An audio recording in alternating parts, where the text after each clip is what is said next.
In Mobile Legends, every diamond counts, and with Bonox, recharging is easy, fast, and secure. Jumping now, choose your top-up, and get ready to dominate the map. Plus, use the code MCTBNX to get 5% discount. Skins, events, hero, everything within reach with a single top-up. Less waiting, more action. Recharge with Bonox and play it at next.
Listen up, warriors! The Frozen Sea Showdown is here. 8 Brancos, 2 sides. Ready your hooks. Well, the rules? Real simple. Hook 'em over, then bash 'em. Or hook 'em back and stash 'em. Remember, kills will make you stronger. More kills, bigger targets, so swing those hooks. More kills, better hook, so wipe off their looks. Crabs in the river? Hook 'em. Reel 'em in for new skills. Stun. Magnet. Reflect. Chests in the cave? Hook 'em. Reel 'em in for new skills. Team heal. Team super hook. Crazy ults. Total chaos. Triple hook. Recall hook. Trick hook. No equipment to buy. Auto upgrades for all. Take one down, get your hook back. Hook, kill, reset, repeat. Hook till you can't hook no more. Remember these words. Hook, kill, reset, repeat. Hook till you can't hook no more. Hooks ready? Let's go!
between dreams and nightmares.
Welcome back with more MCT AMER South playoffs. It is day 2, and after an explosive start to the playoffs, the intensity is only getting higher. Every team still standing is fighting for momentum, survival, and a shot at the championship glory. Yesterday set the tone, but today the pressure rises even more.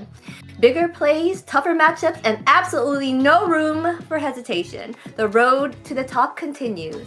Let's get into the action. We've got Private Dancer and Rico on the caster desk with their enthusiastic commentary.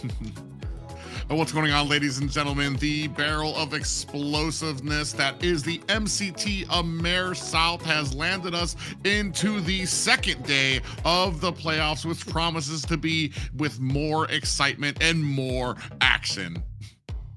Yes, you're totally right. So hello to you, Zena. Hello to you, Private. Hello to everyone here on MCT AMER South. Today is going to be a very special day, a very crazy, wild, with 2 crazy matches. So here we are, as always, with the fancy suits, fancy casters, fancy productions. Because when it comes to MCT AMER South, we'll be back. Let's go.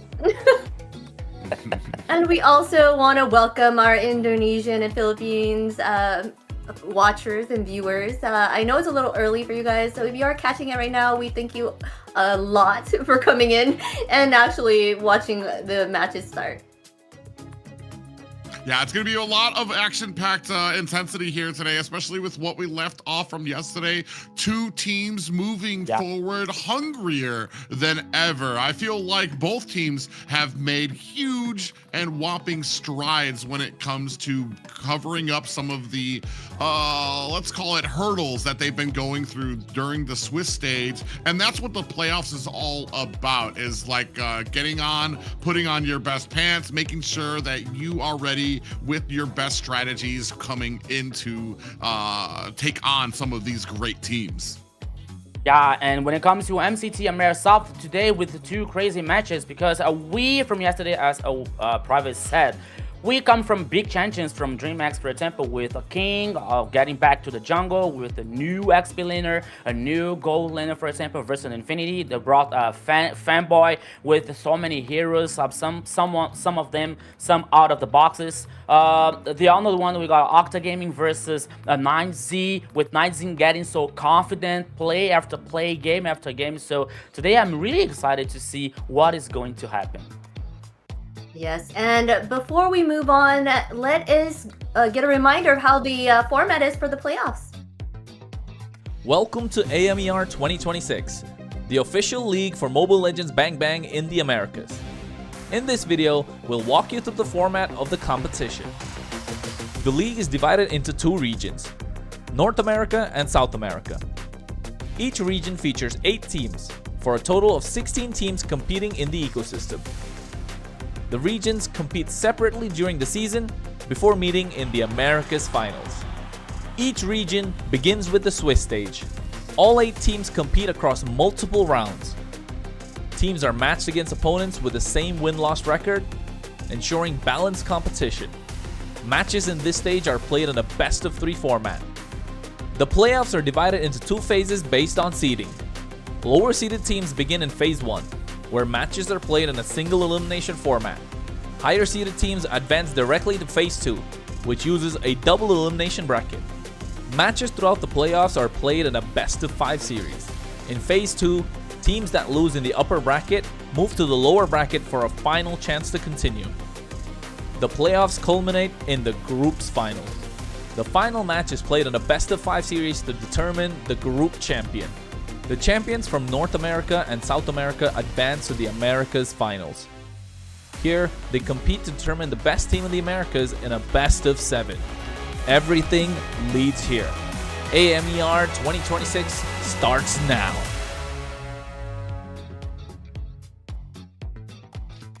Yes, and from this point on, every series becomes more important. Every adjustment matters, and every victory pushes teams one step closer to that championship. Yeah, we saw the stories of the build-up, and when it comes to the Swiss stage, we saw all the placement of all of these wonderful teams. Some teams have to fight tooth and nail from yesterday on to today and to next week, and some teams got themselves a little bit of a break. All right, now for the reminder of how the global bans are happening during this tournament. We'll have the global ban in MCT Americas to bring more dynamism and special strategies. Under global ban rules, each hero can only be selected once by each team. After every match, the 5 heroes used are banned for the remainder of the series. The pick ban applies only to the team that used the hero. The opponent may pick it next game. In best of 7 matches, the global ban resets for both teams if it reaches the final game. Expect new strategies, fresh picks, and much more.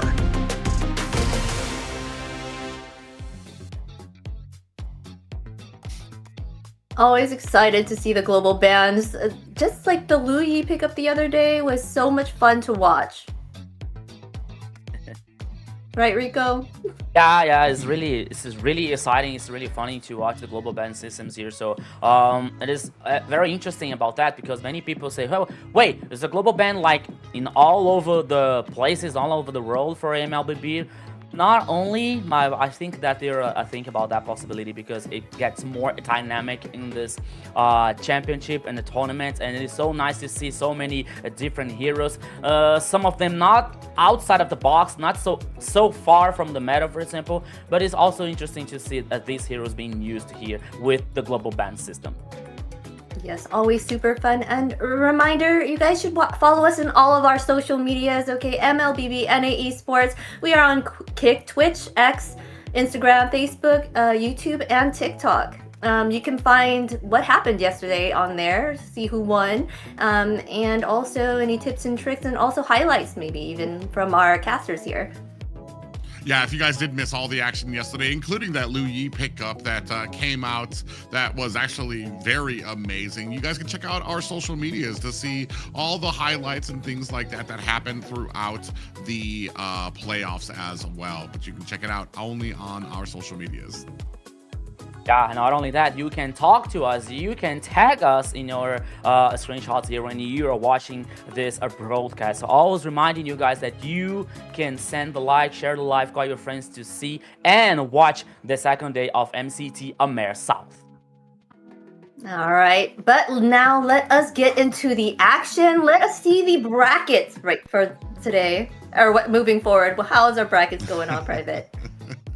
Yeah, as we talked about, the Swiss stage went ahead and showed us who was going to be our first seed through 8th seed. Unfortunately, yesterday we did have to say goodbye to Black Sentence and Titan Esports Club. They were at the bottom of the pile, 5 through 8 there, and moving forward will be DreamMax and 9Z Globant into the 2nd tier. Still in the 3rd tier there, you can see Entity 7, Alpha 7. They get themselves a little bit of a break, I want to say, for the hard work that they put in getting to the top 2 seeds of this playoff. So it's going to be very exciting as we move forward. Like we said, we've been following around these teams through the Swiss stage.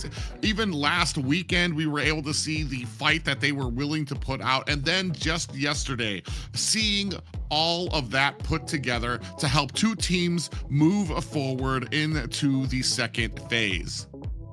Yeah, so when it comes to the bracket here, when it comes to the playoffs, it's a whole different story, a whole different level for teams. So yesterday we did say goodbye for Black Sentence and a Titan Esports. Today is like the teams from today, like they have a second chance that we can say something about that, because the losing teams are heading for the lower bracket, so it's not the end for them. So it makes them, of course, everybody want to win, right? So it makes them like a second chance and a breathing for another level.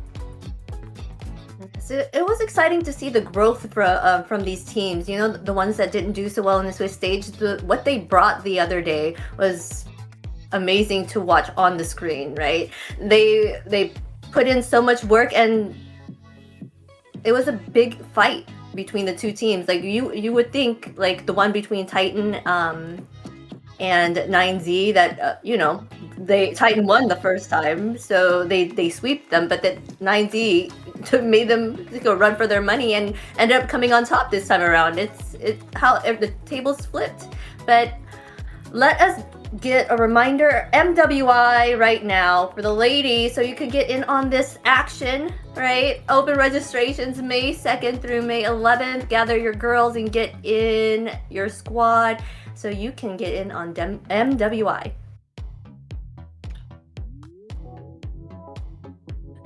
Yeah, so now it's the time to shine here for the MWI qualifiers, and now we are about to say about our partner, about our sponsor.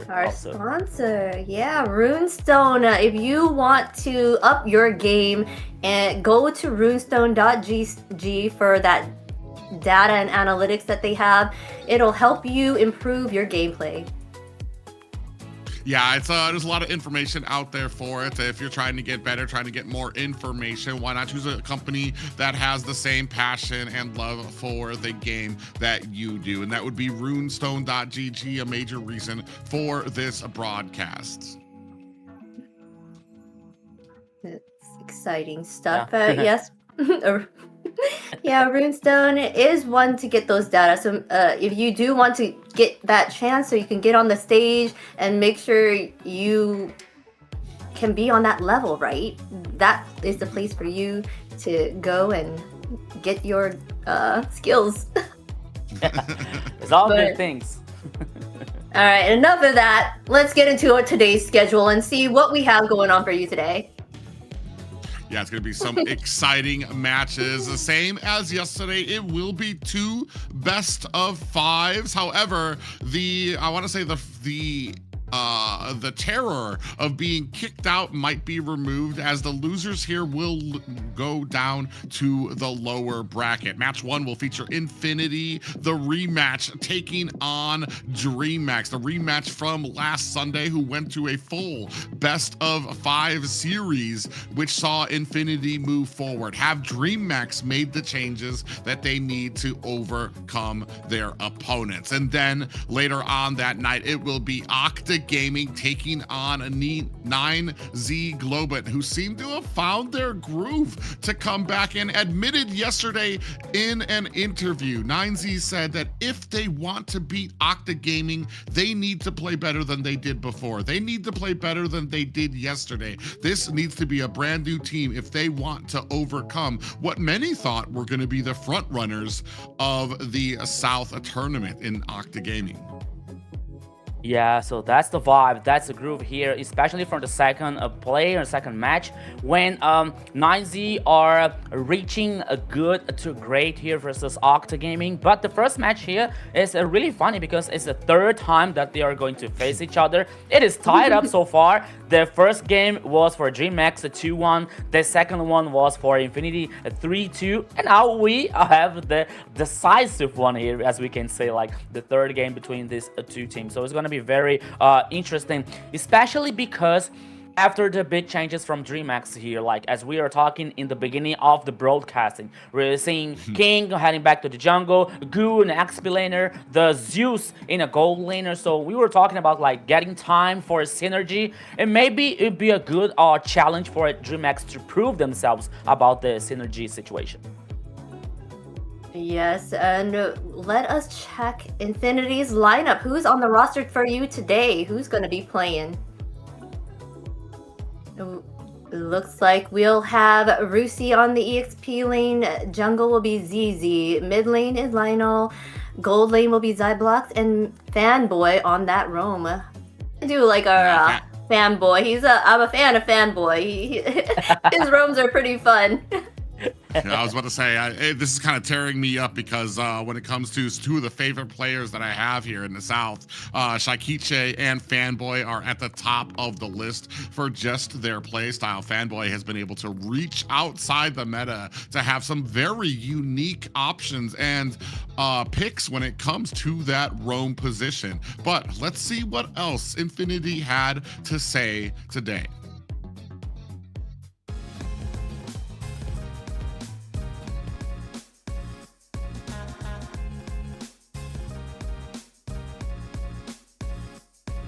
Rushi.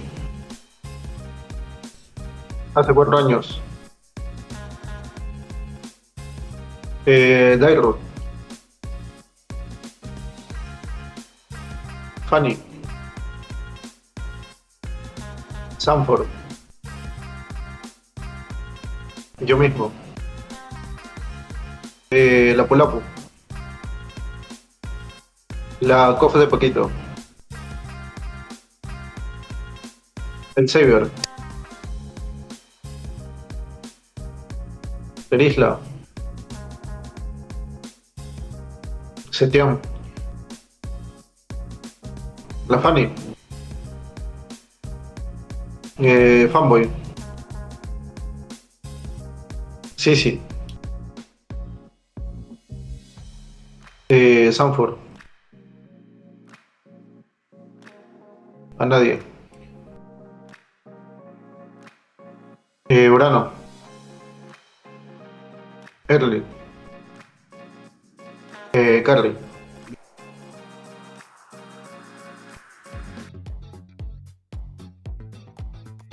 Oh, that was funny. Fanboy is the most track talker, but anyways, DreamMax here. We have EXP Goo, we have Jungle King, mid lane Shikiche, Zeus on the gold, and Blink will be their roamer. Yeah, so after looking some facts here about like Infinity's lineup, so we are checking out DreamMax's lineup. So Goo in XP lane with King back in the jungle, Shaikichi, a Zeus, and a Blink. This team once again is the third time they're facing Infinity. Is tied up, so now is the chance for them to prove themselves. So now we're going to see a video from DreamMax.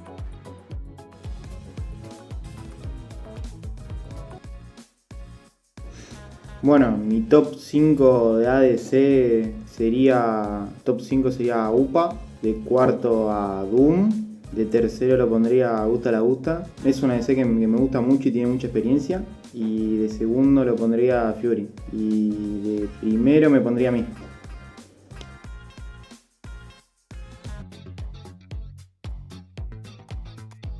I'm actually really looking forward to this matchup because, like you said, this is going to be the make or break, right? Each of them has gotten a win, right, between each other.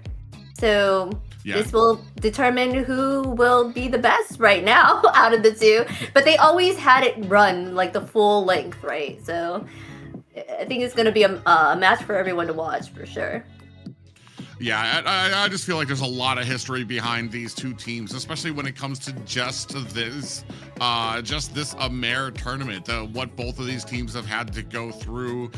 When it comes to Infinity, I feel like Fanboy has been doing such a great job of trying to lift his team through a lot of these compositions, and it comes down to how the synergy has been around Fanboy. Not only is he taking a lot of these picks that you really aren't prepared for, to the point that like you've seen a lot of teams that are trying to ban out his roam positions, but it's pretty much impossible because he just has such a deep pool. Not just that, but the rest of the team is able to really complement a lot of his picks as well to form this just great team to form this great composition that you guys weren't prepared for. On the other side, DreamMax is kind of the orphan story where they were having a lot of difficulty kind of getting through the Swiss stage. Finally, before the playoffs, they made some changes that a lot of us were very curious that if they were going to work.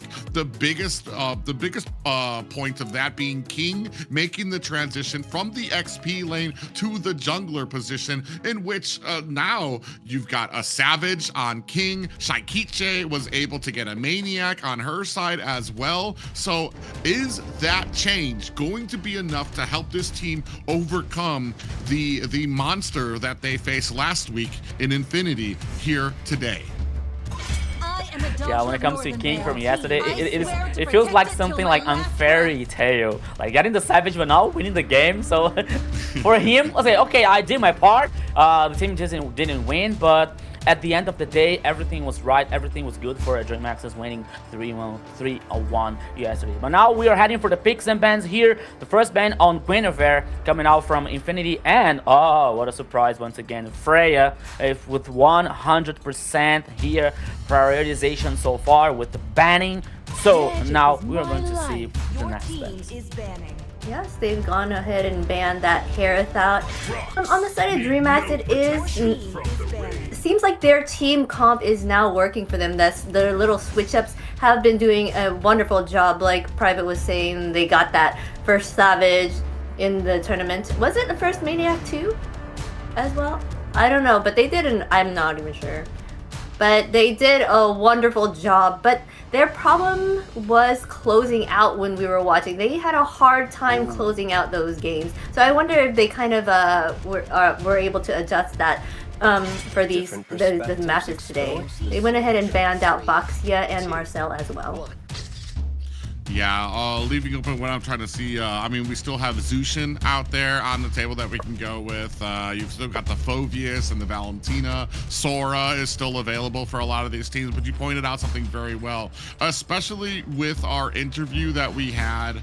I want to say that it felt like they understood that they had a lot of work that they needed to do still to be able to overcome, but we're gonna for both of these teams, if there's something that I went back yesterday, especially as DreamHack, the first thing that I would address with them is the closing out. They have turned into this well-oiled machine in the beginning of the game, but when it comes to trying to rush on the core, maybe we get a little overconfident. We're not all target locking onto the same thing. Do we go for the core? Do we go for the kills?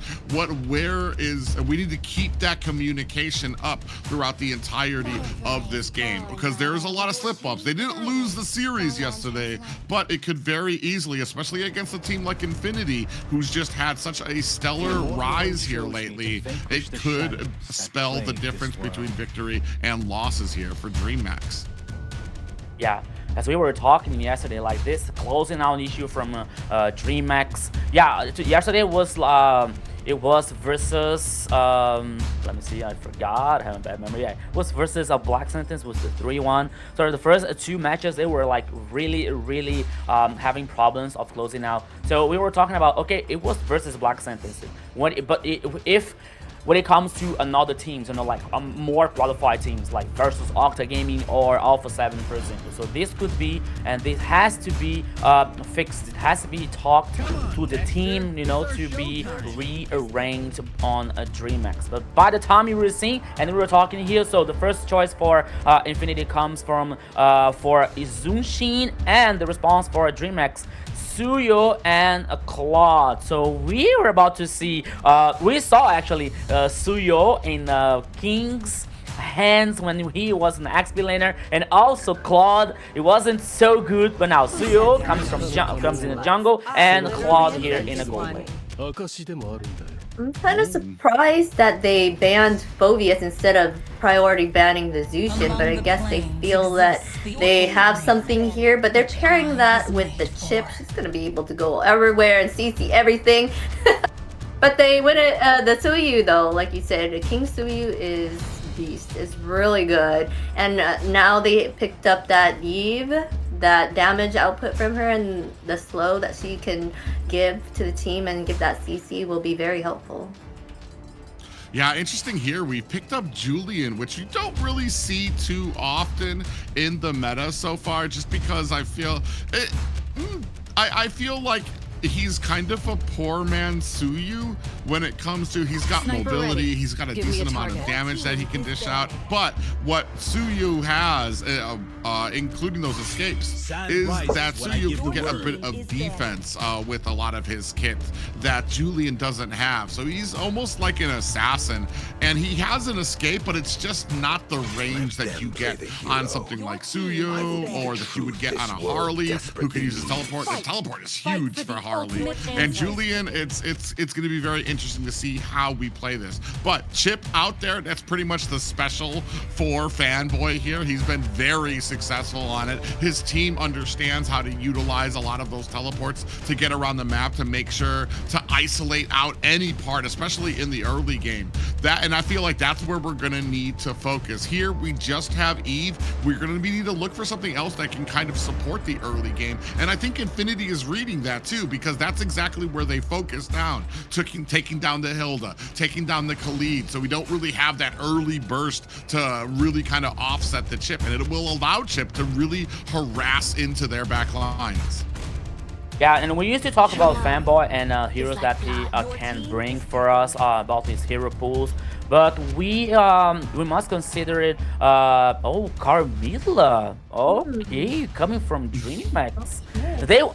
They want to get a really a pressure on this river, especially around these objectives. Coming with Carmilla here with a very interesting control, a very huge sustain. So that could be very interesting for a DreamHack. But now we're waiting for the response coming out from Infinity here.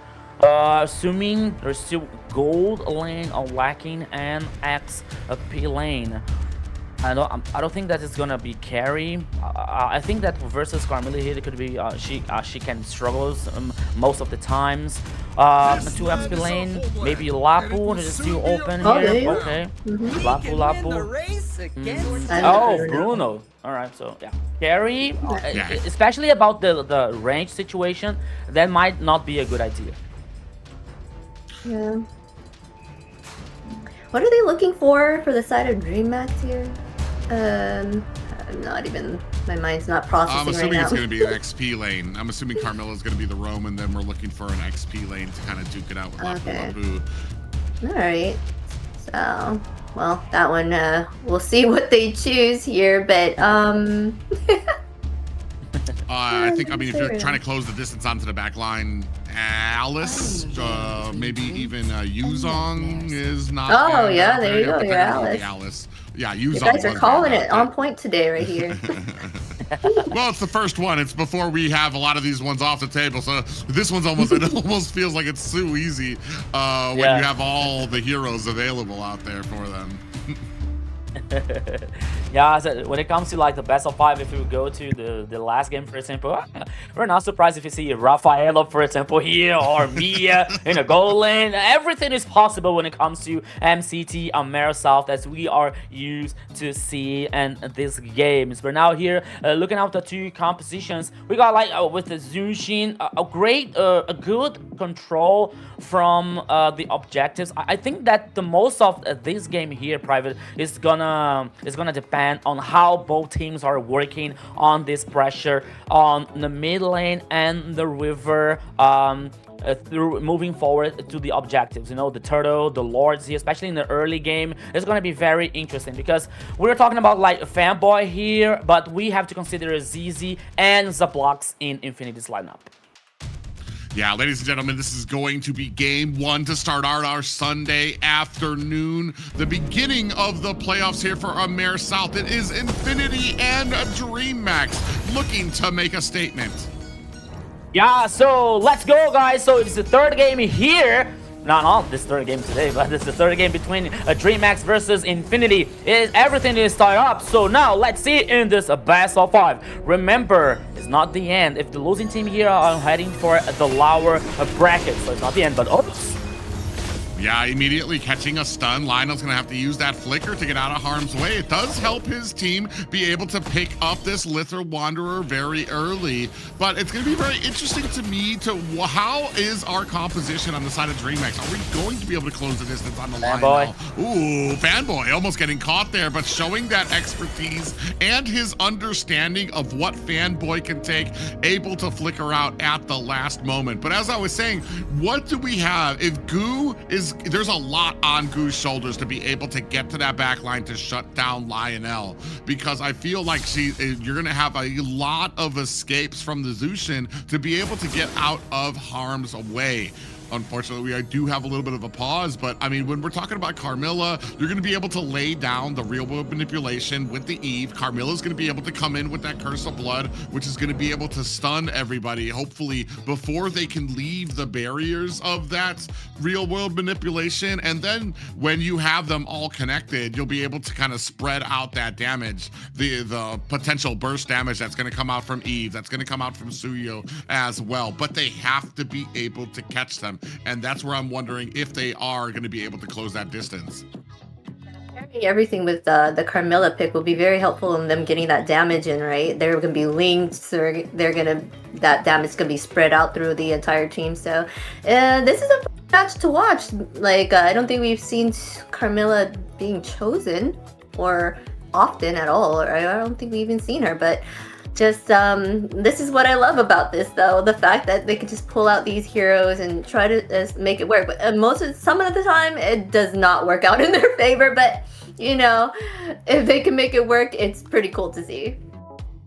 Yeah, when it comes to this matchup here, especially in the roaming of the Fanboy versus Bling, I think that DreamHack came with the idea that they knew that Fanboy was about to choose a chip here in the first game. So bringing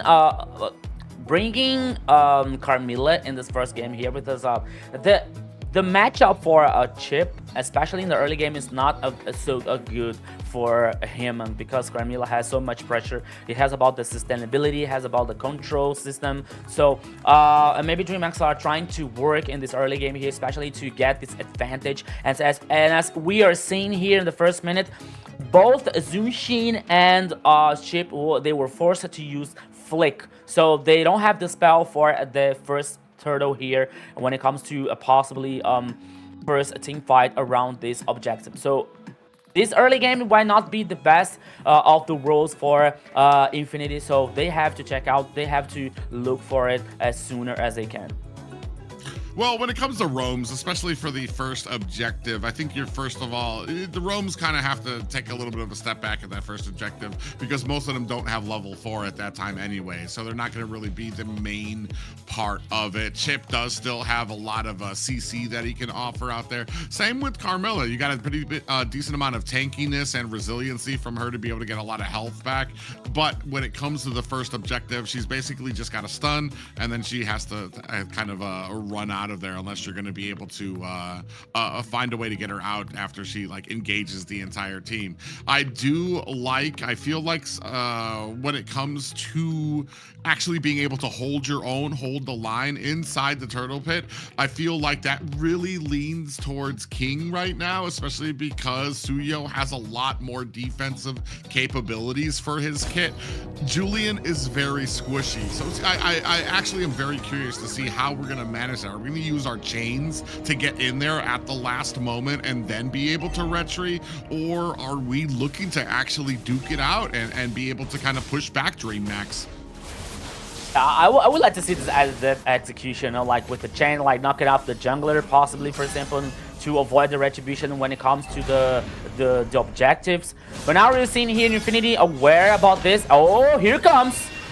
Yeah, we're going to go ahead and start up onto this turtle. You see a lot of the damage coming out there. Ooh, the Throne of Ruin kind of trying to get on. They're all starting to try to get on to Goo, who has taken a lot of damage and might be taking out Goo. Town by Rusi. Blink eating the entirety of that ultimate from Rusi as well. That's going to force back King and allow Infinity some time to be able to pick up this turtle. Meanwhile, at the bottom, Zablotch putting a lot of damage onto Zeus and forcing him back. Well said here, Private. So with no level 4 for the roaming, so when it comes to Goo here, okay. Yeah, Zablotch didn't see that flank coming in from King. King's able to come in, get the stun, and immediately put him down, and that is unfortunate for Infinity, as this does get tied up 1-1 apiece. Yeah, they lost the turtle, they lost the first kill here, but it was for compensating, getting the kill here on Bruno, on Zablocks in a gold lane. So everything is tied up, but the goal lead comes a little bit ahead for Infinity so far in this 3 minutes so far in the game here. So we are going to see, and we're going to wait until how both teams are going to handle that kind of pressure. As we can see in the little map before. Oops, here comes the boom. Yeah, they went ahead and actually dashed a little bit forward. Curse of Blood comes out, including the Throne of Ruin. Goo in trouble onto the back line and is able to find himself and escape, really pressing the advantage that he has with the Alice and that escaping ability. So great job there by Goo of DreamHack. Yeah, once again here, Zunshin causing a lot of pressure, causing a lot of trouble versus Dream Max, especially with the stacked lantern here coming with this great crowd control. So once again here, Gu was in trouble. At this time, he was able to survive. He was able to escape. Now head back to the base, regen this HP, and now both teams are heading for the bottom lane, the goal lane here, which are the two. Oops, Gu. Alright, so the flicker is on the move. The flicker is still open here, but once again, what a pressure here on the top side versus Gu. We're at a point though now both roams do have their ultimates for this next objective too. So you can actually go ahead, get a decent amount of pushing in the side lanes, and Fanboy will still be able to come in with the teleport. You see him here looking for an angle to get in. He's on the wrong side. Oh, look at the stun on the 3 members of DreamHack, but down comes the real world manipulation. Is that going to be enough? As you see now, the Alice Gu is taking a lot of damage. Blink gets taken out as well. The rest of DreamHack's going to be forced away from this objective. Yeah, DreamHack here, they should know that Infinity has the global presence from a chip. Oh my goodness.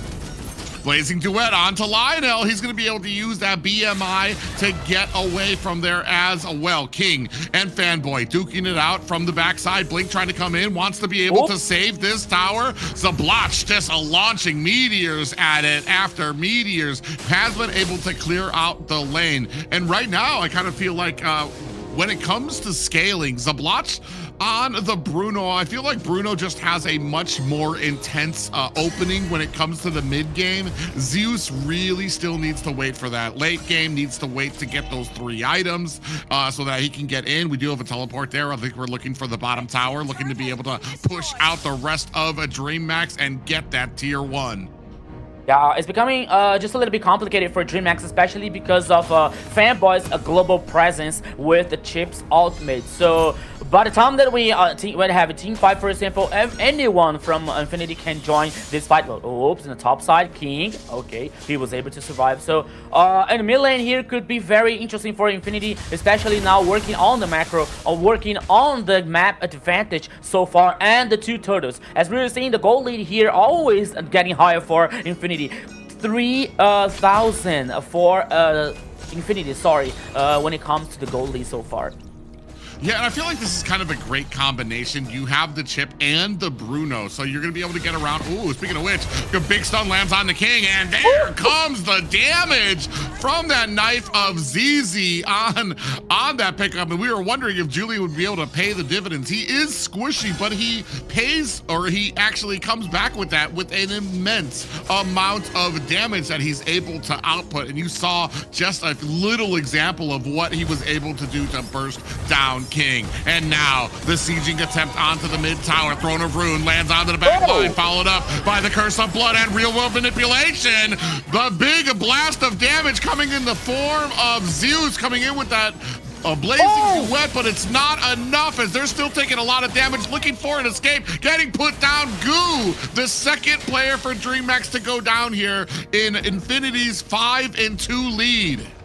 Come on, Zunshin is so broken. Zunshin here saved the play for Infinity at least twice with the lantern. This is ridiculous. This hero is it should be banned all the time here because okay, DreamHack, we know that they are qualified, they are strong. So, but at this point of the game, the presence of Zunshin here is so strong, especially when it comes to discretion, especially when it comes to this situation to get this control, to knock it up players here to help in the team fights. So it's helping all the time here in Infinity when it comes to DreamHack taking the actions, and then we have the response from Infinity. But now, unstoppable for Rusi here on the top side, my friend Private, on the gold lane Zeus.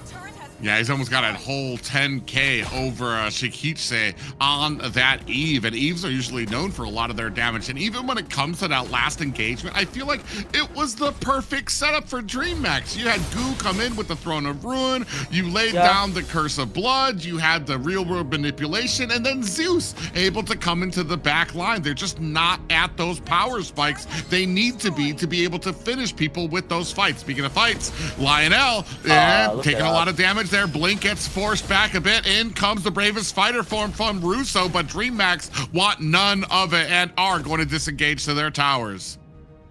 Yeah, I mean, when it comes to the Trinity here, like ZZ, Lionel, and Fanboy, there's so much crowd control, especially coming up with, oops, here comes Blink once again, the purple buff. Here is the party.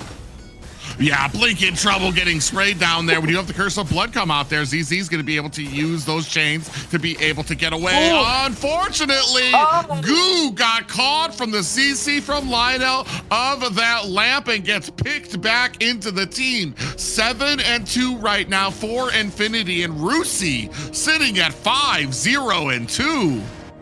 Yeah, so this Lapu Lapu is really insane so far. Non-stop for Infinity. Here they come. They're causing pressure. No line of defense from the tower number 2 here. Only the high ground for DreamMax. Almost 10 minutes on the first game. The goal lead here heading for almost 9K for Infinity. It's a very huge advantage so far for Infinity Esports. Now, getting the Lord is even way better for them.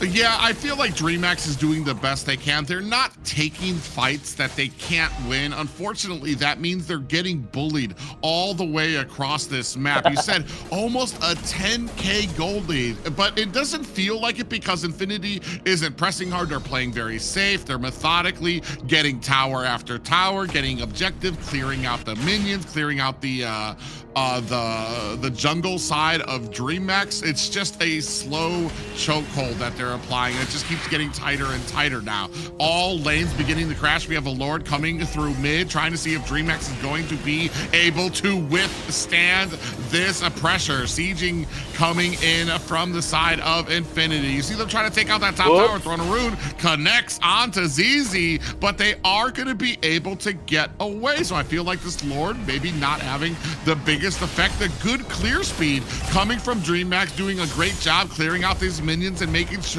that their high ground towers don't take out more damage than they need to. Yeah, and it's a funny fact here, especially coming from ZZ, because ZZ now he has no kills. He has 5 assists, you know, but his presence is so huge. His presence is so important for Infinity, and that composition in their idea, especially when it comes to the chain to knock it up the plays for DreamMax. So everything is working so well for Infinity. Like, I think that, okay, they have the idea, they have the plan, the strategy. They practice this exhausting like so many times, you know. But it feels like something went like way even better than they thought. At least I have this impression, you know, because as you said, DreamMax composition is not bad, you know. Like, they have the Goo, they have Alice, they have Ivy, for example, King with Suyo, you know. But I just think that Infinity here they only play better, you know. Look at Fanboy. Oops, Fanboy. Yeah, he's looking at him. He's going to go in, and he's basically there to play his role, which is to force away the rest of DreamMax. And here, Rusi going to be getting a lot of the kills, covered with a lot of the suppressive fire coming out from ZZ, who's going to be, he uses those chains. He uses the chains, and then he's able to use, I believe it's the dagger, to just really peel away at a lot of damage of a lot of these people, which is allowing Rusi to be able to go in there and get a lot of those last hits. Not only that, but while we're waiting here, every moment that this match continues, you've got Zabloch getting stronger on that Bruno. Pretty soon he's going to have the Malefic gun. He's going to be able to really dish out damage from a good and safe distance from DreamMax. And unfortunately for DreamMax, I feel like we were starting off at a negative. We had a composition that really kind of favored the mid to late game. Not only that, but we also had no way to close the distance onto Zushin to really be able to punish her. And I've said this over and over and over again. If you're going gonna allow Zushin out there, there needs to be a plan. That needs to be the core, the core principle of your composition, unfortunately, needs to be how do we deal with her? So there's two fronts I feel here that DreamHack is just having issues trying to be successful. Yeah, you're totally right. And one more thing when it comes to the gold laning situation here, because when you have Claude from DreamHack, for example, with the Blazing Duet, okay, it's a very hard ultimate. It's a very good one that can hit all the players from Infinity, for example. But the Blazing Duet, like it takes the time to use this ultimate again, you know. And when it comes to Bruno, for example, he has high DPS, especially on the mid lane, on the mid game, you know. So when it comes to the basic attack with the first skill, Bruno is gonna cause so much damage than Claude. Here comes the Lord, and here comes the boom. Yeah, you can see a lot of pressure already mounting up onto these side high ground towers. Infinity doing the best they can as Bruno just slamming away at towers. That's going to be the top tower down. Lord crashing and does get taken out by the rest of DreamHack. Infinity need to make a decision here. Are they going to continue this fight? They do have minions pushing their way through mid, and slowly but surely the side lane minions are coming in there. Ooh, a nice throne of Ruin dives deep into the back lines, but Rusi comes in. A flicker stun, able to find the back line, and Zeus. Lionel finds a kill onto Goo, and that is 3 players down for DreamHack. Gore at 50%, and game 1 going to Infinity. Game 1 here, what a massacre coming out from Infinity Esports, 1-0 so far, Zena. Yes, what a massacre that was. By the 7-minute mark, Infinity already took down the first tower from the first tower defenses from DreamHack, right? And then Rusi basically getting 5 kills, and then Fanboy getting 5 assists by the 8-minute mark. I'm surprised they allowed Fanboy to even have the chip. Now they might have learned their lesson not to give it to him, right? But now he's already done using it, so he's not able to choose it again. But I'm just saying, unless they wanted that to be the first match, so there's no surprise later, right? So they can use what he had in their arsenal first. I don't know. Well, it kind of depends. It might be kind of a plan where if you gave them both the chip and the Zushin, who Zushin on her own, I already feel like, I think we explained this in an interview yesterday where they're like, getting Zushin is basically giving the enemy a point. But if you mix that with having chip, basically you've negated one of the points you get. Because I feel like on his own, Fanboy, with whatever composition he goes with this, even if it's not with a Zushin, he's going to be successful. It's almost like giving them an automatic point. If you give them both of this, you're combining, you're basically saying, all right, you could have had 2 points by playing both of these heroes separately, but we let you play them together, so you're only going to be able to get 1 out of it. That's just like a real, like I'm taking a real big liberty on a narrative here, but that was a super successful composition coming out from Infinity here. DreamHack just unfortunately they were not able to close the distance, and they had some great engagements. I feel like they played this composition the way it was supposed to. The only problem was it didn't come online fast enough to deal with Infinity. It was pretty like almost an Exodia here coming from Infinity, especially when we have Fanboy here playing with Chip and Zushin in the first game here. So it was like a really good situation to guaranteeing the first victory. But when it comes to the highlights when we are attacking right now, like Goo was trying to do something, especially in the early game here, to get some advantage for DreamHack.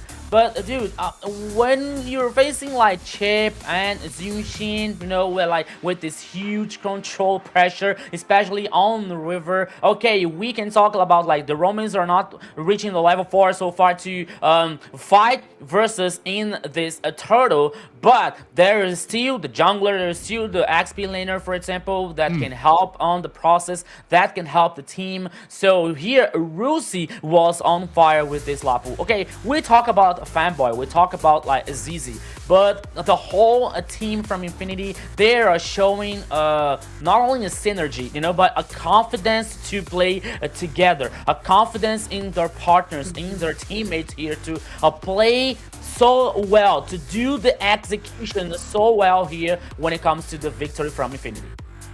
Yes, and this player came into the match with confidence and completely delivered. Let's check out your MVP, Rusi. As I was saying, he was going in already with those kills right from the start. He has 605 KDA, 52.3k total damage, and 789 golds per minute. He was unstoppable, literally. He did not die.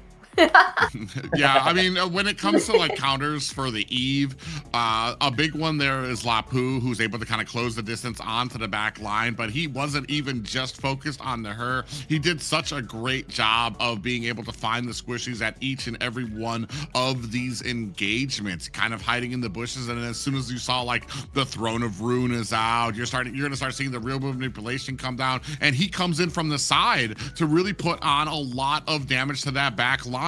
So he was just everywhere he needed to be successful for his team. Yeah, Rusi was on fire in the first game here, especially with this Lapu. So the first game for Infinity comes for Infinity. And we were talking about the global ban, right? So, and this second game, let's see what is going to happen, since like the both teams are not not allowed to repeat those heroes.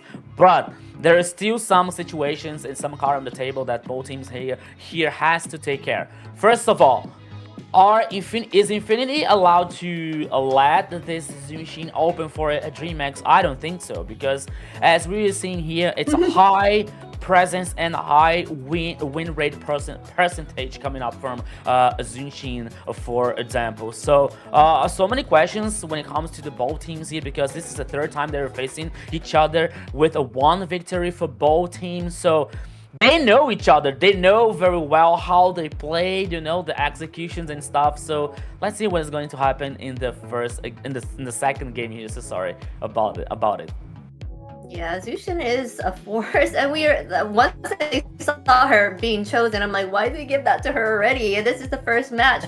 But like you said, taking out the Zushin and the Chip, those are two strong ones alone, right? To kind of give that CC to the team and be more helpful. So that kind of like might be something that might deter them from getting the next match, for the fact that they took out like something that was already standalone, doing well on it by themselves. Well, when it comes to the draft, I mean, they banned the Phoveus as the last ban to let the Zushin come out. Phoveus does have a lot of early game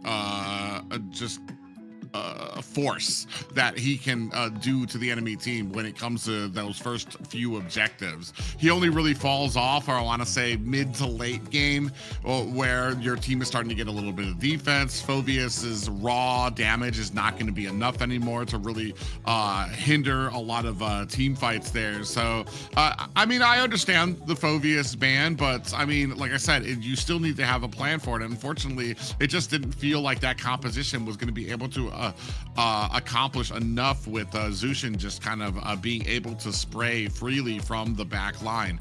Now we're not going to be able to use Zushin. I feel like if I am Infinity, we're just going to go ahead and ban that out, and especially maybe just puts the pressure a little bit onto DreamHack here now, because where do you go? Especially when you saw how strong Chip is. Now do we worry about some of those other picks that have been known for fanboy, like the Minotaur that has been very strong for him, the Belleric he's been able to pull out a lot as well. So there's still, I feel like this is just, there's a lot that Infinity has really done very well when it comes to establishing points of strength, pillars for their victories that you have to deal with as you're drafting. It's like, oh, there's so many different things that you have to worry about if you are DreamHack. Not just making sure you don't give away these strong picks to the side of Infinity, but also do we have a composition that's going to be able to be successful here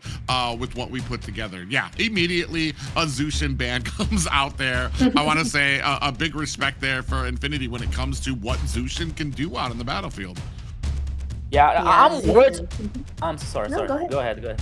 No, I mean, I'm worried about like what is going to happen in the second game here because there's so many situations, so many troubles for DreamHack, for example. And I'm not DreamHack. I'm not a coach. I'm not a like, player coming out from DreamHack, but that is the situation for it because not only about Fanboy and this usual or unusual picks that he is allowed to bring for us, like with Kufra, with Belleric, with the other one I forgot now, the Belleric, the Kufra, the Minotaur, even Atlas when he brought. Okay, the result was not successful, but yeah, the other one was a very successful. Okay. He brought the Atlas and they lost. That's okay, but. It is not. It's not like okay. If you bring Atlas, you automatically are going to lose the game. You know, like maybe depending on the composition, depending on idea, Atlas can fit very well in other composition. It's a theory, okay? But Fanboy is about to bring other heroes, but not only about Fanboy.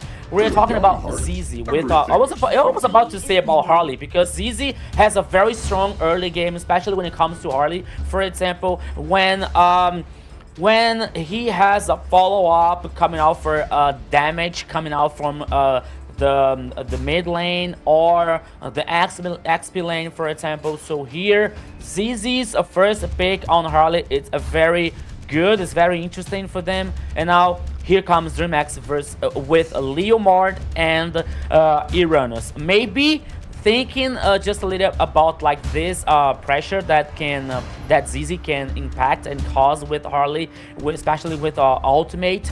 You know, so now DreamHack are going to bringing two like resistant heroes so far. Yeah. I feel like they went ahead and picked out the Leo and the Uranus because of the fact that they're more tankier here, but then they answered that with picking up that carry to kind of take down the tankiness, right?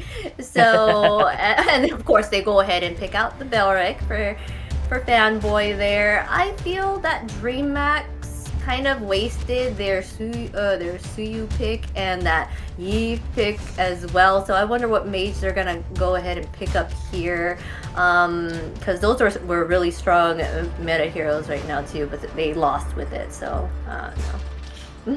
The only thing here that kind of makes me wince a little, well, one on the side of DreamHack is that we don't have something to be able to kind of pick up the Harley to kind of snatch him away or close the distance on this carry very fast. Leomord can close the distance on the carry, but trying to get to Harley might be another story. That is what I was looking for. I was going to say, we either are looking for a Kalia or a Cho or something that can really get back to that back line, use the way of the dragon kick to kick them towards you.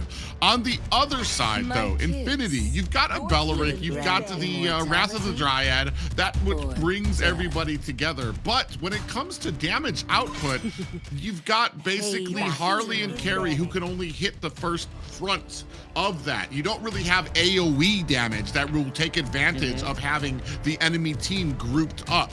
And I feel like that's where we're going to need to fill in the rest of this. They take out Farsha, which almost I feel like would have been perfect for that type, but not with the Cho on the opposite side. So, and that's the big thing too, that you're going to sacrifice. A lot of AoE damage. Who do you pick? That's not going to get picked off by a Cho out here. So very interesting draft strategies coming out from both of these guys. Yeah, both teams here are thinking very straightly to the draft composition. Maybe another mid lane is going to be banned here by Infinity. Another one with this damage situation. Maybe Lunox, because they are not supposed to repeat Ivy, for example. Sana with the Ancient Garden here could be a very interesting ban when it comes to this idea of execution coming up with Cho, for example, with the isolation, with the Way of the Dragon. But no, Insumshin, okay.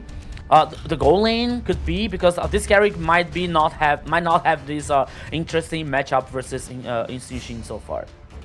Yeah, I feel like a Lunix would be a good choice because Harley's magic, it will or his ultimate can't really get her if she does her ultimate to kind of escape that, right? So for that would be a good choice for the side of DreamHack. But I think for the side of Infinity, maybe a Lilia would be good. I usually play her with her vibes. So that would be good to kind of like get away from it, show where to catch her, she can get out of it, but that'll help when Belric was able to kind of like pull everyone together and she can dish out that AoE damage that you were looking for. Honestly, I would not have said anything different. You took the words right out of my mouth. Clit is something that we have not seen. It's a lot of burst of damage that you're going to have on the side of DreamHack. He does take a little bit of time to get some of that burst damage, and his range is not as far, well, his escapability is not as great as you see from other marksmen out there as well. But you're absolutely on track. Linux would have been a great point when it comes to the mage for DreamHack, because even if you throw Belric back with the Way of the Dragon kick, Linux is going to be able to do a good job of being able to burst him down. So I feel like that would have been great. Lilia is great on the side of Infinity as well, because you have all of these things where she can run into the middle of them, try to get a lot of that damage, and then even if Cho locks onto her, she's going to be able to use those black shoes to get away. Here, and this is another sweet spot that we've seen from Infinity, where we see that Thamus come out, and I feel like he's done such a great job of being able to not hold inside the turtle pit, but if DreamHack does not get to that turtle pit first, he's going to use Thamus to try to zone away the entirety of the team. So this is going to come down to DreamHack and their rotations, and if they can get to that pit first. So we're seeing here now, it's a really interesting battle, especially coming out from mid to the XP lane. But now we are seeing a Gord here on DreamHack's composition. This is blowing my mind, honestly speaking.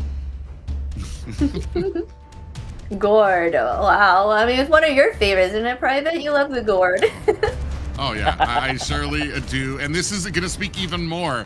If Thamus gets anywhere near the mid, if Infinity dare to try to fight anywhere inside the middle of that turtle pit, I feel like Shikitse on that Gord is gonna be able to absolutely dominate. This is all, but if it's gonna be a problem though, if DreamHack is gonna be on the outskirts, if they don't get there fast enough, I feel like Infinity's got just a good amount of ability to keep them zoned out from there. It's going to be very interesting to see how these two compositions, I like both of them, and what they're going to be able to try to accomplish here.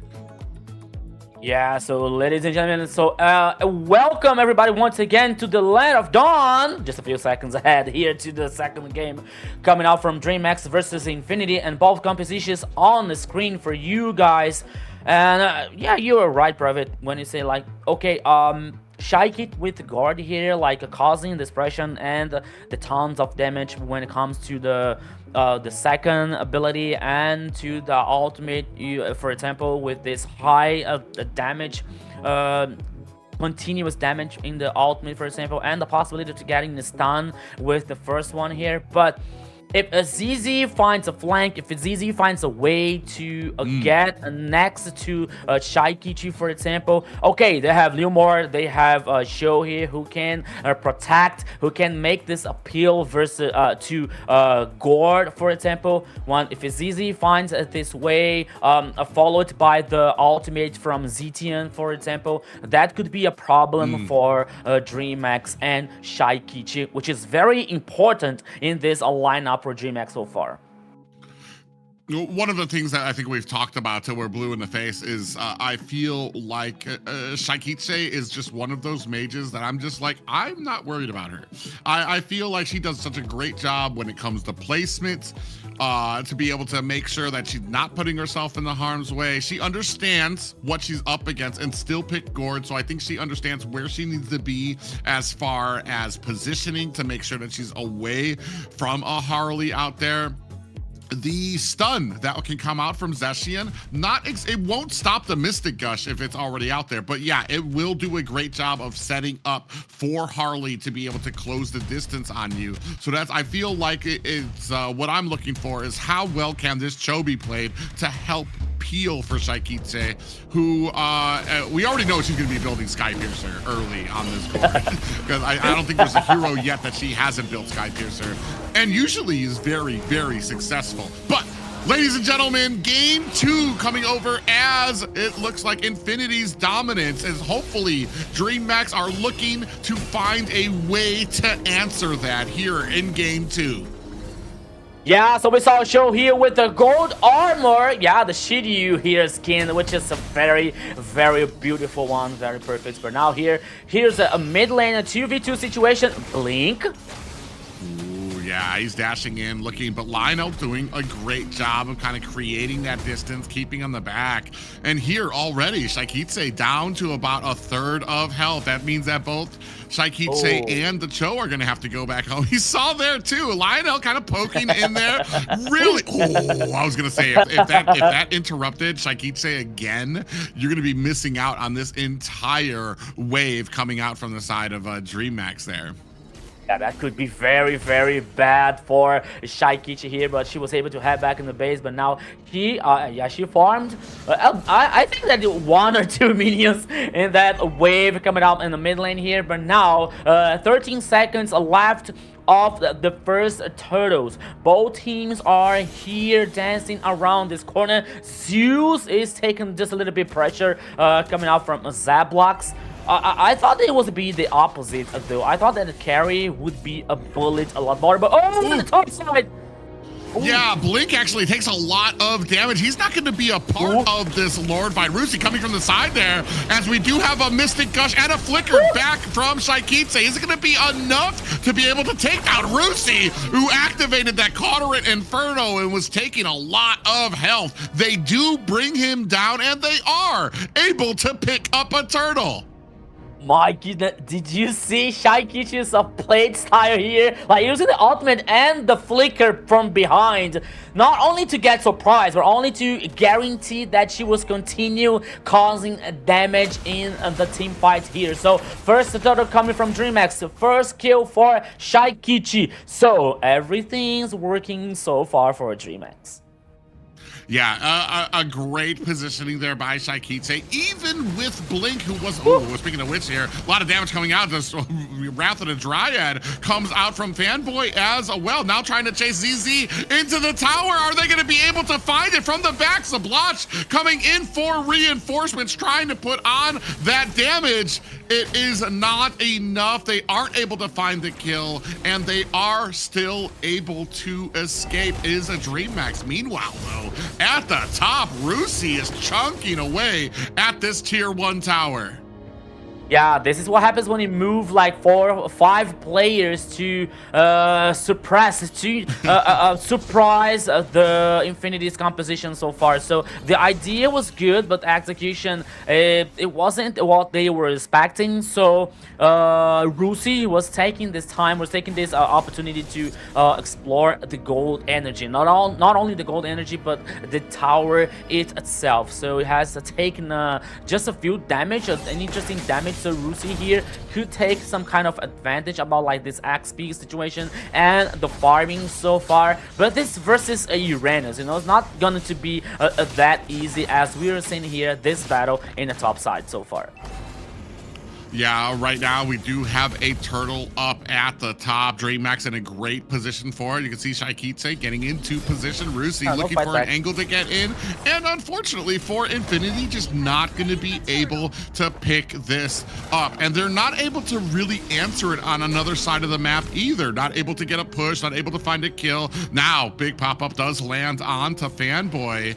And you see ZZ there at the bottom, maybe looking to probably get that deadly magic onto the Cho. Is it going to be enough? No, both of them kind of resetting. Blink takes a little bit of damage from ZZ. Deadly magic is not going to be able to take him down. Yeah, we didn't see, but ZZ was forced to use Flick on the top side. Yeah, Goo actually in a little bit of trouble here. You see the Cauterate Inferno activated by Rusi. I do believe I saw that the ultimate come out from Goo as well, but it was not enough to withstand the immense damage and regen that you get from Rusi on a Thamus.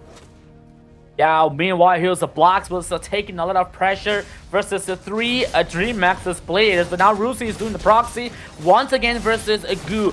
at least in the top side here, at least in the XP lane, Infinity has a hope with Rusi, but now he can sense the danger because King is coming up, so now he plays back, he gets safe. But once again, this game is getting different from the first one. But even though the 2 turtles for DreamHack, even though the 2 kills for the Dragon Boys, we're seeing the goal lead here is not that big for DreamHack so far. So Infinity, oops.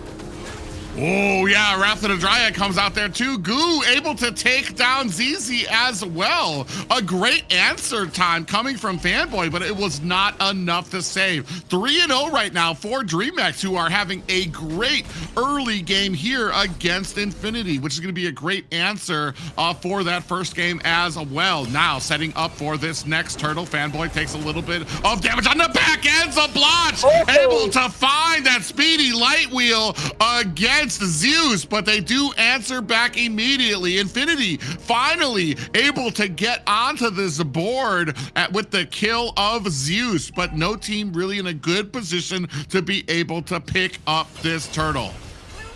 Yeah, you see here, Blink is causing a lot of trouble for Infinity with this show. You mean he did an astonishing outplay here when it comes to using the Way of the Dragon, especially versus ZZ, which has a Harley. But now we're seeing here the tower being taken down by Infinity, but Zeus, okay. Now they swap the role here. They swap like bringing Zeus in the top side. Meanwhile, the third turtle is absolutely going to DreamHack here. No fighting back from Infinity so far, and now they are playing aggressive. DreamHack is playing forward here, trying to like gain this info, delaying this heading back from the base for DreamHack. But Goo, okay, let's go. Yeah, you can see them going ahead and trying to get some of that pressure there. Wrath of the Dryad at the bottom as Shy Kite gets taken out by ZZ. That's a huge amount of damage taken off the board for DreamHack. They do end up resetting on the map. You saw that Rage of the Phoenix come out as well for the stun on the DreamHack, but they were not able to capitalize on it. One thing that is interesting to me, a little bit of a fight at the bottom. Ooh, and Zablotch might be in trouble here. King trying to lay on the damage is not going to be able to close the distance. He doesn't care if there's 3 members there. He's gonna burst right through them to find that kill onto the enemy marksman.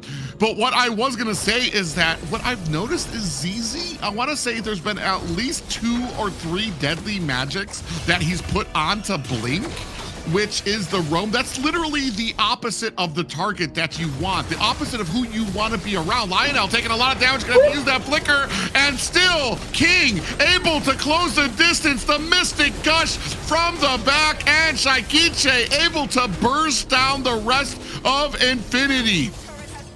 Yeah, no working well here for Infinity, especially when it comes to ZZ trying to damage once again here with the ultimate, but it wasn't enough. And now DreamHack is coming out from the first tower on the mid lane. No first tower on the top side and the bottom side as well for Infinity. So DreamHack now with the goal lead getting bigger at this time, almost with a 5k, but now they non-stop ZZ.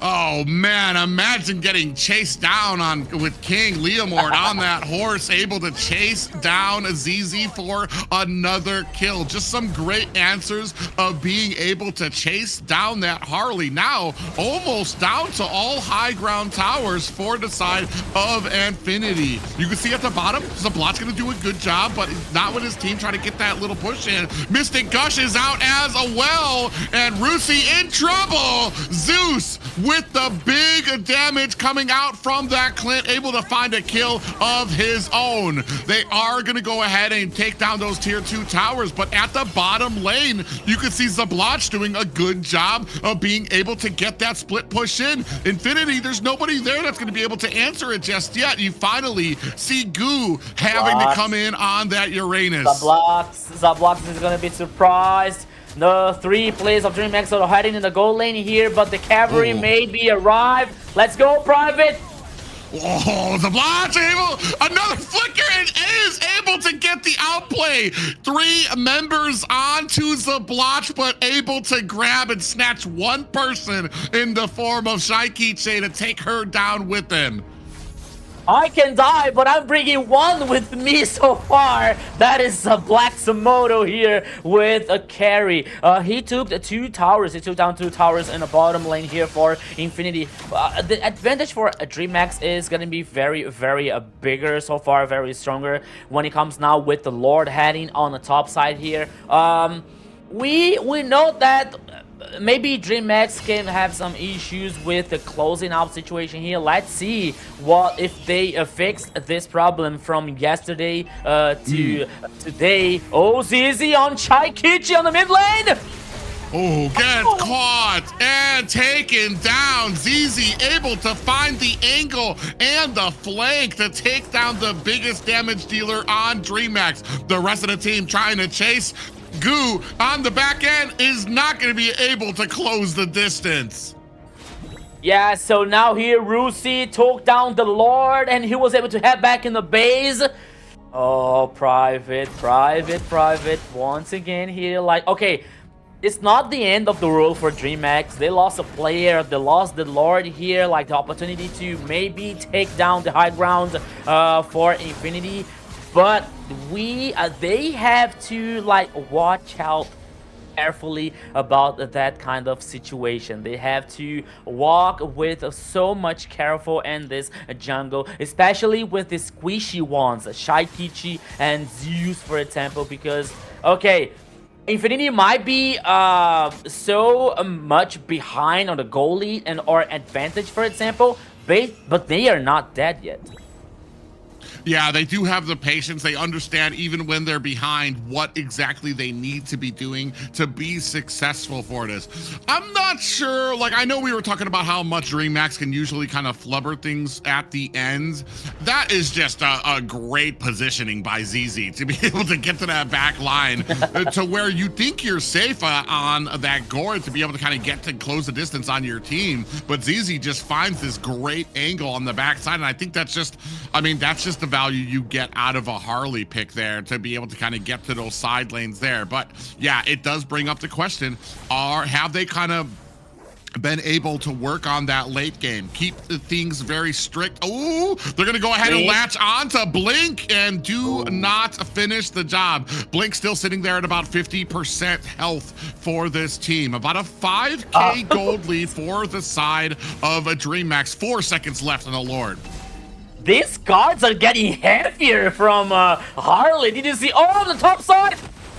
Yeah, Rusi has activated that Cauterin Inferno, taking a lot of damage and gets taken down by Zeus, who was just blasting away at him. And a great job there by Blink, who was being just that wall in front of the Cauterin Inferno, making sure that Zeus had all the time he needed on the Clint to really just blast away at him.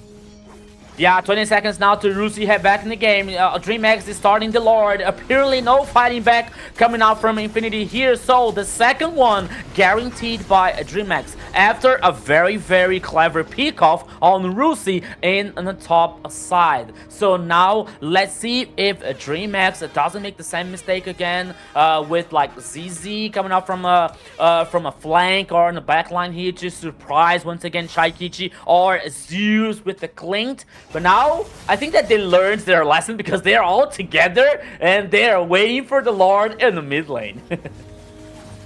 Yeah, you can see a bit, oh man. You can see a little bit of a split coming out from the side of DreamHack. ZZ waited long enough. Oh, he was actually going to go back. Keeps trying to figure out if he wants this decision. I think he knows that the Lord is coming in there and he's going to have to come in with the defense. He was looking for another flank, possibly coming for his team. Now, all lanes coming in. Blink does find a little bit of a pop-up there. Fanboy on the backside gets pushed out by King. Damage coming out. Goo takes a heaping, spoonful of damage from Infinity, and down goes the Lord. That's going to be one high ground tower at the mid lane. That is down. Goo edging his way to the inside. King coming in from the backside to Lionel. Took a lot of damage. In comes King with the Phantom State Mystic Gush out there as ZZ gets taken down. Rusi is able to find a kill onto Blink and maybe bit off a little bit more than they could chew on the back end, but DreamHack takes one death and is going to be backing up from this engagement. Oh, just kidding. They're still looking for this bottom tower. Goo in the middle there. Another Phantom Steed. Does that thing even have a cooldown? King comes in again as the rest of the team make mincemeat out of that bottom tower. Rusi, immortality has been procced. The rest of the team not in a position to help him as Shaikiche with the Mystic Gut sprays him down. Winter Crown now coming out from Goo once again. One player down for Infinity. That was Rusi. And now DreamHack is still causing the pressure. It's still like pushing the waves. Once again, the Phantom team here coming out from King. The focus now is the tower number 3 on the top side. Unstoppable. Yeah, Zeus is just blasting away, making like short work of a lot of the squishies here. Now you can see the damage starting to land on to this core. Fanboy uses the Wrath of Dryad. It does not connect, and he might not be long as Zeus finds the finishing touches, now trying to put those auto attacks onto the base. And DreamHack, ladies and gentlemen, we have ourselves a series. Looks like the closing game situation has been fixed by DreamHack, and now everything is tied up here, Zena. Yes, a dominating show right there for sure. DreamHack was popping off in the beginning, right? 6 kills, no deaths by the 9-minute mark by the Jungle King. He's showing them what he's all about. He is meant to be in that jungle role. And they claimed most of all the objectives, I think, as well, and basically did what Infinity did the previous game, so it flip-flopped this time around. So it was really cool to see. This one, like you said, these teams have gone back and forth a lot, and they've always reached like best of 3, the full thing, best of 5, the full thing, so I think that's what's going to happen here today. Yeah, and I want to say this kind of answered a question I was very nervous about, is do these players have the skill level to compete with Infinity, especially with the jungle, with the mixed up roster that they're coming in with. And for me, what the only question here when it comes to competition, both of these guys seem like they're on a very even kilt here. The question comes down to the drafting. Because I feel like that first draft just really did not favor DreamHack. And here, the second draft, they got a much better answer, able to lock down the Cho as well to be able to answer the Harley, and then just a great amount of damage they were able to dish out, not just by Shaikiche, but by Zeus, who did a great job there as well. Yeah, so when it comes to King choosing Leomar here in the jungle, so DreamHack was supposed to bring a strong sides here, especially when with Goo and Zeus, you know. So Goo was like, okay, he didn't compromise with Uranus. He was like too strong with a very high sustainability, for example. We saw Clean on the gold lane here, like getting bullying sometimes Zablox with carry, especially when it comes to this high damage caused by a Clint here. So Shaikiche once again with a good position. Okay, she was surprised like maybe once or twice by ZZ with the Harley, but after that, like DreamHack realized that okay, we have to play together. We have to take care about like these flanks, these back lines here, these possible back lines, you know. And even though like Affinity was trying to compensate something with the macro, you know, with using their size to push the minion waves, for example, and not to get so not to take so much pressure, but it wasn't enough for stopping DreamHack's composition, especially when it comes to this damage situation coming out from Zeus, coming out from Shaikiche, for example, and in the ultimate, everything was fine for DreamHack so far. Alright, here we go. From the first move to that final push, this player stayed one step ahead. Our MVP was King. King the Jungle. King of the Jungle, right? 617 KDA, 62.4k total damage, 775 golds per minute. He did an amazing job to give the team that offense, right? And had them all on the defense. And well, not just that, but he's also able to kind of close it. He was another reason that Harley had a hard time being able to come in, because as soon as that Phantom Steed came on, King was able to chase down Harley. We saw a lot of times where he absolutely like gunned him down, like was chasing him throughout across half the map, and Harley didn't have a teleport strong enough to be able to create the distance he needed there. Here you see the Mystic Gush kind of coming out as well to really help, as King was able to kind of lay waste to a lot of the team from coming in from Infinity here. I'm actually very, very surprised when it comes to Infinity, because I've been talking before that when they use a lot of these roams that aren't the typical meta that you see, they meld and they make sure that the composition favors these roams.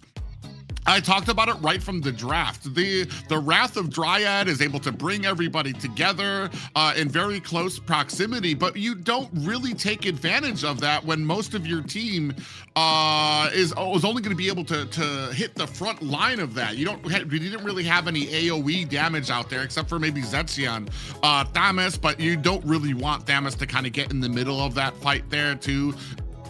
Or they weren't really able to find those opportunities for him to get in there, especially with the amount of burst that was coming out. And unfortunately, because of that, I feel like it was almost, I feel like it just was not the right time to play the Beleric pick out there.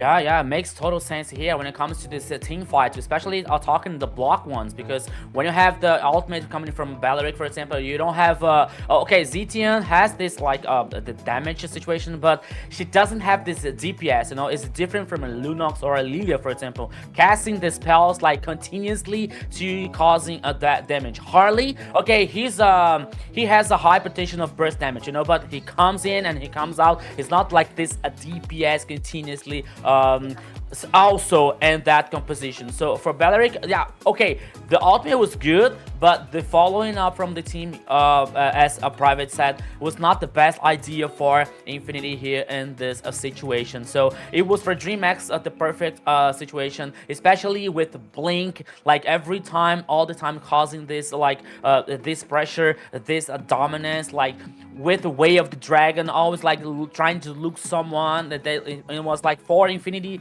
situation, like they were always concerned about like, okay, where is Blink, where is he, is he about to use the Way of the Dragon here to isolate someone? So these things, these problems were common for Infinity in that situation in the game number 2. So well-deserved win from a DreamX here, especially from the composition, and especially bringing Gord from Shy Kitty here, so new hero. That another thing outside of the box from DreamX here, and shows us that they are able to respond these like non-meta heroes coming out from Infinity. Yeah, just like Fanboy, Shaikiche is really good with having that versatility. She has so much heroes under her belt, so she's able to kind of match Fanboy in that sense, where they can have so many options for them to choose from. I do have to give a shout out to Blink though. His show was on point, picking off all those people. He was there to get those assists in, and he deserves an MVP as well in my book. So go ahead and ban out that Lucian and Uranus. When it came to that Harley pickup, that's exactly why Cho was able to shine, is because he is the threat for a lot of those assassins that try to jump in immediately. You're going to have a show. And I think I talked about it in the beginning of the game.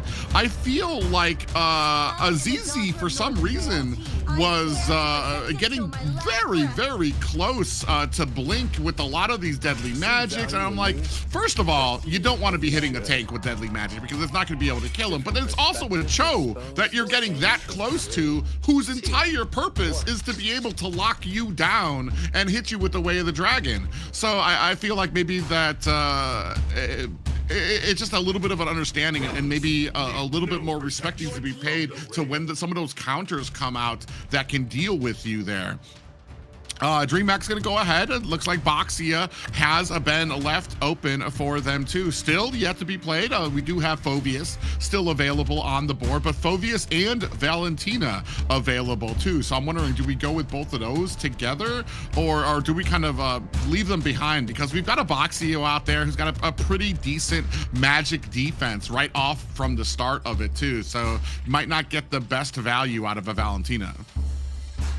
Yeah, plus when it comes to Boxia and his buff coming out from the stop healing itself, so that might be another thing that Infinity has to think about it. And comes to the response, could be Phoveus and Khalid, for example, because if they be open for DreamHack, for example, okay, totally different, coming with Harris, okay, very strong gold lane, and Yuzong here on the XP lane.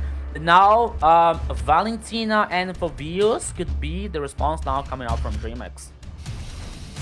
Yeah, Valentina and Phoveus. What else is open? Sora. Is Sora as strong anymore? I don't know. I feel like people are choosing more things or before they're Khalid choosing and Valentina. the Sora. Yeah, so like what about Sora? Like, I don't know, people, is there a reason they're not like so set on him as much anymore? I don't know. I feel like Sora has answers now for them. Yeah, I was about to say Phoveus is the obvious answer here because of the Harith on the board. I'm not sure if we're going to be looking for a Valentina just yet. You make sure that you're not going to, I want to say this, having the Phoveus on your team, make sure that you're not going to pick up the Valentina on the Infinity side, just because of that dashing ability is going to be something that Phoveus is really going to be feeding off of. You already have Harith out there, and Lunox is the great off-end there when it comes to Yuzong, because if you're going to come in with that Black Dragon form, Lunox is going to be able to use that brilliance to be able to get away. Kai is an interesting pick up here. I'm wondering if this is like a jungle. Is this going to be a roam? What are we going to? I wouldn't put it past Fanboy to be using this as a roam. We haven't seen it in a while, but it doesn't have. I feel like it's. I don't even know what the win rate of a Kai is here. I think we saw it yesterday and it didn't do great. I forgot who used it out. It's something I'll have to look up there. But we're going to be moving into the second banning phase for both of these teams. So we're seeing now Hylos getting banned for from Infinity, and Lilia coming out from DreamHack here, like the focus on the mid lane carry, and now the gold lane, the Moskman from Infinity.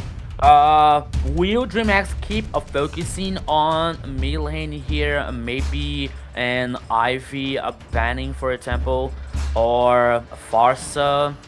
But maybe that could be a possibility, but they have to think about like the possibility for a Kai being or in the jungle or in the roaming here with a Fanboy. But there's a lot of options still here from DreamHack.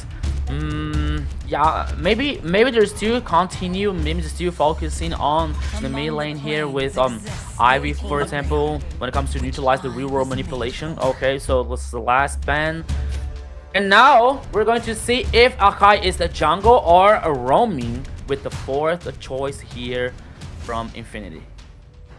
Yes, it's starting to get harder for us to kind of figure out what they're going to end up choosing with all these global bans going on, right? So it will be interesting to see what they decide to come up with here. Kai, it should be very helpful in keeping the team at bay for the side of Infinity. I guess it kind of, for me, it kind of depends on what we're going to use, and maybe, I mean, I feel like a Kai might actually be a problem if we pick up like a if we pick up like a Cho on the side. Oh wait, DreamHack, we already have the Cho that we just used the last one.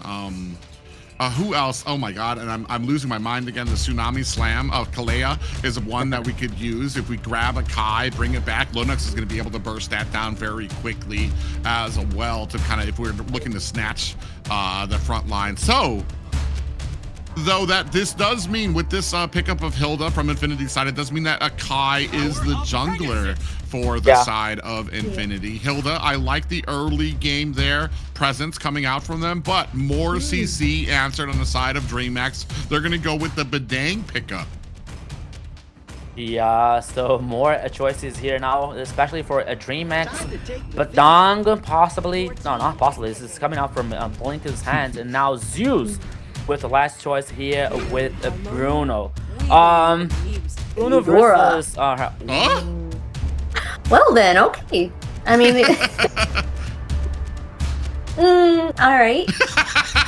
I don't know what to say, Rico. I mean, okay. I think that Eldora here could be working the right time after Shaikichi, for example, using the ultimate for trying to escape from the heavy spin from ZZ. For example, you know, but there are so many situations here when it comes to the both teams' composition, you know, especially like ZZ trying to neutralize King with the heavy spin, avoiding the retribution in objectives, team fight, for example, you know, or also Blink here versus using the combo with the ultimate, but versus who? Because I had this mobility. Hilda has the high movement of the speed here. Eldora, that's okay because she doesn't have any mobility here. She doesn't have any kind of escape. So many possibilities are going to see here, my friend Private.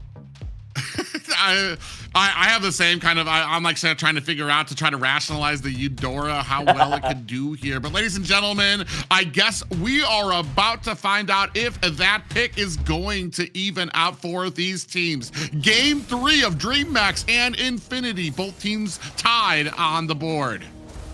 Yeah, so everything is started up so far. The matches here is 1-1 on best of 3 and 1 on best of 5. And now here in this best of 5 is tied up a victory for each team. So welcome once again to the Land of Dawn. This is the game number 3 so far, Private. Yeah, I'm very interested. I'm like you right now. I'm trying to figure out how Eudora really fits into this. I feel like it's going to take an immense amount of concentration and communication from the team. Ooh! Speaking of which, Lionel able to find a kill onto Blink, so Eudora already getting the dividends and the payout for that pick for Lionel as he gets that first blood off of DreamX. Yeah, first kill here guaranteed by Eldora. It's coming out from Lionel here on DreamX on Infinity. And oh yeah, Eldora in this early game has this this potential of damage. In the mid lane once again it is a 2v2. We're not seeing that because ZZ is heading around the top side with already in a level 4 guaranteed the golden crab for Rusi. And now 15 seconds left for the first turtle here. And now we're seeing ZZ is stealing the lizard in the jungle. Yeah, for me, the problem is that there's a lot of options or a lot of targets for Eudora, and I'm wondering, Lionel, who is the priority? Who's going to be getting that stun and that ultimate coming out from Eudora to really think we have that Black Dragon coming out, trying to offend on to King, who's having to run away as that Tortoise pushes out, but Shay Kite absolutely shreds him down, even has the brilliance out there, but it's more than enough to allow Infinity to be able to pick up this turtle. On the back end, though, you do see Goo able to find the kill onto Lionel. The rest of DreamX trying to chase down Infinity. ZZ in trouble, gets taken down by Shekitse. Yeah, Infinity Esports here was too deep trying to get the kill, Private, so it didn't work so well for Infinity. Okay, they guaranteed the turtle, but at what cost? They lost 3 players, guaranteed 2 kills for Shaikichi in the mid lane with an upset. Now on the top side, yeah, and they're going to go ahead and they find the kill. They're going to be looking to put the pressure onto this top tower, and nobody from Infinity actually looking to close the distance. So that's going to be a lot of free gold for the side of DreamX. Now we're seeing 3-4 members starting to mount at the bottom. Zeus in the bush, I think, gets found out there by Fanboy. Zaman Force laid down for Zablach, who's trying to go ahead and get all the gold he can from this tower. On the backside, Lionel able to smash down Blink with the Thunder's Wrath. Yeah, I was about to say that, okay, Private, all that Infinity can do is like to let Zeus explore some of the gold energy, but Blink once again, here comes King. Yeah, King comes in for the kill. ZZ's gonna have to use that heavy spin to create some distance from the rest of DreamHack, and they move back into their tower. You see Goo looking for an angle to get in here, just does not have anybody getting close enough. Fanboy, I think, already sensed that in the bush, so he's kind of dancing around it. Yeah, but now the situation is that the next turtle is heading on the pitch on the downside. Both teams are aware about that, and I believe that DreamHack has a better position so far, but now him, Fanboy, oh, he can't be surprised.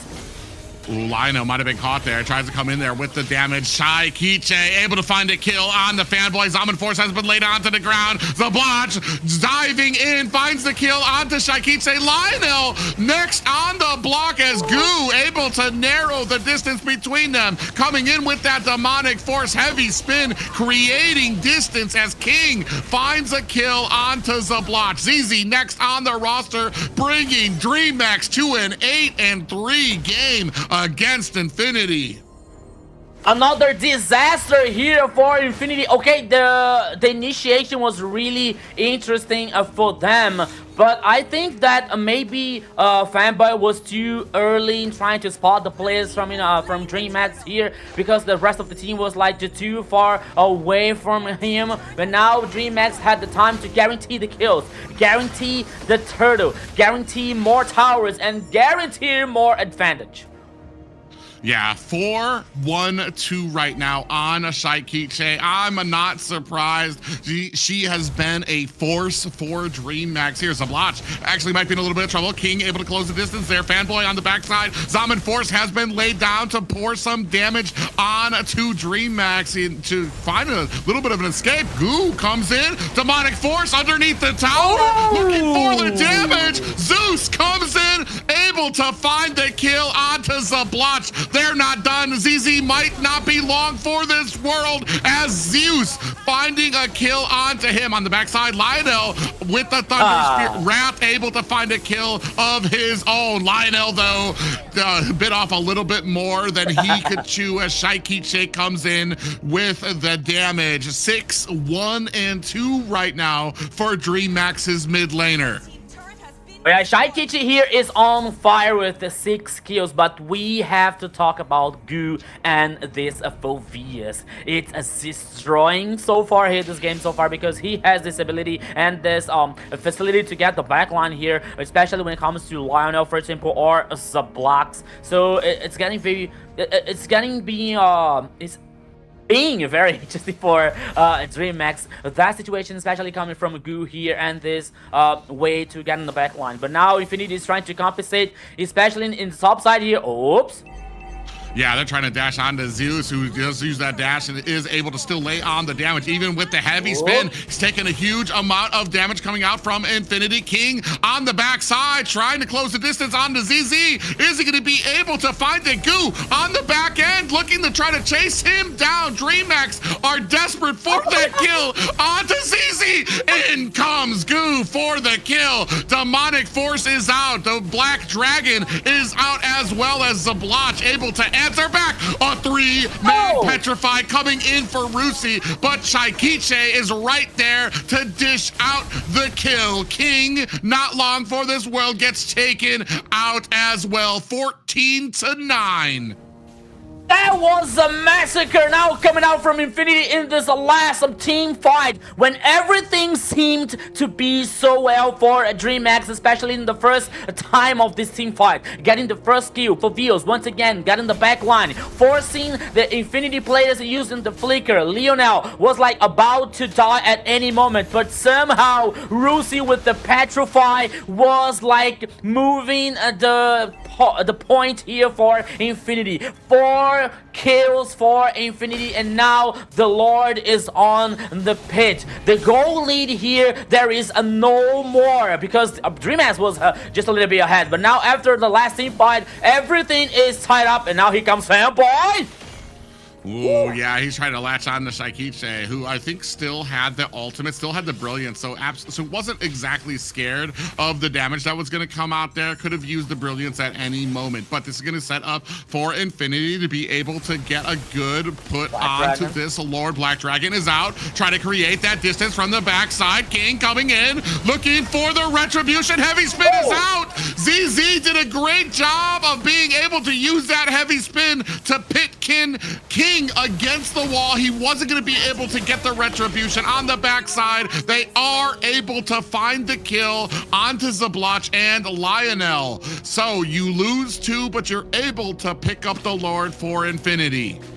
They got the Lord, but they lost 3 players, or 2. I think there were 2 players in the process. But now they're heading back in the game. But now DreamHack is taking this opportunity to get down the first tower on the mid lane. Oh, once again here, Fanboy.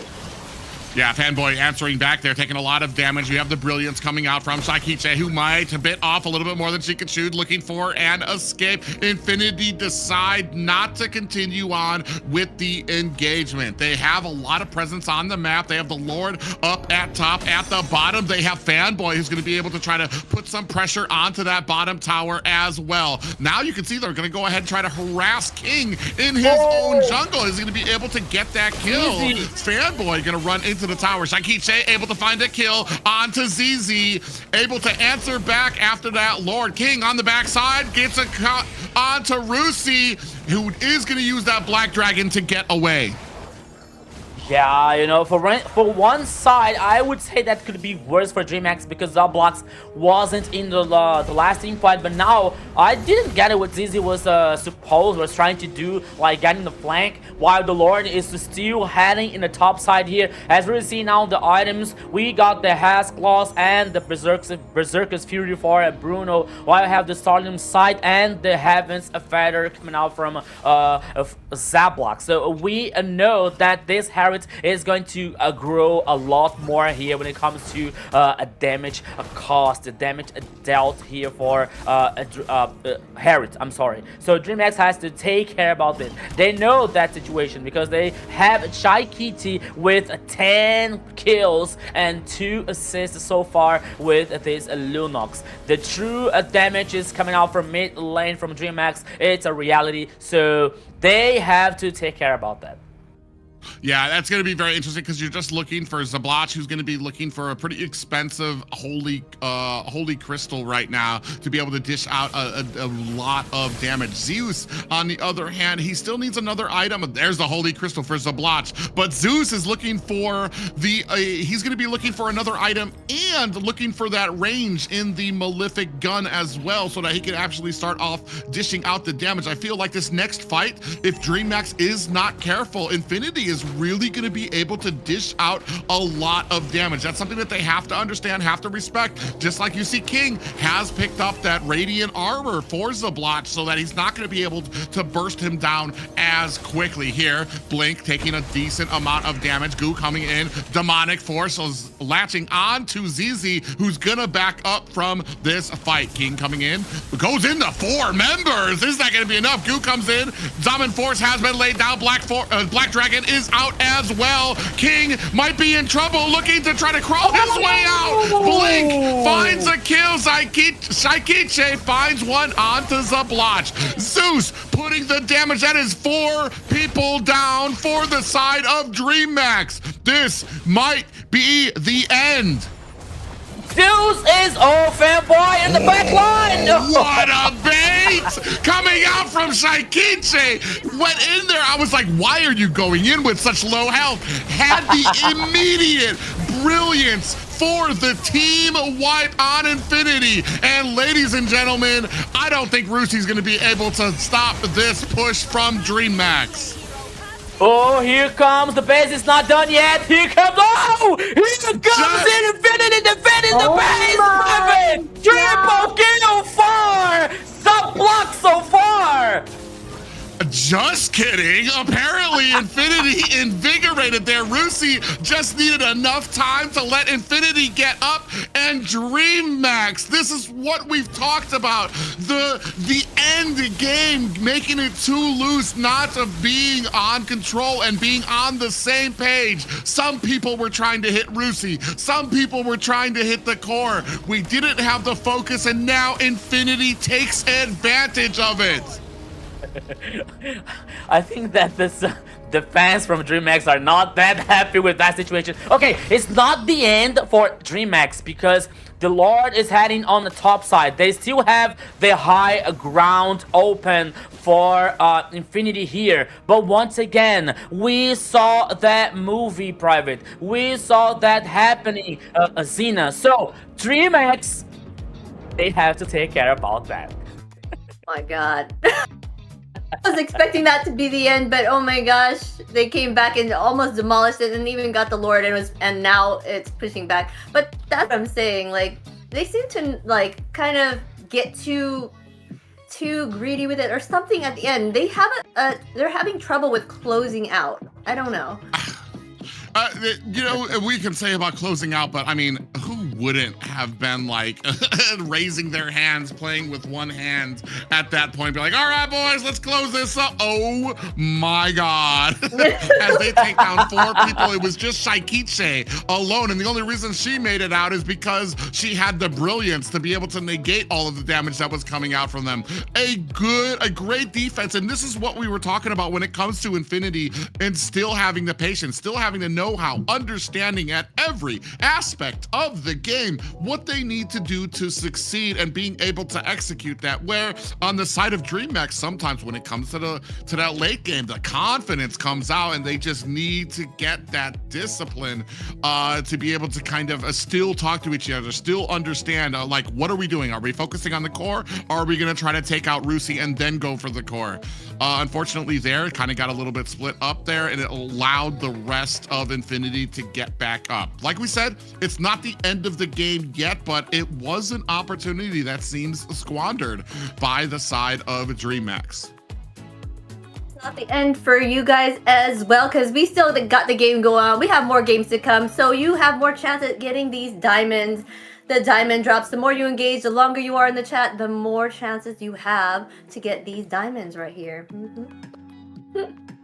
Yeah, so please guys, here you have the chance to get diamonds for free watching us. So this is your chance. The more you watch, the more you interact with us, the more you talk in the chat, the more you call your friends, you have more chances to get diamonds here, okay, to buy that skin that you are looking for so much, you know, when you go to the ranked games, when you lose, but you lose fancy, you know, so that all that matters here when you get diamonds.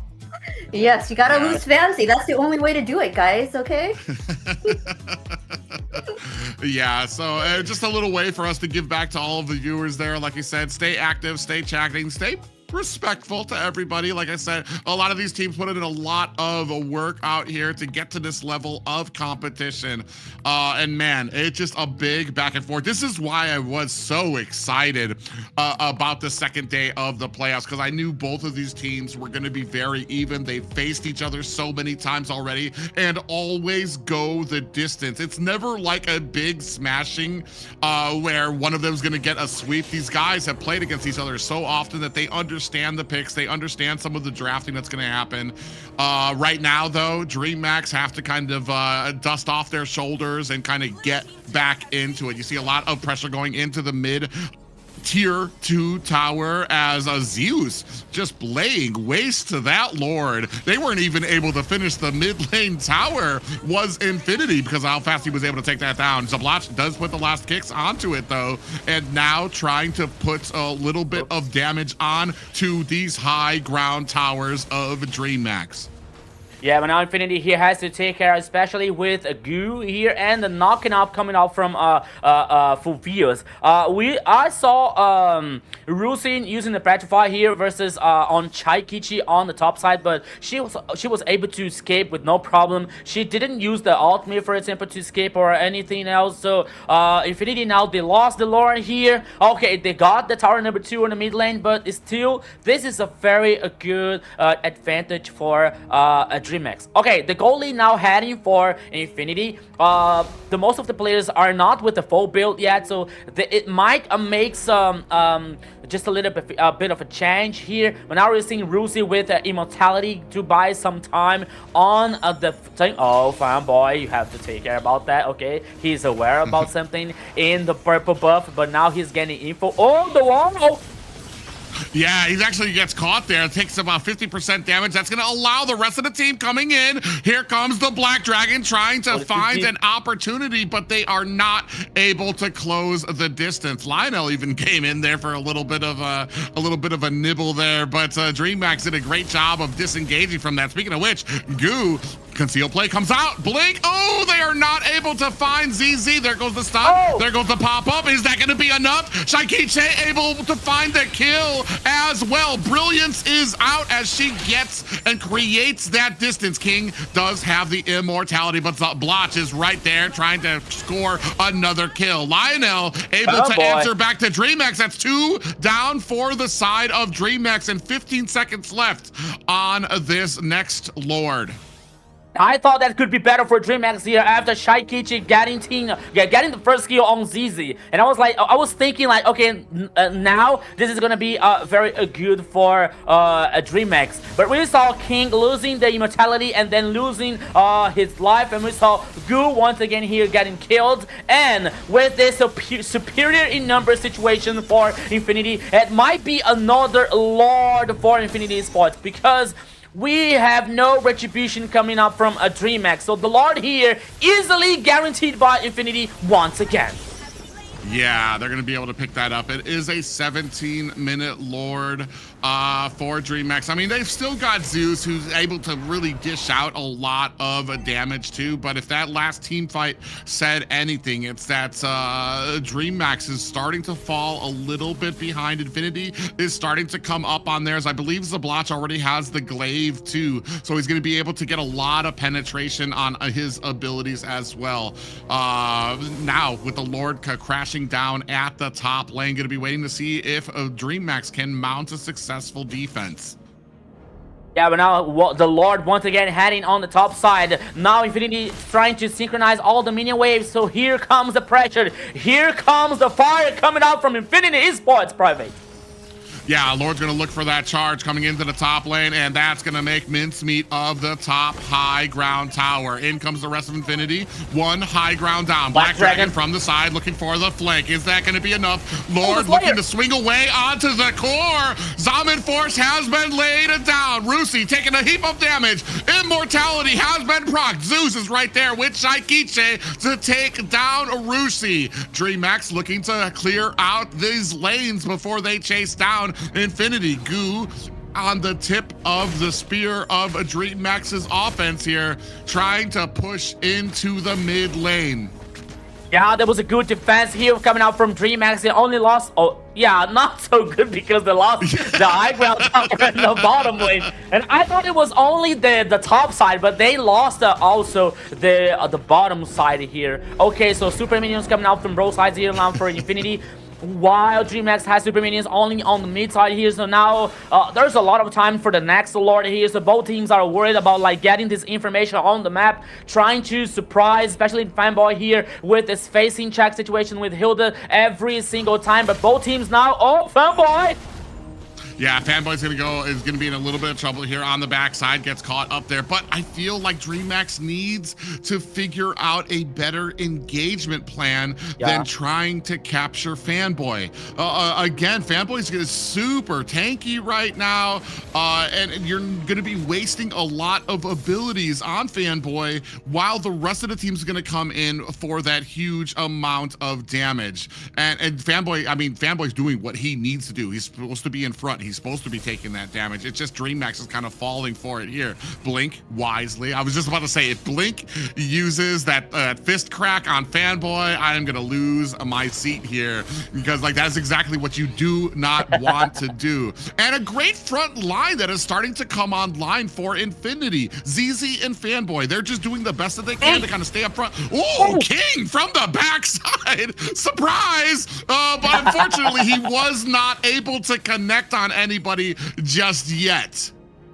Yeah, so now here Lionel was forced to use the flank. That might be very important in this next Lord team fight, while Fanboy was spotting the rest of the teams here from DreamHack. The good now trying to cause damage in a Fanboy here. But now the situation is the Lord is open from both teams, and now DreamHack, or either they're trying to find a flank, or either they're trying to push the mini waves, and Blink with the Beyblade mode here once again trying to flank. But now Infinity is aware about that situation. Oh, yeah, but they're going to see that Shaikiche is at the base trying to clear out these minions. They're going to probably try to burst down this Lord once they realize it's a 4v5 here for this fight. At the mid lane, Rusi shows himself trying to clear out that mid lane as well. Unfortunately, DreamHack's just not seeing a good way in. They need to be able to get that flank. They're trying to get around this huge front line to get into Zablatch, or to get into Lionel, but it's so hard for them to be able to find these maneuvering here with this great front line being played by Infinity. Now dancing around this Lord, it seems about 25% down as well. You can start seeing the minions, and again Shaikiche has to go back to answer these minions immediately. Infinity see that, they're gonna start pressing their advantage, trying to push in to DreamHack. Another wave, Shaikiche, get to the top lane. You can see these minions going in there. The lanes, they have all three pressure of the lanes coming in, so it is going to be able to stop that. But now we have a fight coming out from Infinity and DreamHack. Down comes the Zaman Force. Fanboy taking about 50% damage, still has that immortality. DreamHack successfully have been able to push them away, but the mid tower might suffer for it as there are minions creeping at DreamHack's final high ground tower. Side lanes starting to push in as well. Black Dragon is out. Infinity see this as their moment. If they can keep DreamHack busy for just a bit longer. Lord, 10% getting down. Is that going to be enough? ZZ from Infinity able to get the retribution on that Lord. Demonic Force on the backside is able to take down ZZ's. And down, Lionel able to turn it down against the minions at the base. This is what I was worried about. Is it going to be enough to take them down as Infinity fighting for their lives? And finally, the base minions come out from DreamHack, but it is only Blink alive here to try to defend against three members of Infinity. Can they close it up? Fist Crack comes out. Immortality has been proc. Zaman Force laid on the ground and immediately aims for the base. That was a really nice cooking here coming out from Infinity, especially with this minion waves coming out from both sides. 2-1 for Infinity. Let them cook, Xena. Let them cook. What a turnaround that was. I was fully expecting DreamHack to have that one, but at the end they fumbled, and that fumble they were not able to recover. All the Lords went to the side of Infinity. They were not having a good time at the end there. Not at all. Oh man, when I look at this too, I was gonna talk too about the Eudora pickup too. Just was not having its great day there, but like. It's hard. I don't like focusing on what the team did wrong. I've talked with you guys before about this. I'd rather focus on what's the Infinity was able to do correctly. But yeah, they took the advantage. As soon as they were able to counter that final push, what they thought was going to be a final push by DreamHack, they kept the momentum in their favor. They made sure that all aspects of this composition were covered, making sure that King wasn't able to get that flank or that back door onto them. But then finally, they just mounted such insurmountable odds, taking down two high ground towers, those minions consistently pushing, that meant that DreamHack was constantly on a stopwatch. They were constantly on a countdown to how long they could engage here before they had more minions starting to push at their base. Yeah, you know what, guys? It is quite painful when you see Shaikichi here with 15 kills, but it's still not being able to guarantee the victory for DreamHack, you know, because we saw that situation once again. And I don't know about you guys, but I can only think of one situation when it comes to that almost victory for DreamHack. Like, I can only think that the players, like, they're sitting down in a chair on the desk, you know, playing together, for example. And then when it comes to, like, the last mini waves and they see the base exposed and they're hitting the base and they were like, oh, okay, we won that game, you know, and they standing up, like, doing high five with the players and not getting words about, like, the minion waves.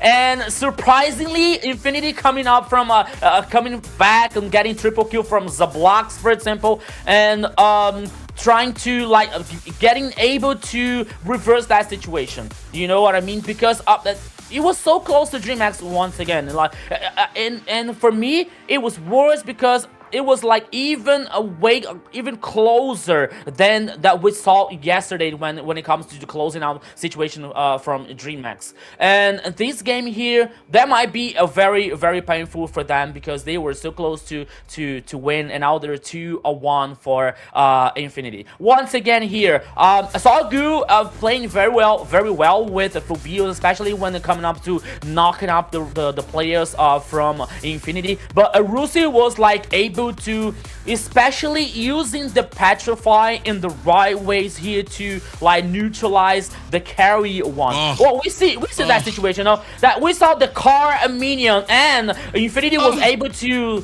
come, it was able to like clean the minion waves, you know, like the base was like 10% of HP. And even though DreamHack will not be able to win this game, it is so painful for the Dragon Boys. It's so painful. Like, not only Chaikid with the 15 kills, but with that situation. And I'm worried about, like, DreamHack's mentality now, because it was so close for them.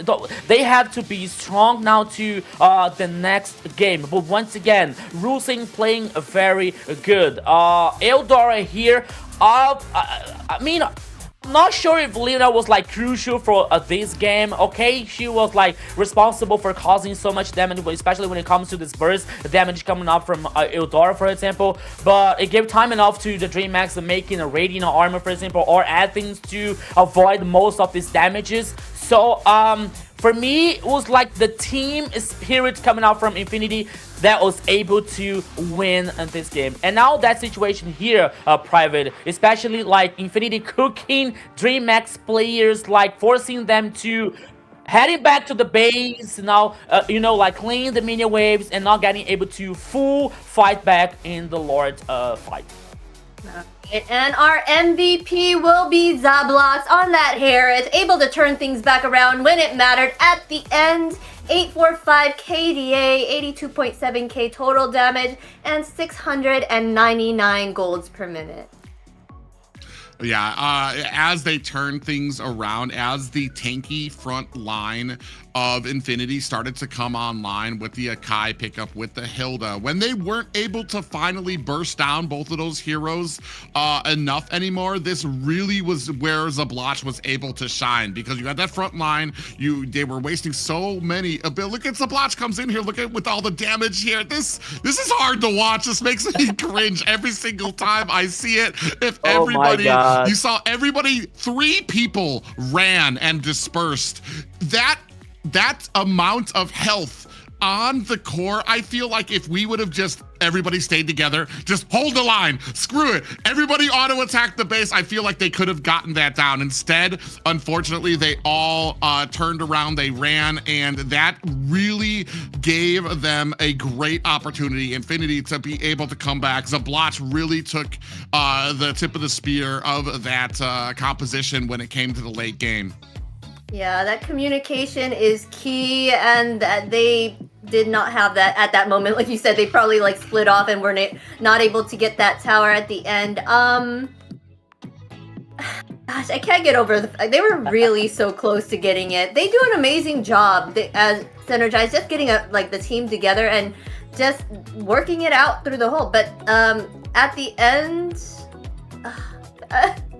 that is, it I can't get over it was it. the So perfect rough. storm for Infinity too. They did exactly like I said at all aspects of the game. They understand what they need to do. I feel like their draft kind of was hindering them at the beginning to the mid game. It was a real like Lionel. You just were not getting. We were not getting a lot of value out of that Eudora. I feel like it was basically all we were waiting for Hilda to get all of the defense items. We were waiting for the Akai to get all of the defense items that they needed. So they weren't immediately getting bursted down by the composition, and that's where Zablotch was able to kind of come in and output a lot of damage. Not just that, but the focus to be able to take down and keep the side lanes pushed out so that you had the amount of minions coming into the top and the bottom where the high grounds were taken out. That meant that the biggest damage dealer, your biggest threat, Shaikiche, had to keep on rotating back to the tower to start taking out those minions. You saw at that last one when she rotated back immediately, Infinity started the fight with them. And I feel like had Shaikiche been there at the beginning of that fight, I think maybe things would have turned around for the side of DreamMax for that fight. Unfortunately, just a great game and a great strategy coming out of Infinity. Yeah, and I agree with Xena because despite what happened in this game, DreamX did an amazing job. You know, like this situation that could be the victory for anyone. Anyone could win this game so far. But when it comes to that situation that we were talking yesterday, like the closing situation for DreamX. It's not only like it's not the same that we saw yesterday, but it still is like a ghost coming out from the past to haunt a DreamX and somehow. So they have to think about it. But now, guys, I'm more concerned about like what the DreamX guys are thinking now. Like what Shaikiche is thinking now, what the guys are thinking now after this painful defeat on this third game, considering how they lost, you know. So okay, if they lose today, it's not the end. They are heading for the lower bracket, but in the competition, no one wants to lose. Everybody wants to win, you know. So let's see what the boys of the DreamX here are thinking about that. That's what I love about this. It's not over till it's over, and you just can't count. You can't count it out until you fully get that tower down, right? You can't pre-celebrate because that's what's gonna happen. You never know. But here they are going into these drafting right here. They're banning out the Zushin, the Gwen, and the Harith, and on the side the Freya, the Soyu, and the Baxia. But they are going to pick up the Marcel on the side of Infinity. Yeah, we've seen how well Marcel, when played correctly, can have a huge effect on teams when it comes to being able to offend ganks or pushes by the enemy team, or even when it comes to the objectives, being able to use that golden hour to freeze out, especially if the enemy team is the second one trying to get position on the turtle.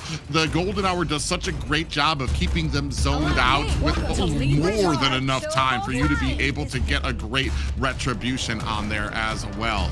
Here I have to wonder, just because DreamMax, oh man, that was basically their game to win. I mean, games like that, I mean, if that doesn't tell you never surrender in any of your ranked games or anything like that, then it's there's always a chance, even if it's like the most minimal. That should be the one to tell you never to surrender. Here now, DreamMax, they're gonna go ahead, pick up the Harley and the Hilda.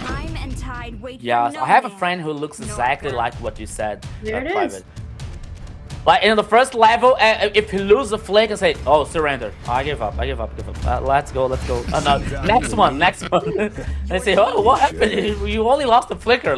Come on. There's still a lot of games to happen here." But now, analyzing here now, Infinity's composition so far with Redrin and Beatrix here. I'm still waiting for, like, the chat was talking, Private was talking firstly, and the chat was talking later about, like, when it comes to Marcel, maybe there's a good chance for, like, a Changi appearing here with the meteor shower, for example. That could be a very nice execution for that composition. Let's see if Infinity is thinking of something about that. But the fact that it's Beatrix appearing here though once again, I want to see the rest of the composition, because okay, with Marcel that could work, but maybe for like with execution with Golden Hour and the ultimate, I think it is as a Wesker, a Joy, if I'm not wrong. You know, that could work for this composition coming out from Infinity. Now a carry here for a DreamX. Oh, they're banning Kagura here, considering the mid lane and Farsa, but Leonel Leonel bringing Eldora. Not surprising that he was about to bring Kagura as well. Yeah, I've seen that Beatrix and Marcel has been paired up and worked very well together. So I'm not really surprised that she's being chosen there, because of the fact that, yeah, he's gonna do that Golden Hour and then she's gonna do all of her ultimates on that, and then it's gonna rain down and kill everybody in that spot, right? That massive damage and hold for her there. The carry, I guess they picked this carry to kind of deal with the Fredrin, kind of like be able to knock him down later on here. There's so many bans. I'm not even sure what else is open right now. I'm trying to think. I think it's Wesker is the machine gun or the shotgun. Wesker's Elation. Okay, thank you. I think the machine gun is Niburo, and I mean, Nibiru's Passion. That's the spray that goes out there. That's the continuous damage, and when you use that with the Golden Hour, they all of that spray just kind of waits there for a second, and then after the Golden Hour ends, boom, you've got this big wave of just a ton of bullets from Beatrix coming out there as well. So I like that coming out there. My only problem is, you have a Beatrix on your team in lane who is doesn't really have the domination when it comes to lane domination. So that's something that Infinity's gonna have to constantly rotate there for. I mean, with the Marcel too, you've got some great rotation, some great speed, and a great amount of early game presence there. The only problem when it comes to, for me, when I was thinking about that Golden Hour that can stop the team from getting into the objective space, Harley's going to be a little harder to catch with that, just because I think the last time we saw the Golden Hour used like that, it was against a Fredrin, who's like kind of bulky, has a little bit of a dash, and it's pretty easy to catch him with a big stun like that. Harley, especially with the way we've been seeing him played at this level, gets around all these different angles. You're basically, you're afraid of every single angle that can come in from the turtle. So it's going to be something that Infinity is really going to have to be careful and keep track of. But anybody, I mean, Fanboy has been amazing on all of the roams he's choosing here. Now, like, okay, now we're seeing Valentina coming out from DreamX. High probably here for Shaikichi in the mid lane. But when it comes to Infinity's response here, I found it interesting here, especially when it comes to Glue. Then when you have a Harley on the other side, that maybe with the teleportation here, is Glue using the ultimate that he can glue on the Harley here and cause discontinuous damage so far. So now see Lapu as the last choice. He is coming out from a DreamX, and both compositions are finished. Yes, it looks like a fun match here. Double Golden Hours. Let's go. Oh yeah, it's a great pickup there for the side of DreamX, especially on Shaikichi, who has just been phenomenal in the lane. Unfortunately, even with the phenomenalness that she had with that last game, did take an L for her team. So DreamX, all is on the line here, or they get dropped to the lower bracket. Infinity have got a comfortable little cushion here. This is their game point. Yeah, so let's see what's about to happen here on DreamX versus Infinity on game 4. This could be the last game for the first match for today. And always remember, guys, the loser here, losing team, is not done in the tournament. He is heading for the lower bracket and wait for the other opponent here. But so far, it is 2-1 for Infinity. So everybody here, welcome to the Land of Dawn once again. Infinity Esports versus DreamX. And now we're seeing King. Yeah, King was about to check out what is happening on ZZ's side, but now he heads back to the purple buff. I thought he's sitting. I thought it's a purple buff. Yeah, I was actually wondering about that. I think we saw this before too. I commented on it. Like, what took King so long to get back there? He's just kind of going out there. I do this a lot too when I try to jungle. I look in the enemies, see if they're getting their buff. If they're not, I'm gonna go ahead and try to steal it. Here, you take that walk of shame back to base because you saw them there and you're like, all right, I'm not gonna fight that. I'm just gonna have to go back. Now, you see a little bit of a fight over in the jungle. King was able to pick up the Little Wanderer though. Yeah, so after the first minute here, bro, teams are focusing on getting the farm, but oh, Blink, what are you doing there? Yeah, Blink, I mean, this is a lot of CC that Fanboy can have here, so Blink's gonna have a little bit of a problem there. Both Rusi and Fanboy surrounding there with that damage. Is it gonna be enough to take down Blink? It is not, and that's just kind of what you get with that Hilda, the early game defense and regen. Look at already almost back to full health for Blink. Yeah, almost full HP here for Blink. Using only like avoiding and only with the stabs here coming out from Hilda on a 1v2. That clutch that could be very interesting, but now Goo can be the next target. Oh, ZZ in trouble. 3 members are going to go ahead and surround there. Is it going to be enough? Appraiser's Wrath slams down, but down goes ZZ. Is not able to get saved, even with a great Appraiser's Wrath that drops 2 members from DreamX down to 25% health. Fanboy and Rusi trying to lock on to Goo, but it's not going to be enough for them to be able to find the damage for that Lapu.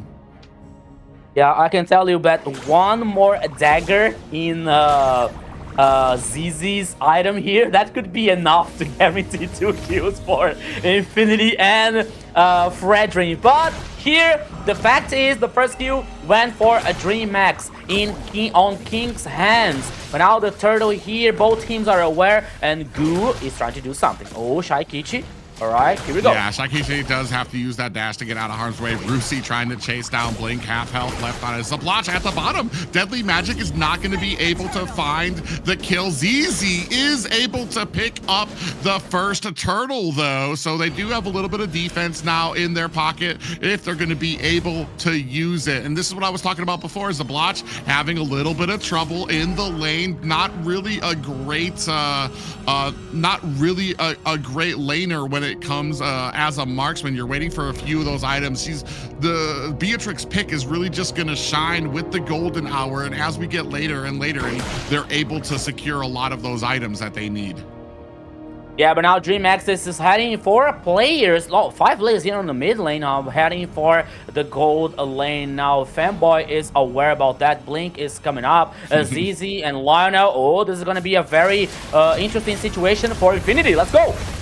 Oh yeah, Blink actually engages on that. Appraiser's Wrath comes down, slams the Zeus down to 50% from the backside. Shaikichi trying to come in. Are they going to be able to find a kill? Onto Zablotch. A great combination from King and Shaikichi to lay on that damage to find themselves with a 2-0 lead. Yeah, that communication didn't work well now for Infinity because the blocks were trying to hit the tower, like especially with the gold energy, while the rest of the team was like focusing on a Blink on the tower, between the tower number 1 and number 2. So DreamX once again has the good play here to surprise the blocks on the bottom lane, getting another kill for King. Yeah, it was actually really great, too, to have DreamX. Half of them were underneath the tower, and then you had the duo. Ooh, actually coming in with Deadly Magic. Rusi takes a decent amount, is going to be able to find and escape and save his tower. On the back end, ooh, Shaikichi, are they looking for a way in? Rusi sitting at about 50%. I think they're going to go ahead and disengage from this, though. Yeah, so now once again, you have, after 5 minutes, another turtle. Oh, Fanboy! Fanboy with a golden hour that misses all the members of a DreamMax, and with that advantage gone, DreamMax actually clean up with 2 kills onto Infinity. That's going to enable this Lord to go over to DreamMax as well. Yeah, you know what? I'm not sure about that, but I have a feeling that we are having 5 games here in this match so far, because Marcel is like, okay, maybe I'm being too early. The second turtle here heading for a DreamMax, okay.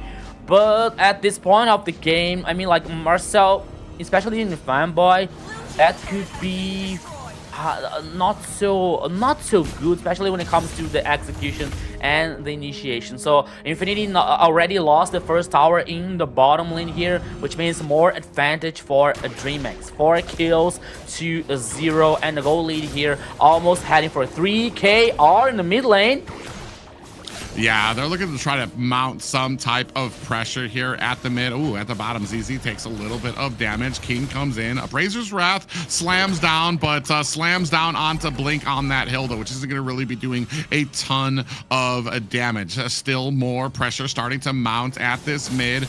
Goo manning the front as Shaikiche waiting for an opportunity. Out comes the golden hour, is able to freeze Blink and gets bursted down with the help of a Fanboy who secures the kill for his team. Finally, Infinity on the board. Just to burn my tongue, but oh, King in the backside. Oh yeah, Rusi is gonna be was gonna try to teleport away, but had that deadly magic still on him. Is going to be able to get away from here. Just take a look at the damage there. I believe that was Shaikiche, and was that King or Goo that was at the top of the damage. 2 for the side of a DreamMax, just manning up the top of the damage for this game so far. Yeah, so in the game number 4 here, so now DreamMax has this advantage, especially when it comes to the towers. Oh, once again, King here on Fanboy. Oh my goodness.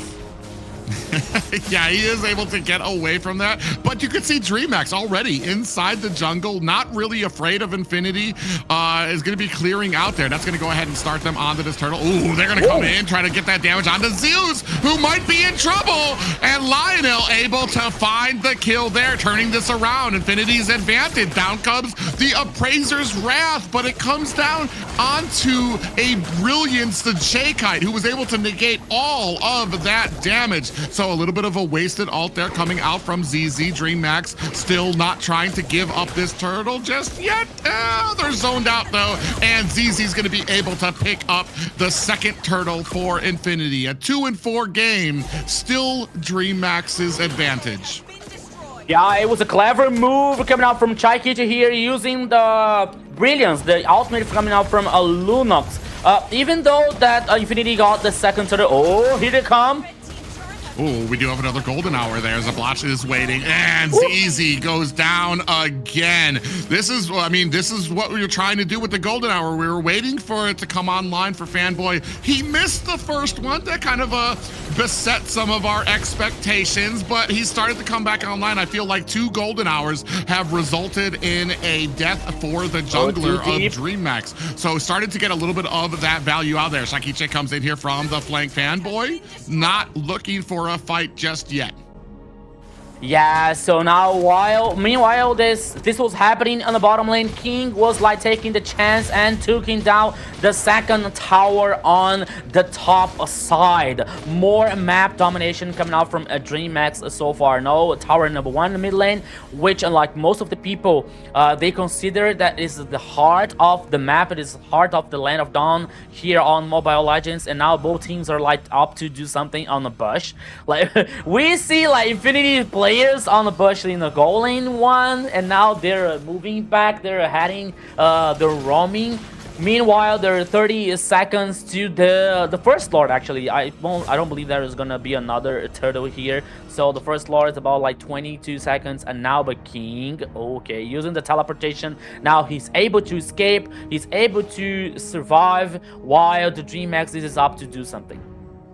Yeah, when we take a look at those builds, Zabloch had built Malefic Gun and Sea Halberd, which is interesting to me because usually with Malefic Gun, you want to have like a base of damage for it. Like what we saw yesterday from DreamHack, or what we saw yesterday from the Beatrix was an early game BOD. So you had a huge amount of damage that was being output by them. Here, we've gotten the range, we've gotten some anti-heal, so I feel like we're kind of nerfing a little bit of the damage. Oh, Brilliance is coming out here from the side of Lionel to try to get away. Golden Hour is out. It doesn't really catch anybody from the side of DreamMax. On the backside, King might be in a little bit of trouble.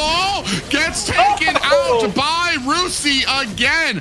Another Golden Hour comes out as ZZ gets caught. Is that going to be enough to take him down? It is not. And for the side of DreamMax having trouble, King has just been getting really zoned out from a lot of these objectives. That has not shied DreamMax away from some of these fights here. You see Blink and Goo right up on the front trying to come in with that bravest fighter form from that Lapu Lapu.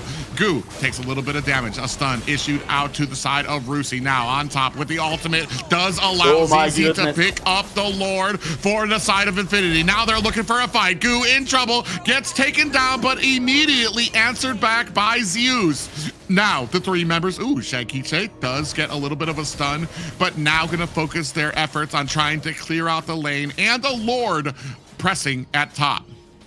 Yeah, but I told you guys before the game started, I was like hoping that Rusi with the glue using the ultimate on King, because when he uses ultimate, it doesn't matter if the King using the teleportation or not. He hears his talk, you know, on King's head.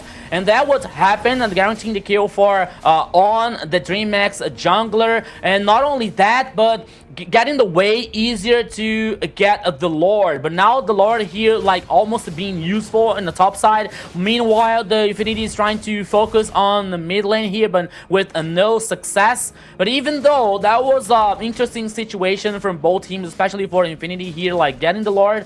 And now we have a cursed helmet for Rusi here. More like magical damage so far.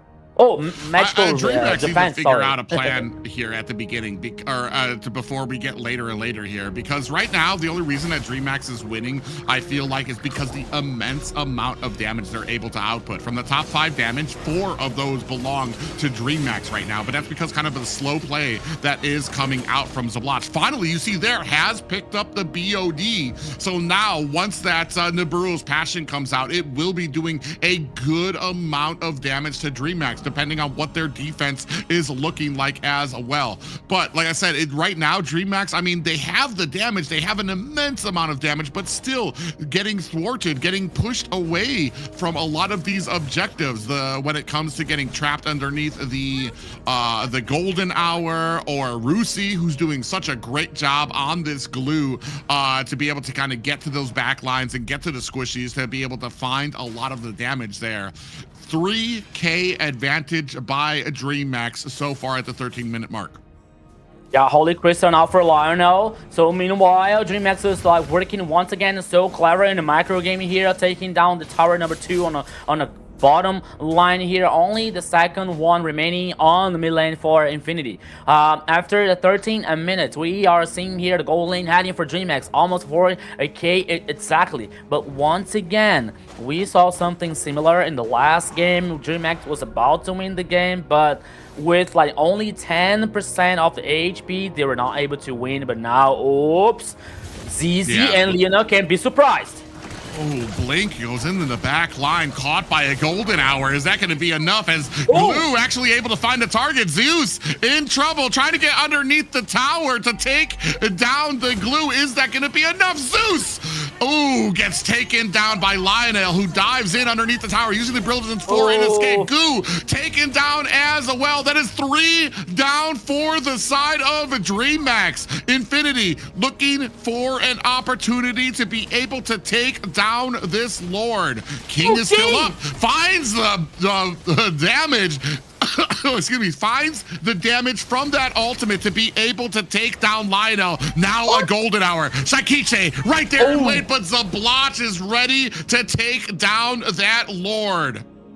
I saw the golden hour say, what's going on? But actually it was Shaikichi using the ultimate from Valentina to try to steal the Lord. Even though that was clever move, that was unsuccessful for DreamHack. But once again, King using the flank to get a kill on Lionel. But they lost the players in the process. They lost the Lord once again. And let's see how this Lord is going to be used by Infinity. I almost feel like that golden hour might have worked against them because that allowed Zablotch with the Nibiru's passion. That's a lot of damage that you can dish out with the Nibiru's passion to wave past into the Lord. Now a lot of power mounting into that mid lane. They do take down the tier 1 tower at mid, starting to work onto the tier 2. DreamHack so far not able to answer back with too much defense of their own. Minions mounting at bottom, Lord coming up at top. You could see waiting, King looking for an angle to try to come in with that deadly magic. Is he going to be able to find it? Does not find the kill, but in comes the rest of DreamHack to finish the job for him. Now the rest of DreamHack's going to have to pay attention to this Lord that is crashing up at top, and Zeus with the speedy light wheel is more than enough damage to take it down. Bing, once again, Bing like a lifesaver coming out from DreamHack here, getting the kill on Zablocks. We're seeing here now, once again, the damage dealt ranking with the Shaikichi and Kinging, both from DreamHack. Oh, also Goo in the third place here, coming out from DreamHack here. We have 3 players from the Dragon Boys. So the game now here, almost everything is tied up. Goo, let's go. Yeah, Glue might be in a little bit of trouble here as he latches onto Zeus. And Zeus, who might be uses that flicker to get away from the golden hour there. And now Blink takes a heck of it. The Brazer's Wrath gets taken down. Rusi pays for it on the other side as well. 1 down for both teams here, 9 and 9 apiece.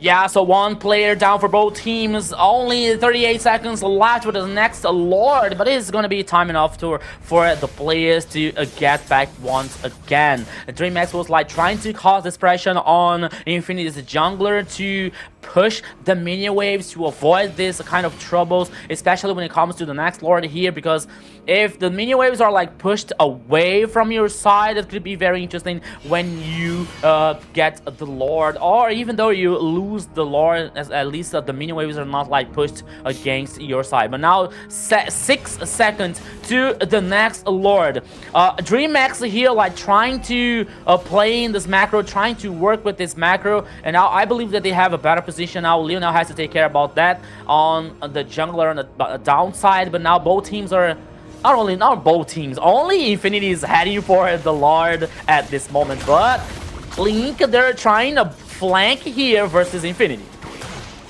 Yeah, and down to 50%, down to 25. Goo on the other side, comes in with the bravest fighter form. ZZ is able to pick up the Lord. Fight has been issued out. Are they gonna be able to find the damage onto Rusi? Ooh, actually able to use that flicker. Rusi on the wrong side of the map right now. Shaikichi able to make short work of him. But DreamHack do have themselves a Lord that they are going to have to contend with at the bottom lane. Still trying to mount a bunch of this pressure at mid. Eventually they're gonna have to turn away. Yeah, another Lord here that actually apparently is going to be useful for Infinity, but now here they come. Here they are playing together, causing inspiration here, especially in the mid lane. But look again, Blink trying to get a backline, trying to do something here to help DreamHack. Ooh, Zeus with the speedy light wheel, gonna go ahead and spray on some damage onto ZZ.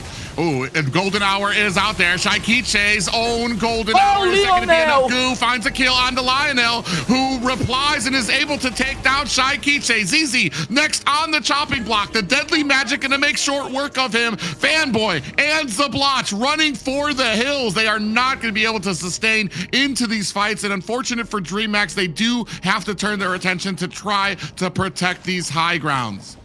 Yeah, 2-for-1 here for DreamHack, but at least at this time, the minions were able to take down the tower on the top side here. No high ground for DreamHack. The minion waves on the top sides for Infinity. My goodness, another like close match from coming out from both teams here. Like Infinity is getting the Lord, you know, but most of them are like, okay, only getting the Lord to buy more time to take in a breath after a DreamHack's pressure for most of the time at this game. So it is working so far. They're still waiting for like Lionel with this high true damage coming out in the late game, or the blocks with the huge damage with this Beatrix also.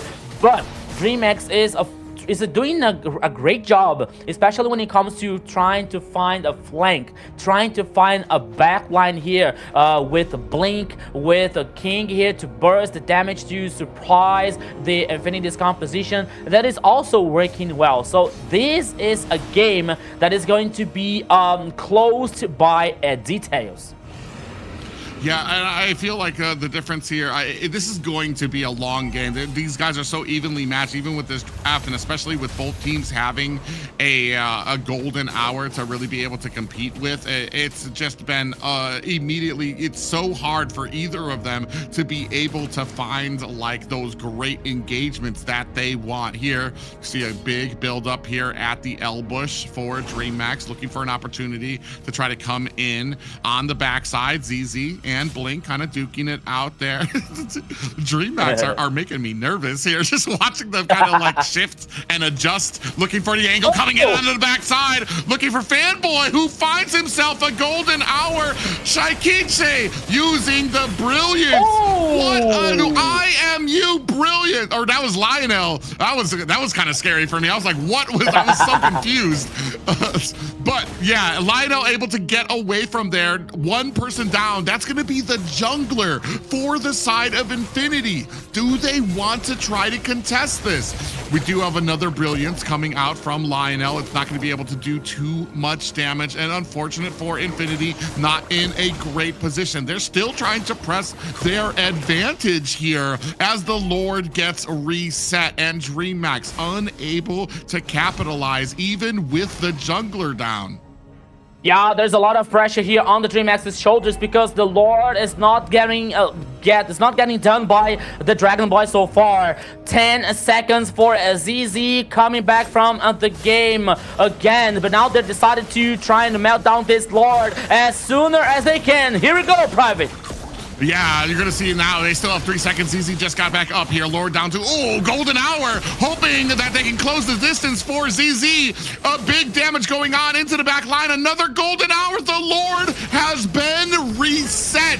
Rusi in trouble. Shaikiche finds a kill. A double for Shaikiche. Zablach able to answer back, and so is a Blink. 2 down for both teams right now. Evened out. King gonna be looking for a way into here. Is taking some damage down onto those lanes, but is going to have to go back to the base. Oh, actually, he doesn't. He stops that recall and is looking for an angle to get into here. Oh, do they not know?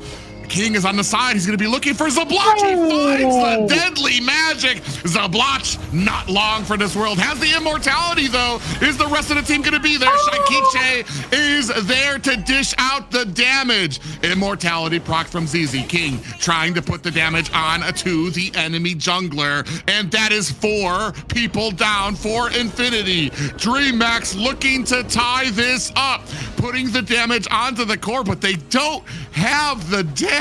What? Well, why are not they getting the Lord?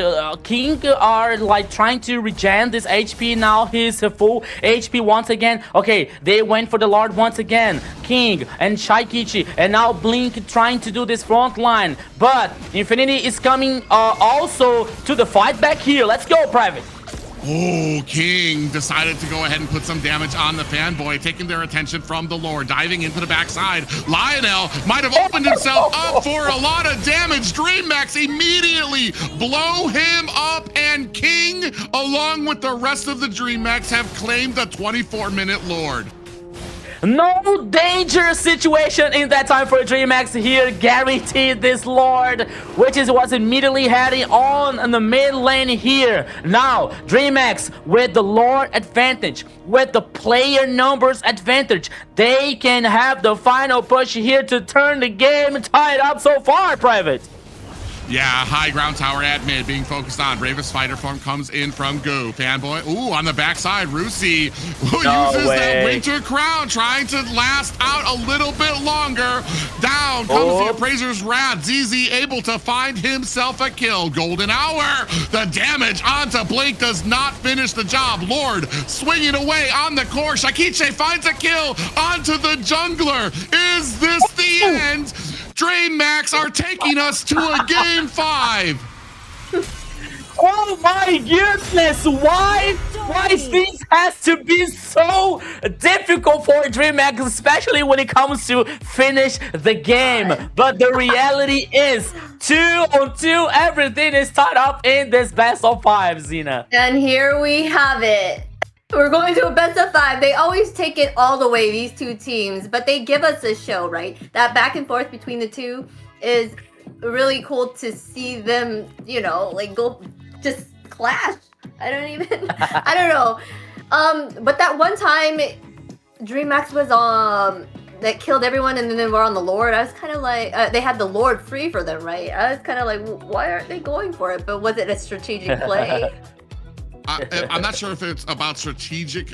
Well, I mean, yeah, it was strategic just because they could not afford to just focus on the Lord because of what members were. I believe it was still Fanboy that was up. They didn't have the damage to be able to burst the Lord down. So at the best, they probably would have been 50% down by the time the rest of the team had come up. So I think I appreciate the call. As long as everybody, honestly, whatever the call, as long as the entire team's on the same page, I'll support it because they all turned away from it and they're like, okay, we just need to set up for this next fight. And for them, it was a benefit because they got the jump. They were able, Lionel was so desperate to get into there, dove so deep. They weren't even focusing the Lord yet, but Lionel dove so deep with the brilliance that by the time the brilliance end, Lionel had been chunked down by DreamHack there. So that really afforded them the opportunity to be able to push back Infinity. Yeah, so everybody here has a time, has a period that they are being impatient. And that was Infinity's turn now, especially with Lionel trying to like solve the problem to save the day here for Infinity, but it wasn't enough. But once again here, DreamHack, the early game was really good for them, especially with King getting the kills, especially with the 31s. But that composition coming out from Infinity, it was about like getting up. They needed time, especially for Lionel here and Lunox with a very strong late game. But even though DreamHack was like, okay, they were like looking for the best way, the best chance to get advantage on the team fights. For example, we all used to see so many times King and Blink trying to flank, trying to backline here, especially with the King trying to burst damage with the ultimate coming up from Harley, for example. And it was like working so well. But at some point of the game, I think that DreamHack was like, they were having so much pressure in their shoulders that they were like, okay, we have to get the Lord, but we have to like get at least 3 players down coming out from Infinity here to secure the Lord like easily, you know. So it wasn't really easy for DreamHack to do that. But even though like Lionel once again being so early trying to solve the problem, there was a goal chance for them to get the Lord and the final push. I mean, it was it was huge for the side of DreamHack. I feel like Infinity's draft, you're absolutely right. It took time to get online, but Xena. Yes, big moment creates stars, and this player rose to the occasion time and time again. It is Shakiche with 6,212 KDA, 104.2k total damage, and 596 gold per minute. She is such a rising star. Like, she has been a constant factor in wins or stays like less feeding. Like, she doesn't feed as much even if they lose. She is like very consistent. She's an amazing player.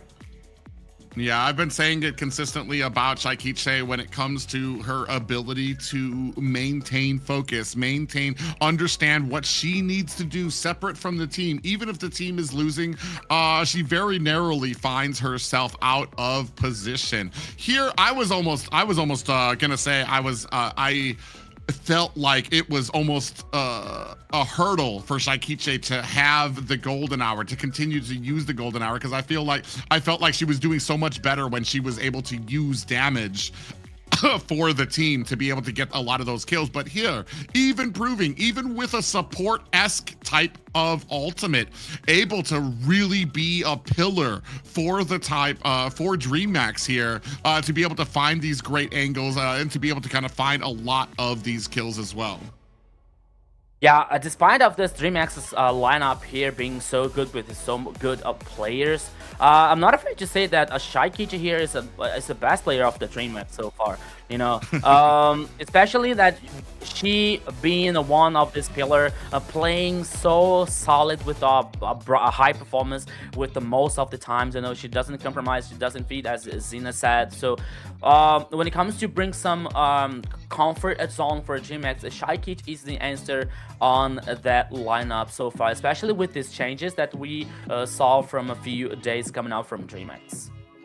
Yeah, I do enjoy the change that they have on the roster. I feel like they're shining a little bit more in their roles. Especially King, he did an amazing job just switching back into the jungle role like he used to do before there. And the new players as well, showing that support for the team. They do run the map pretty well in the early, and that shows great teamwork for sure. Yeah, my only complaint here, I mean, I'm kind of heartbroken. I'm kind of tossed out. I feel like it's a menage a trois of two of the players, two of my favorite players here, Shaikiche and Fanboy, who's been doing such a great job of the roam on the side of Infinity. I've absolutely loved his choices out there. Here on the side of Infinity, though, I feel like we really leaned into that late game without really... I mean, they weren't getting torn apart in the early game. They just lacked a lot of the oomph in the firepower that they needed for a lot of these engagements. And I felt like when we looked at Beatrix's build, the first two items were a Malefic Gun and a Sea Halberd. Like that's saying like you're really not doing much in the early game to be putting out that damage. I do like, and I know it's kind of a niche thing to kind of recommend, but I liked when I saw it yesterday. They immediately went for the BOD because they understood that their firepower, the Nibiru's passion, that is going to be the main source of damage for the team when that golden hour comes down. And unfortunately here, as we moved later and later, you started seeing the damage coming out. You started finally seeing Infinity start to creep up in that late game. But by then, I feel like DreamHack had afforded them enough cushion to finally be able to finish the job there. We didn't have enough offense in the early game to be able to shut them down. Yeah. So the question is now, after seeing like so many banned heroes here at both sides, we're heading for the 5th game here. Once again, Infinity showing the respect about Zunshin, so no Zunshin in this last game so far in this best of 5. DreamHack banning Suyu and Baxia. Oh, hey, where is Freya, by the way? Freya is being open so far. I wonder. Oh, I'm sure they didn't forget. Yeah, the first pick, yeah, especially there the first pick coming out from DreamHack. Yeah, okay. Darn, we thought we were gonna see her. Dang, I'm actually kind of mad, Rika. You got my hopes up for a little bit I there. know, We got see a Freya. Nope. I think did we see a Freya yesterday? No, right? We never seen her yet. No. We're absolutely 0% here in the South for the Freya. Here on the side of DreamHack, they're going to go ahead and scoop up Harris very quickly. And I like this too because they banned out the Phobius. So you took out the biggest weakness that Harris has out there. Do we go with a Granger pickup on the side of Infinity or a Barats? They're picking up the Barats. Yeah, they that Granger is still open for them on their side as well. I was gonna say, what marksman is even open anymore? Like they used Bruno carry, and was it Claude? Yeah, I was about to say Moscow. I don't know. Beatrix is there. Oh, Moscow. Yeah. Okay. Yeah. And that was one of the few left here. Like it was still getting to be used in the meta or in the competition so far. So Barats here probably the highly probable heading for the jungle here for a ZZ. It's a good choice in my opinion, because it has like a stacking. By the time that he was like getting hit, getting damage, he was stacking his ability, stacking his buff here, especially with his ultimate to get this possibility for isolate a player, for example, for the rest of the team with follow-up with the damage. That could be very interesting for Infinity. But the response from DreamX comes really strong, especially with an X, Borg, and Farce as well. For me,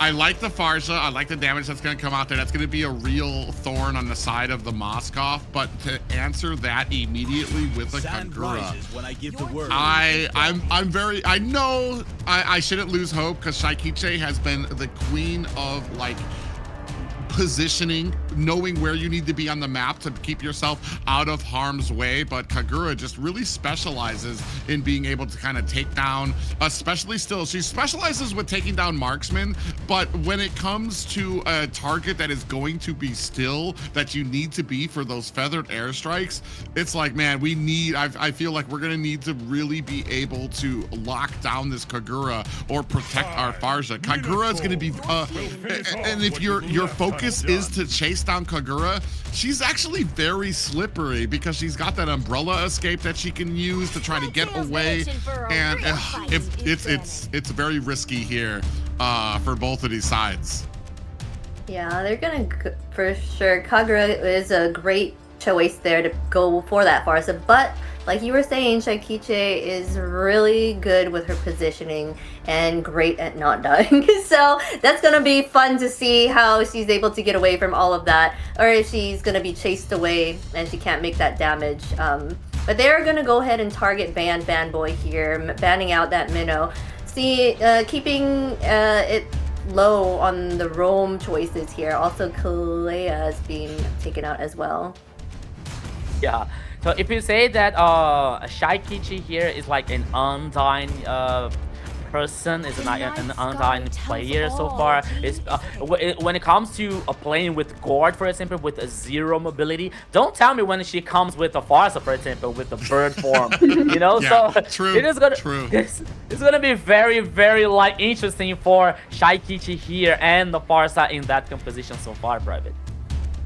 Yeah, and now that we're whittling down, I am kind of wondering where we're going. A lot of respect being paid to Fanboy here with that Minotaur taken off the board there as well. I am kind of curious where we go. We've already had the Bellaric out there. Minotaur is not going to be an option. Chip was the first pick, so that's not going to be an option for them as well. We still have Kufra, but it doesn't really shine except for against Harith.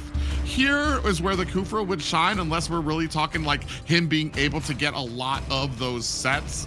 I'm actually very curious where we go. It's going to be the next pick going over to Infinity. Uranus out there, and I'm actually, is this going to be a XP or a roam?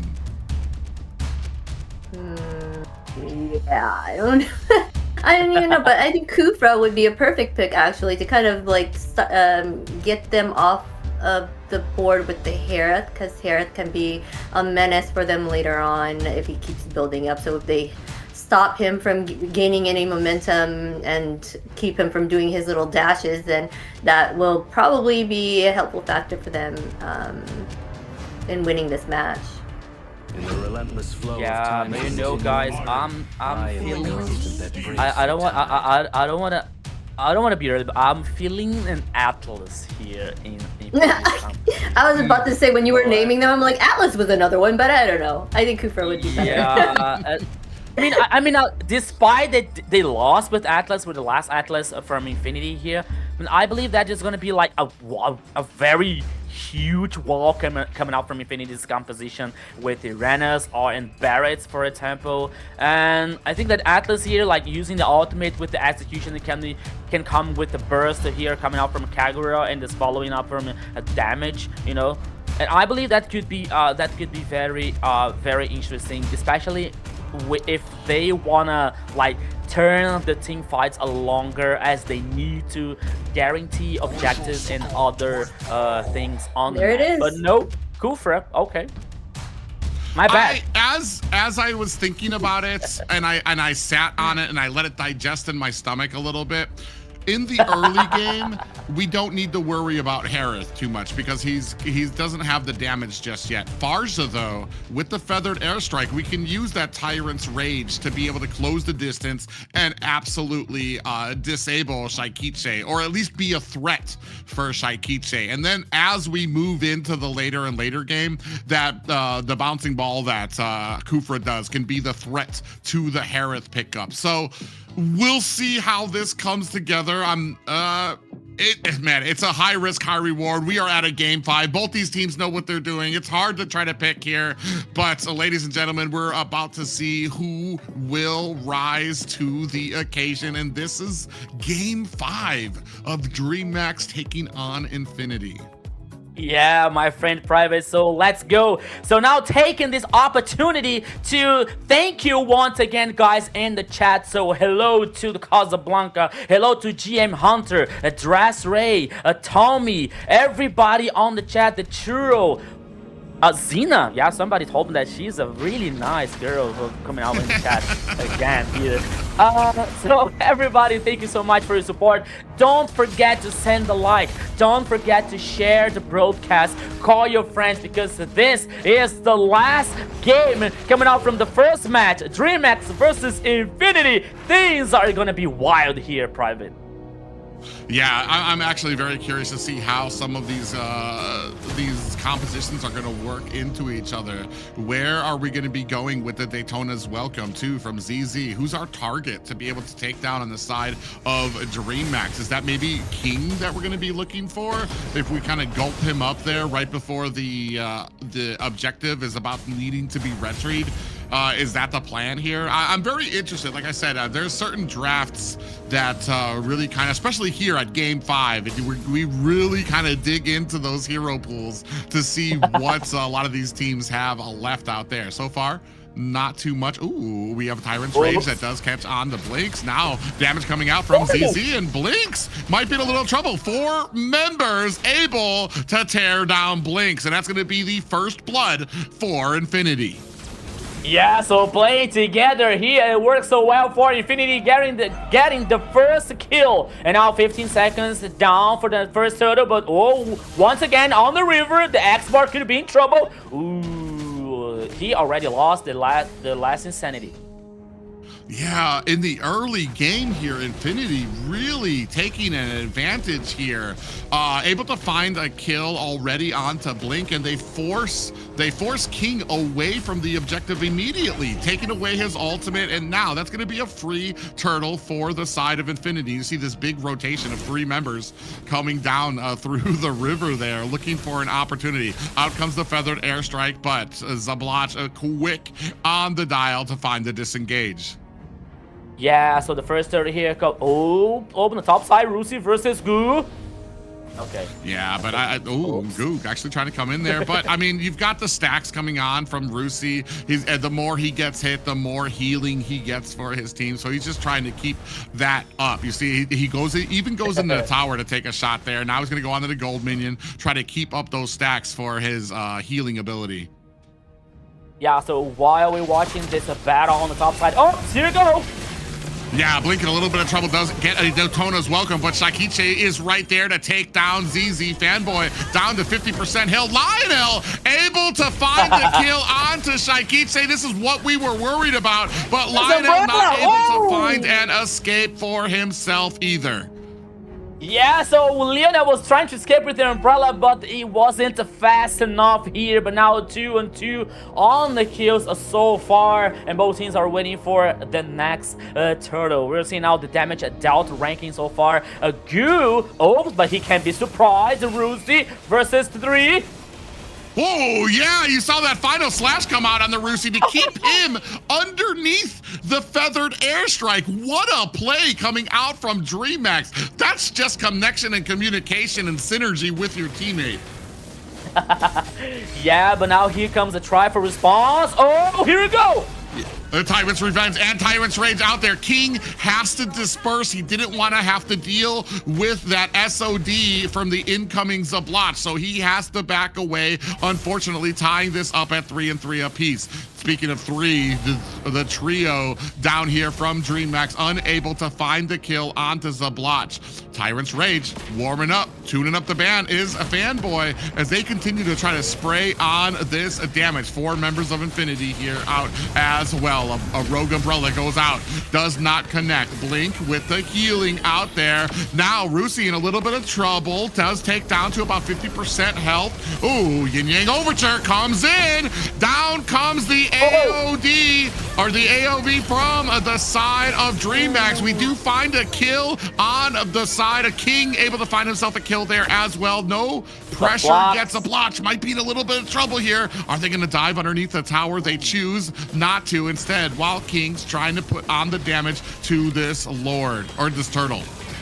Yeah, now the second turtle here guaranteed by a DreamHack after a very good team fight in the last few minutes from a DreamHack. But now they are guaranteeing the tower number 1 in the bottom lane here. That means more resources, more items for Zeus. Zeus here with the Harriet with 1 kill so far. It's a Harriet here with the items, with resources. It's a fed up one, so that might be not a good idea for Infinity or a situation though. Yeah, right now sitting at 5-3. You can see the damage. Goo and King doing a great job keeping up on the leaderboards for DreamHack. I feel like every single composition we've seen coming out from DreamHack, they just, the focus is usually on a lot of the damage output that they can have on these teams, and they do such a great job of it in the early game. In fact, I want to say in the early game for DreamHack, we find very little to complain about when it comes to them. It's just in the late game where we have those issues. AOD coming out from the side of Blink does not connect, but mostly used to zone out the rest of the Infinity. Yeah, Infinity was trying to like get more damage on the tower number 1 here in the mid lane, but with the avatar of the Guardian here, like they avoided, DreamHack avoided that situation. But now, King, they has to take care. There might be a 1v3, but now the rest of the teams are Infinity are heading for the mid lane. Yeah, that was interesting too. They saw an opportunity up at top, but I don't think they actually liked it. Ooh, Fanboy does catch a Tyrant's Rage, but Goo able to find himself an escape. Ooh, they really are diving deep onto Zablotch here to zone him away and find the first tower of the game.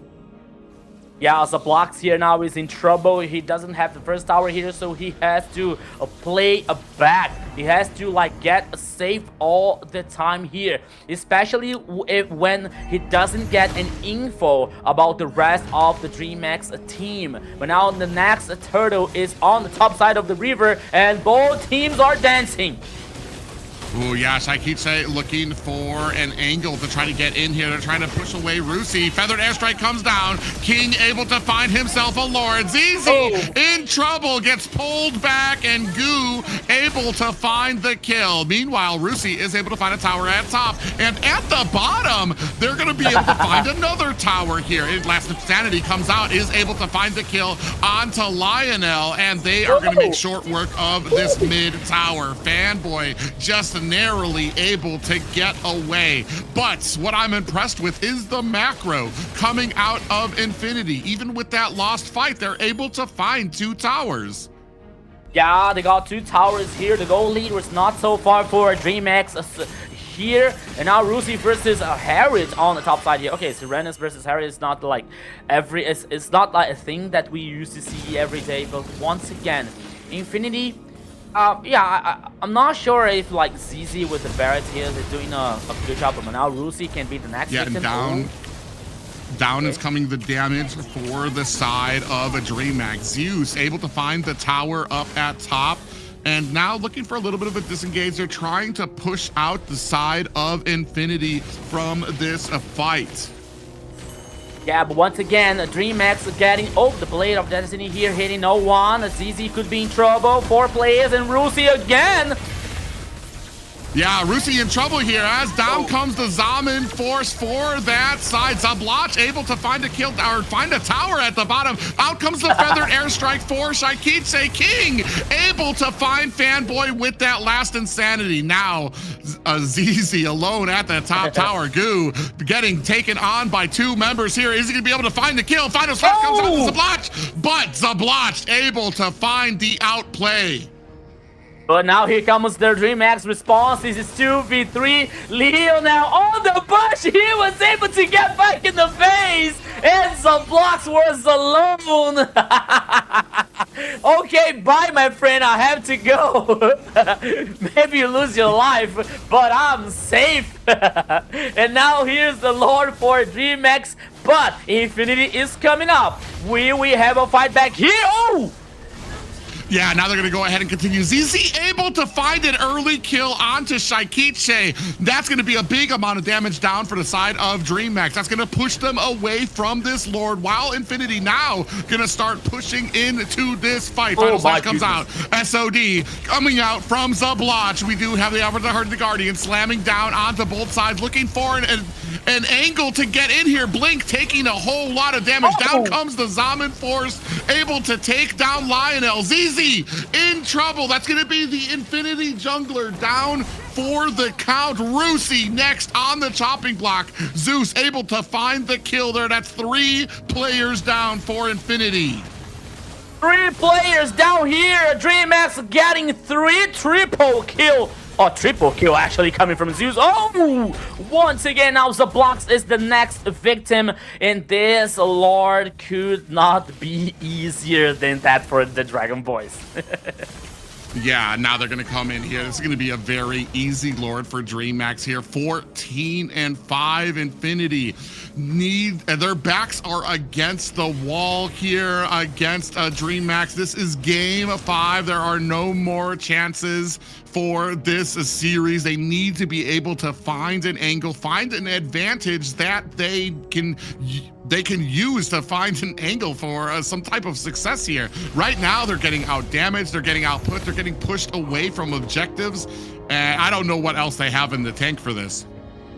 Yeah, so Fanboy here is trying to do something. He's trying to turn the flank, he's trying to get this initiation, especially with the Tyrant's Revenge and the Wrath, but the fact is, maybe there's not like enough damage yet coming out from Infinity's composition. When you see like Zabloch here, like I'm not sure if I see only 2 items, but now he comes again. DreamHack. Yeah, right now the feathered airstrike being used in succession with this rushing power. Lionel in a little bit of trouble here. Final Slash is going to push Rusi into the back line as well. Shaikiche trying to lay on the damage on the back line too. Rusi taking a heap of damage, trying to find an escape. Zaman Force has been laid out. Still 4 members left of Infinity. Lord ticking away at the bottom high ground tower. Go leading here, almost very high for DreamHack. I think that they're heading for the final push. Could it be? Yeah, is this going to be the end? It does look like DreamHack. Ooh, this is where they kind of have a little falters when it comes to the last end of game. Last Insanity is out. In comes the Winter Crown from ZZ, but does not save him from the rest of the damage of 5 members of DreamHack. And very wisely, DreamHack going to disengage from the core there, looking to possibly find an angle onto another high ground tower. Mid and top now being focused on. Infinity not able able to find an answer with some defense. The Feather Airstrike raining down damage to zone out Infinity, and they might be looking at this final high ground tower.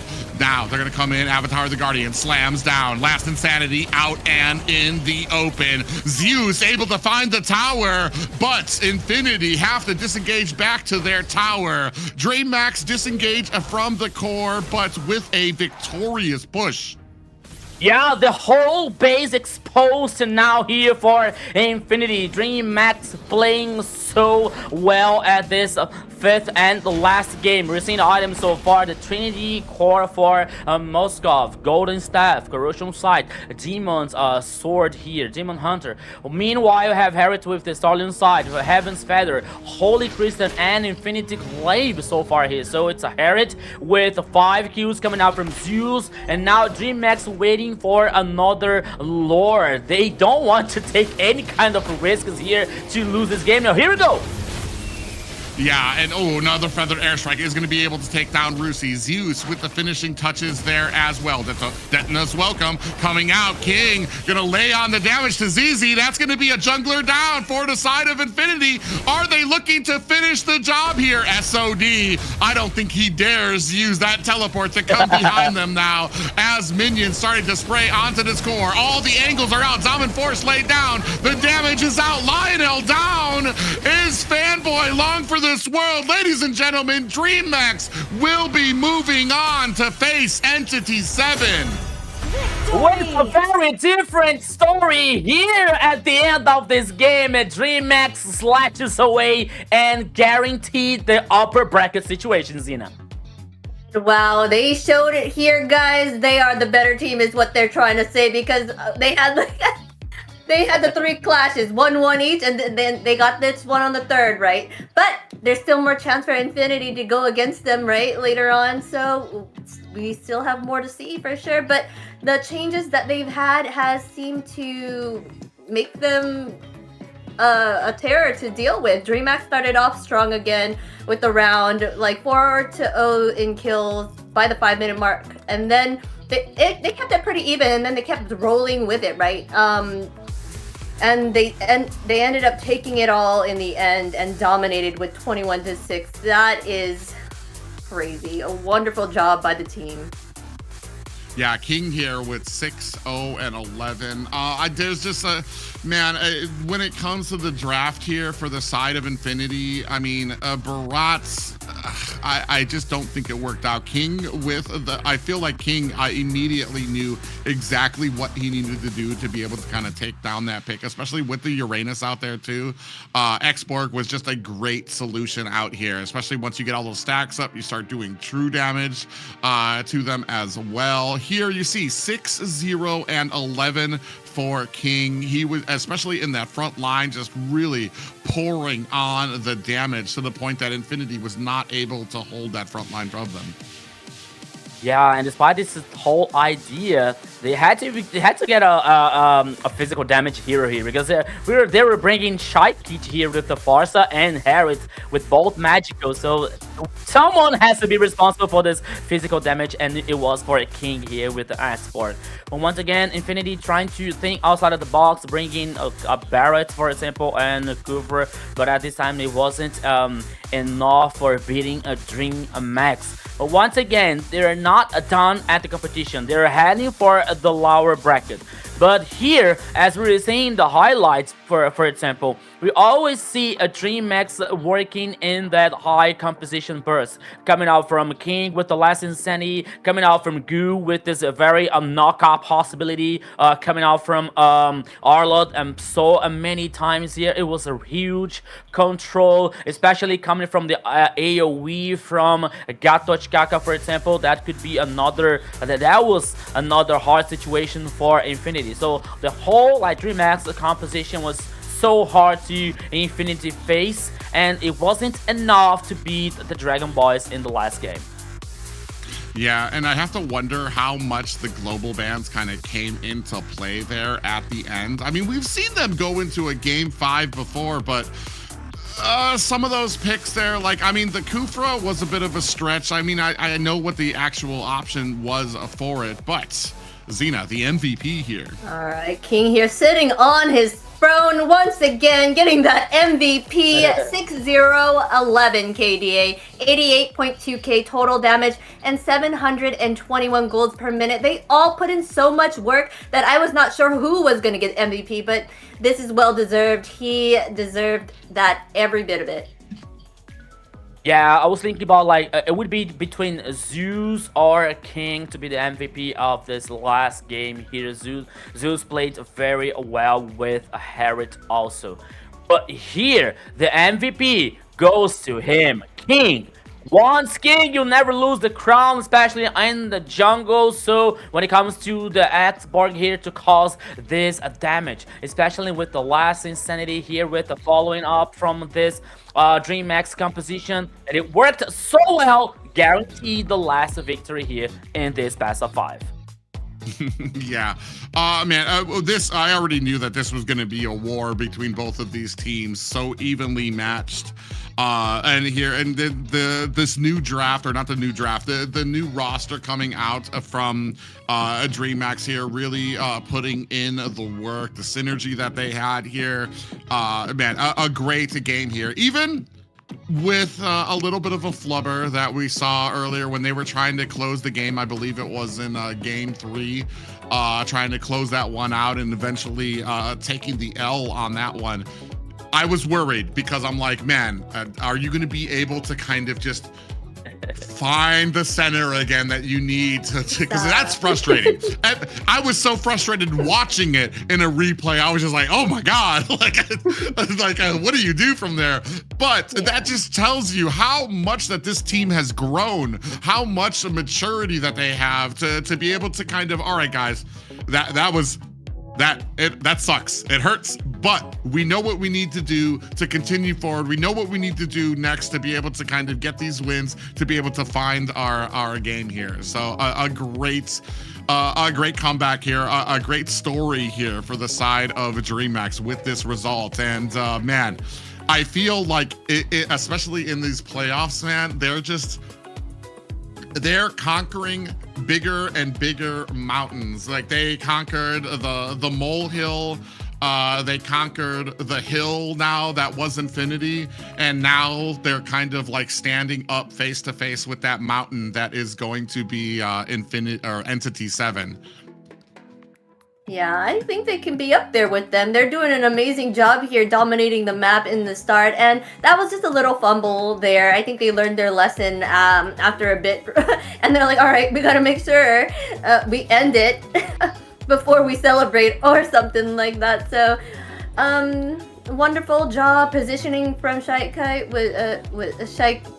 was amazing. I was watching all those highlights and seeing her, like, where she would put herself. I'm like, wow, that is precision to a T. And Blink support was amazing. I just can't say enough about the team. They worked so well together. Yeah, I think that for DreamHack is it was about like a roller coaster of feelings at this best of 5, you know, but we are going to talk just a little bit about it later. But now Xena has some good news for you guys. Yeah, I know you guys been here watching the chat. Guess what? You're gonna get diamonds too, so make sure you get in on those diamond drops. The more you are involved in the chat and engaging, the more longer you stay, you get more of a chance getting these diamond drops, okay? So, get in. The more, like I said, keep it positive and keep on chatting. It'll give you more of an opportunity to be able to pick up your diamonds and maybe that skin that you've been having your eye on. And yeah, and despite like some people say, no, don't talk to the chat, it is cursed or something. No, we are going to talk to you guys. The chat here is the main star of the show, so you interact with us, talk to us, you get the chances to get diamonds here with our diamond drops. Thanks to the Mother Tune and to you guys. Yes, I was sitting here chatting with you guys too, but also, ladies, if you are in the chat, we do have MWI qualifiers open right now, open registrations from May 2nd through May 11th, so gather your gals and get in on MWI. Yeah, ladies and gentlemen, like we said, you've been sitting here watching the guys. We do know that there are a ton of talented females out there, like Shaikiche, like Ashley in the North as well, and North America, speaking from them, who got second place in the last MWI. We were looking for more regions to get involved here, to find that path forward, and maybe even find yourself a seat in the MWI. Yeah, so this is a chance here to take inspirations like Shaikichi, Ashley's, or Angelis, for example, who won the esports awards in the last year. So you have tons of inspirations to you, lady. Have your chance to subscribe here and open registrations on MWI. That's all for you, ladies. Don't forget. Yes, be inspired. But we also want to give a shout out to our sponsor, the runestone.gg. If you want to up your game, go to runestone.gg to get that real-time data and analytics. Yeah, if you're trying to improve your game, like I said, use an organization that has the same passion and love for the game that you do, and that would be no further than runestone.gg. Yeah, that's the truth. If you don't have Runestone, you play like me. If you have Runestone, you play like private. So, come on, that is the difference, right? So, make sure you improve your level of the gameplay with a Runestone. Thank you so much for making this happen. Yes, a big thank you to them, and thank you to you guys. Follow us on our social medias, please. Mobile Legends, NA Esports, MLBB NA Esports. Okay, Kick, Twitch, X, Instagram, Facebook, YouTube, and TikTok. It's where we're all at. You can check us all out, find out who's won recently, the matches, where the brackets are. Keep up with what's going on in the tournament. Yeah, especially with these weeks moving up. If you guys were maybe missed out on anything that happened in the North because you've got school or work and weren't able to catch all of the matches there, you can find it out all on MLBB or MLBB NA Esports as well. Maybe in the weekends you guys have plans. I know it's Mother's Day, so not a lot of mothers like to watch Mobile Legends, but if you guys did happen to miss it, you can find out all the action, everything that you might have missed here on our socials. Did you see that, Mom? They told that she doesn't like to watch Mobile Legends. Yeah, I'm kidding about that. But you have the chance here to get to track the highlights, to get more about the updates, the patch notes, everything that is happening on the MLBB ecosystem. And I gotta tell you guys, 2026 is going to be an amazing year for MLBB. Yes, it's gonna be a wonderful year, and we want to wish you guys a wonderful year, and also welcome all the Indonesian and Philippines watchers out there. We appreciate you coming by and watching our little tournaments that we're going, and we plan to grow more. And salamat and terima kasih. I hope I said it right. Yeah. But yes. Nice. That's how I say hello. I have no way. It's a lot better than I would have done when it comes to it. But yeah, it's great to have a lot of the different regions checking us out and seeing what it is all about, especially with us. Like I said, this is kind of a brand new thing. It's a staple and history being made here as we have all of the North and South, the Americas, joining into one region to compete, to decide who we're going to be sending forward, to decide who's going to be representing this region when it comes to our international stages. Yeah, so we got the Americas joining together. We got the South Korea allowing the MLBB scenario. You got the Turkey that is going to be the next stage for the M8. So many amazing things happening on MLBB scenario so far. So this is our year to make this community even better and even bigger than they are. So this is a chance to still love this game. This is the best game ever here when it comes to MLBB, when it comes to Mobile Legends, bang, so keep talking to us and keep following our social networks, so you are about to know everything that is happening on the MLBB ecosystem. I gotta say, I'm really excited about that, because after Americas, we're gonna have the EWC, we're gonna have the ENC as well. We're gonna have the M8, we're gonna have the wild card. Oh my goodness, there's so many things that I can't wait to see that. Yeah, we got so many tournaments coming up, and it's exciting to see that it's all up there. Like, and it's in every region, right? Everyone has something for you to watch, something new coming up along. EU has a whole bunch of things coming up for them as well. It's amazing to see the world come together like this, right? And get into the game, something we love, and share that passion and drive for it, for sure.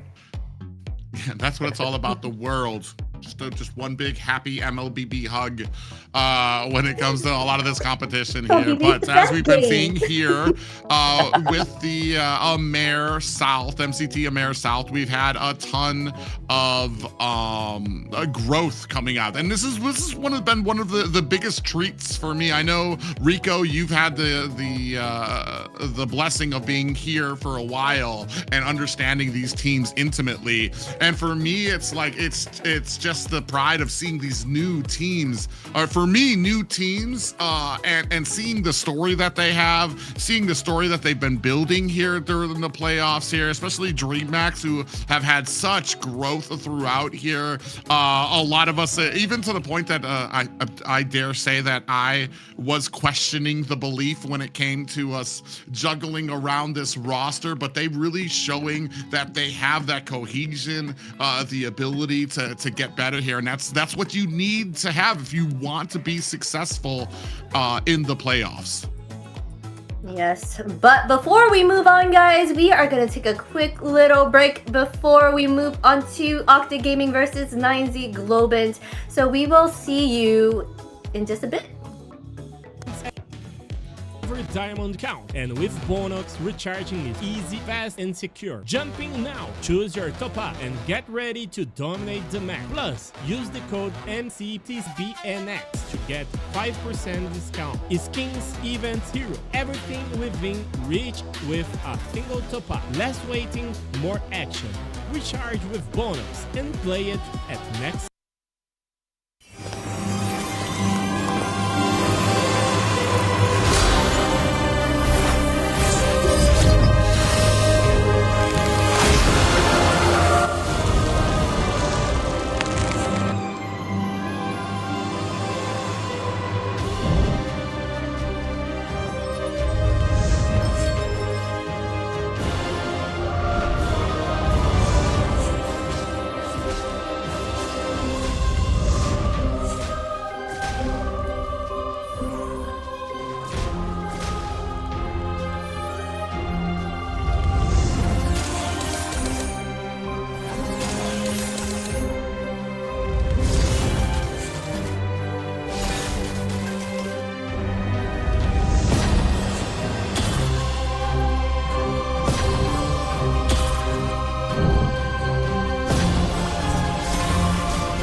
Listen up, warriors! The Frozen Sea Showdown is here.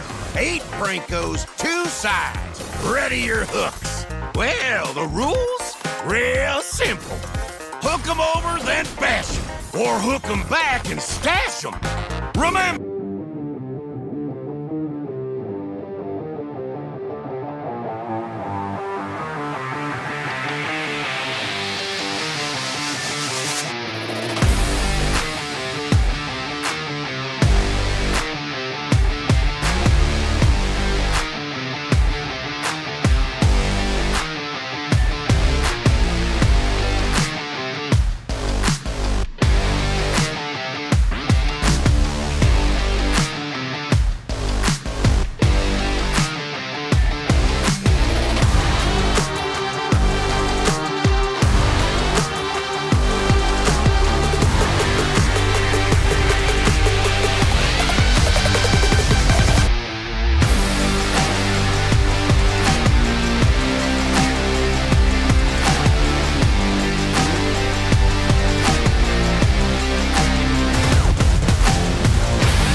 are back with more MCT AMER South playoff action. The matches have been amazing so far. I loved seeing how the teams have grown ever since the Swiss stage. Yeah, it's been a great path for a lot of these teams here. The last series we watched, Infinity taking on DreamHack, I think all of us knew, and a lot of the viewers knew, this was going to be a slugfest between two teams that were evenly matched and have been back and forth through their entire history here in the playoffs. But I mean, coming up next, I feel like this is something that has been said when it comes to the teams, especially for an organization as established as Octa Gaming. 9Z Glowman, we had the opportunity to see yesterday, to see them be able to overcome some odds there, but even they admitted that if they want to succeed here against a team like Octa Gaming, who many think have had a sure win for like second seed 2 here, if they want to be able to defeat a team like that, they're going to have to play better than they did in the Swiss stage, better than they have yesterday. They're going to have to be a team that has continually progressed and is better than ever before. All right, let's get it up on the screen here. Let's see what we have next. Today's schedule, as we go on, we are going to go have Octa Gaming against 9Z. We had Infinity go against DreamHack. Ended up being the whole best of 5 there for them. DreamHack coming up top, Infinity going down to that loser bracket. Yeah, so I agree with you guys. Totally. There was like so many emotions today, so many actions today. I was actually getting hungry. I was like eating a sandwich before heading to the broadcast, before heading to the break time so far. But here now, we're heading for the second match. Octa Gaming versus 9Z Global. There's so much history among these two teams, especially when it comes to the mid lane, Sagan from Octa Gaming, and the goal lane from 9Z, that is Augusta. Both of these players, they played together in old RRQ Akita, which they were champions 5 times in a row when it was MPL here in the South region. So they have a lot of history together, but now they're facing each other on different teams. This is going to be very interesting. Yes, and we're going to jump into Octa Gaming's lineup. Let's see who we have playing for us today for Octa Gaming. We got Lucy, Thanatos TZ, Seijin, V2, and Saber for today. Yeah, a big lineup here for Octa Gaming, who have been pretty dominant throughout the Swiss stage. I think they were actually tied with Alpha North at 3-1. Unfortunately, I don't know exactly what the stats were that brought Alpha North up to the 2nd seed and knocked Octa Gaming down to the 3rd seed, but I know that they are here looking to prove a point here, and a great roster that they have here. We're going to see what they have to say as well. Yeah, now we're having an Octa Gaming video.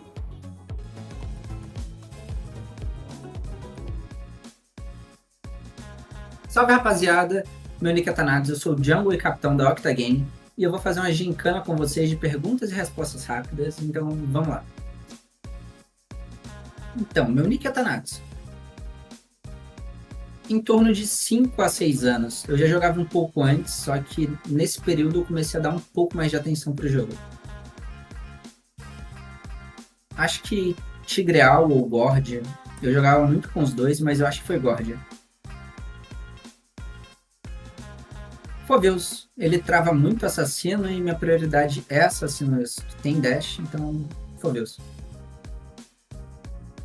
Cartizio, eu tava usando o TZ no nick justamente por conta dele. Lucy, eu convivo muito com ele e é quem eu mais tenho sincronia também. Lancelot. Segunda skill do Lancelot. Smite. A skin Brain do Lancelot. Funny. Gusion. Hylos, só anda pra frente. Atualmente, Freya. Saber, ele tem muita teoria da conspiração na cabeça, ele é meio maluco. Cartesia, se for pegar no mundo todo, Cartesia. Se for no global, eu traria o JP. Mas se a gente for falar do Amer, eu acredito que Joel Creel ou Syndra, talvez. Baxia. Fim de jogo. É melhor para tomar decisões, o jogo é um pouco mais controlado, fim de jogo. Líder. Eu prefiro ter a tomada de decisão do que necessariamente ser a pessoa que vai ter a melhor mecânica e com essa melhor mecânica vai carregar a partida. Tanto que é por isso que eu sou capitão, porque eu prefiro ter a parte de líder para eu poder ter as tomadas de decisões. Had me, hold on. Had me chuckling over there with the highlights only go straight. But anyways, 9Z Globant over here. On the EXP lane, we got Chino, our jungle Luisino. Session. Gusta Lagusta on that gold, and on that roam is Alboro Crazy. Yeah, a great lineup here that we've seen yesterday here to kind of move themselves up here. They know that they have an uphill battle for themselves, but if they can continue with the momentum that they gained yesterday, I do not doubt their ability to match what Octa Gaming is going to bring against them. And let's see what 9Z Globant had to say as well.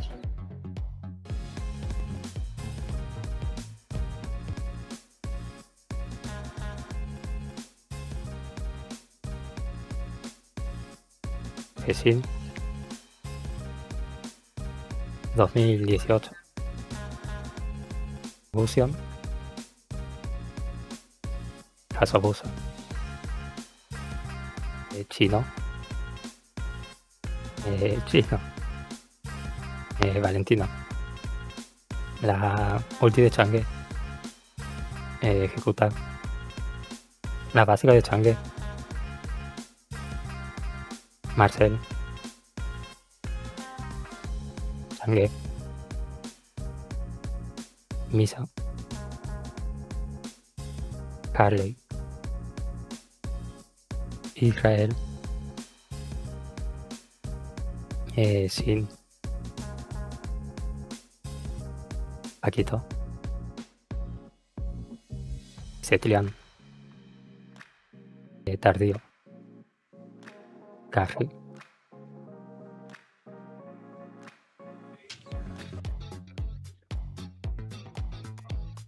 It's so fun seeing them, these videos of the characters and like what they feel, their answers to these questions. I'm always laughing watching it.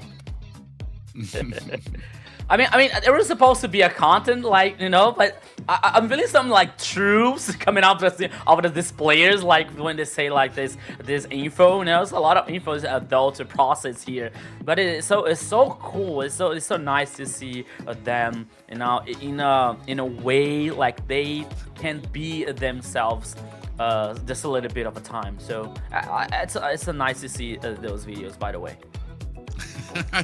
Yeah, little things like that. It's even the comments about Saber. It's like he's got a lot of conspiracy theories. It's kind of crazy. It's like, okay.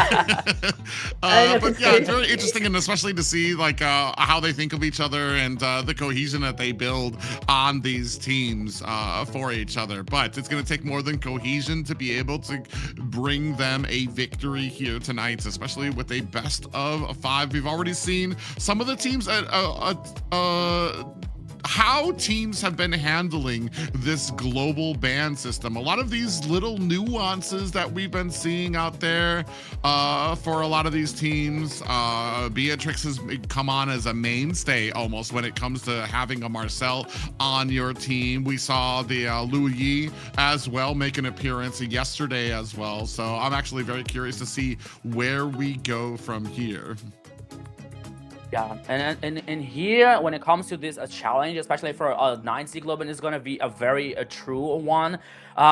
If you want to be, there is a saying that means that if you want to be a champion, you don't have to choose the opponent, right? So you have to face everyone. You have to face everything to be the champion, you know. And today is gonna be a hard challenge for a 9Z Global, especially because they are facing Octa Gaming. The only match that they lost it was versus Entity 7. Entity 7 ended the Swiss stage, on the first seed. You know, like the first game was like Black Sentence 2-0. Second game, DreamHack 2-0. The third game was about like versus Entity 7 was a 3-1, and the last one versus DreamHack 3-0 also. So the only game that they lost was versus the seed number 1, that is Entity 7. So as Gusta was saying yesterday, if they want to defeat Octa Gaming, just being good is not enough. They have to be better. Yes, they do. 9Z did say that this one's going to be a tough match for them. They are at least know that they're going against a really top contender here. So they have to bring their A game to kind of get through it. They are gonna go ahead and ban out the Yeed and the Freya and Carry as well. Yeah, and we're going with the pretty standard bans out here. I feel like we're kind of leaving a few of them open. Still got Marcel, still have Zushin out there as well. Still, you know what? I don't remember. Did we see last game? Did we see Sora at all? I haven't seen him. No, I don't think they chose him at all in that last match we did. No. At least in the last match we didn't see. Yeah, that's why I asked you guys. I'm like, he's not priority anymore or something. Something's, I don't know. What happened? Something happened. Yeah, something happened. You know what? I was like remembering the talk that we had yesterday with Gusta Lagusta. That we were saying like, one of the dangerous players on Octa's lineup is V2. You know, like he was saying that V2 is a very good gold laner. It's a very solid one. So I'm wondering here, like, if 9Z is gonna focus on this like a gold lane situation, especially trying to neutralize V2's options here. But I think that a funny thing that is happening is it's actually Octa Gaming that is focusing on Gusta Lagusta. They brought out the carry, they brought out Harriet here, and Harley in the jungler, probably for Thanatos Z as being the first potential here. But now the first choice coming out from Octa Gaming is him, Baxia. Yeah, that's a pretty interesting thing. I think a lot of respect coming out from Octa Gaming when it comes to Gusta Lagusta. We saw Gusta Lagusta is able to shine on so many marksman picks, and even when it comes to bringing out some of his comfort picks, like a Wan we saw yesterday. Not just bringing out the Wan, but a dominating game with a Wan, a hero that has kind of slipped pretty far from the meta here. So big focus out there coming from the side of Octa Gaming. With the Baxia pickup, it does leave open the Zushin for the side of 9Z Globe, and they're going to scoop that up alongside the Glue pickup. Well, they're making sure they pick up those meta and not giving it to the other team. Baxia's over here, Zushin on that side. Glue's, he's pretty good as well. It played right. but they're gonna go ahead and pick out that Claude here, giving a smaller hero pool for Gusta Lagusta. Yeah, so, and especially when it comes to Glue here, it doesn't matter if it plays on the roaming side or the XP lane here. It is a very good situation, especially to get like some mobility heroes, you know, like it was for Harley, it could be a trouble because the Glue and the ultimate when it's stuck in his head, you don't have ways to get out. But whoa, we're seeing the Faramis here on Octa's Gaming composition. Yeah, Faramis has been one. We haven't seen him very often, although, which kind of is actually a little bit crazy for how deadly he is to a Glue.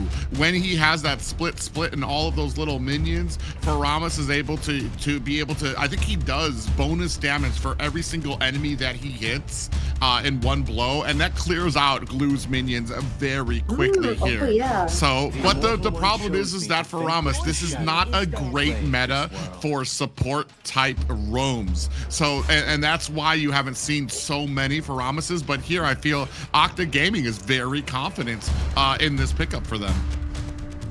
That's exciting to see. Faramis on the stage. I say Faramis.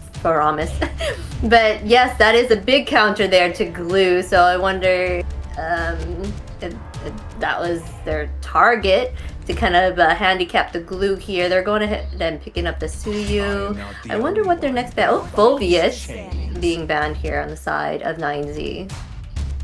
Yeah, and I wonder but this confidence coming up from Octa Gaming gets really stronger, because not only with the Faramis choice, but they also choose Claude, which is a natural counter, especially when it comes to the ultimate, the Blazing Duet, like countering the sacrifice piece coming from the ultimate from Faramis here. So not only getting the Faramis, but also a natural counter. It is a choosing by Octa Gaming. But now Sora, as we were talking about here as this before this draft start, so now they Sora was banned by Octa Gaming. We're seeing now which one is 9Z is about to ban. If they continue focusing on XP lane, for example, Valentina could be another banning here coming out for both teams. Or Lapu, for example, if they continue on XP lane focus. So many possibilities here coming up from this last ban. Yeah, they do. Yeah, for sure. Go ahead. No, go ahead.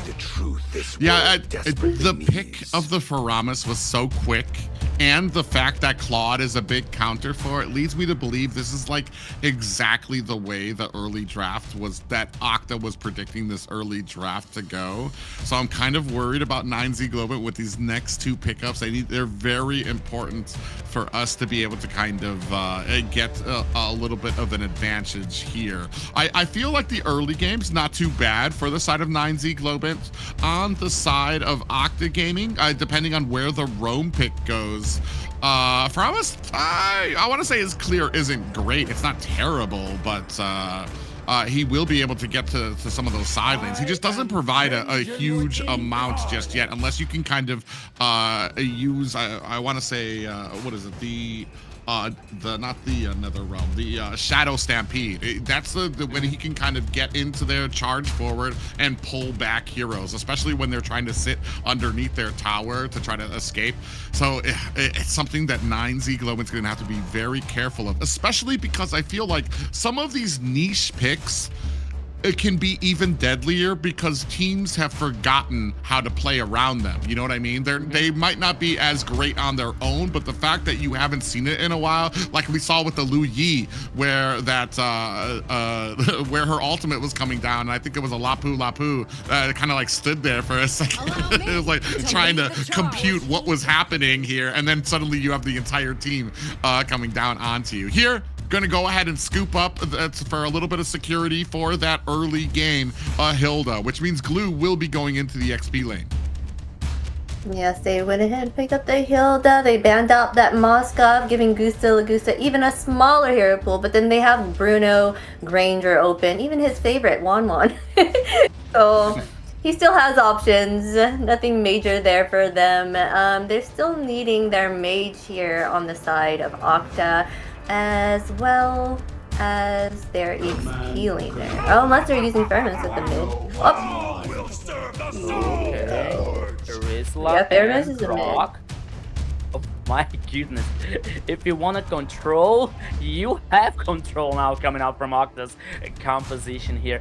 To be honest, I was expecting the Hylos, especially when Thanatos TZ talked in the video, saying, "Oh, Hylos is only moving forward." You know, like when you get in a composition like that, you gotta say, "Okay, pick Hylos, just go forward." You know, with the glorious path, so you help your team to get this following up with the move speed and the damage as well. But no, they came with the Grok and Terizla here at the final composition. Penalties on a tectonic charge here. There's a lot of control coming out from this Octa's composition. And the last one that I didn't see because I talked too much is Granger coming out from Lagusta. Yeah, I'm almost kind of a little iffy about the Granger, only because I feel like it could have been saved for a Harith pickup that would come out there. But if they're victorious here, then you waste a lot of picks on the side of Octa Gaming. But I feel like too here with Faramis, with Terizla, and even the Grok, I feel we're setting ourselves up with a decent amount of cushion for a lot of these positions that even if we lose, we had 3 heroes that aren't picked as often, that aren't considered as strong in the current meta here too as well. But man, I am intently excited to see how these, did they just switch around the, they just, for some reason they just switched around where Thanatos TZ was on there. I was a little confused. I thought they switched positions. Did you imagine surprise? Terizla on the mid lane. I'm back. Oh man, but yeah, they do have a good CC comp there. A lot of control for that side. They just want to kind of, I guess, make sure they can keep them locked down enough for they picked the Claude, right, to dish out those damage. Yeah, I mean, you're gonna have the Tectonic Charge, you're gonna have the Penalty Zone, and then you're gonna have Faramis, who can come in with I think it's the Ghost Bursters that he uses. That's that little that triangle damage that he's able to spread out, where how many enemies are in there, the more damage it does. But Rico, go ahead and take us into game 1. Yeah, so everybody here, welcome to the Land of Dawn for the first time here in this Best of 5. Octa Gaming versus the 9Z Globant. This is the last match of the day, of the weekend from the MCT AMER South. Let's go, my friend Private. And actually, it was like a visual bug because I thought I was seeing like Thanatos TZ with Terizla in the jungle. But no, it's a bot in the jungle. Yeah, that's what I was kind of confused about. I'm like, I hope that wasn't what I was saying there. But yeah, both of these teams, a big little poll there coming out onto Alburo Crazy. And the one thing though is, are we going to be able to make use of this Hilda here when it comes to being able to harass and get value out of this pickup? Because I mean, you're going up against Aboxia, and there's really nothing but tanky picks coming out from Octa Gaming. Here you see Chino and Lucy going at it back and forth. Neither one of them really getting an advantage. Ooh, a little bit of a pullback there on to Segan. Does put out some damage. Thanatos does find Alburo Crazy. Fashin right there on the side is going to be able to lift him up there. Lucinho comes down, might be in a little bit of trouble, is able to find an escape. Yeah, like you saw the control here coming out for Faramis, especially on Lucinho, but oh, what about is happening? Yeah, we're gonna go ahead and try to find, I don't know, Alburo Crazy got caught there on the enemy side, might be in trouble here, gets hit up, gonna find himself a little bit of healing there. In comes Fashion, Lucinho able to find the first blood, and that's gonna go ahead and set them up for a Lord Saber down as well. Lucy gonna have to look for the disengage. That's gonna open up this first hurdle for 9Z Globant. Everything went well here for 9Z Globant because Alburo Crazy was able to survive. He bought so much time for the response coming out from 9Z Globant. 2 kills for Luizinho. The first turtle for 9Z Globant. What an interesting early game here for 9Z Globant so far. Yeah, we take a look at the emblems here. I mean, nothing kind of out of the whack here. A little bit of a fighter emblem there on the side of the Granger as well to kind of get a little bit of healing, but I think that's become a little bit customary now on the marksman side to kind of add to the healing that they can get once they hit that mid game and get those 3-item spikes. I think Gusta Lagusta is going to be the Gusta Lagusta taking on V2 is going to be the big one that we're looking at for. Speaking of which, up at the top, a little bit of action going on between Saber and Alburo Crazy. V2 is going to come around the side for a little bit of support. Alburo Crazy is continuing on with the harassment there. Oh, Blazing Duet actually comes out from V2. Gusta Lagusta hitting him with the Rhapsody actually does a lot of damage to him. Hunter Strike picked up for Luisinho. Yeah, Bro Crazy is still on the bush here, waiting for a Saber or someone to get lost in the jungle here, coming out from Octa Gaming. But now, oh, Saber, Thanatos, TZ, and Sagan are playing together. Oh, Bro Crazy. It's very crazy, though. It's just like, okay, it's in the nickname, it's in the nick here, so that is why using Crazy on that side. But once again, 9Z Globen trying to dominate this space, you know, because they got the kills, they got the turtles, so they don't want to lose this rhythm. They don't want to lose this pressure caused by this advantage so far. We're saying a goal lead now, like just a little bit more than 1k for 9Z Globen. But now in the mid lane, here we go.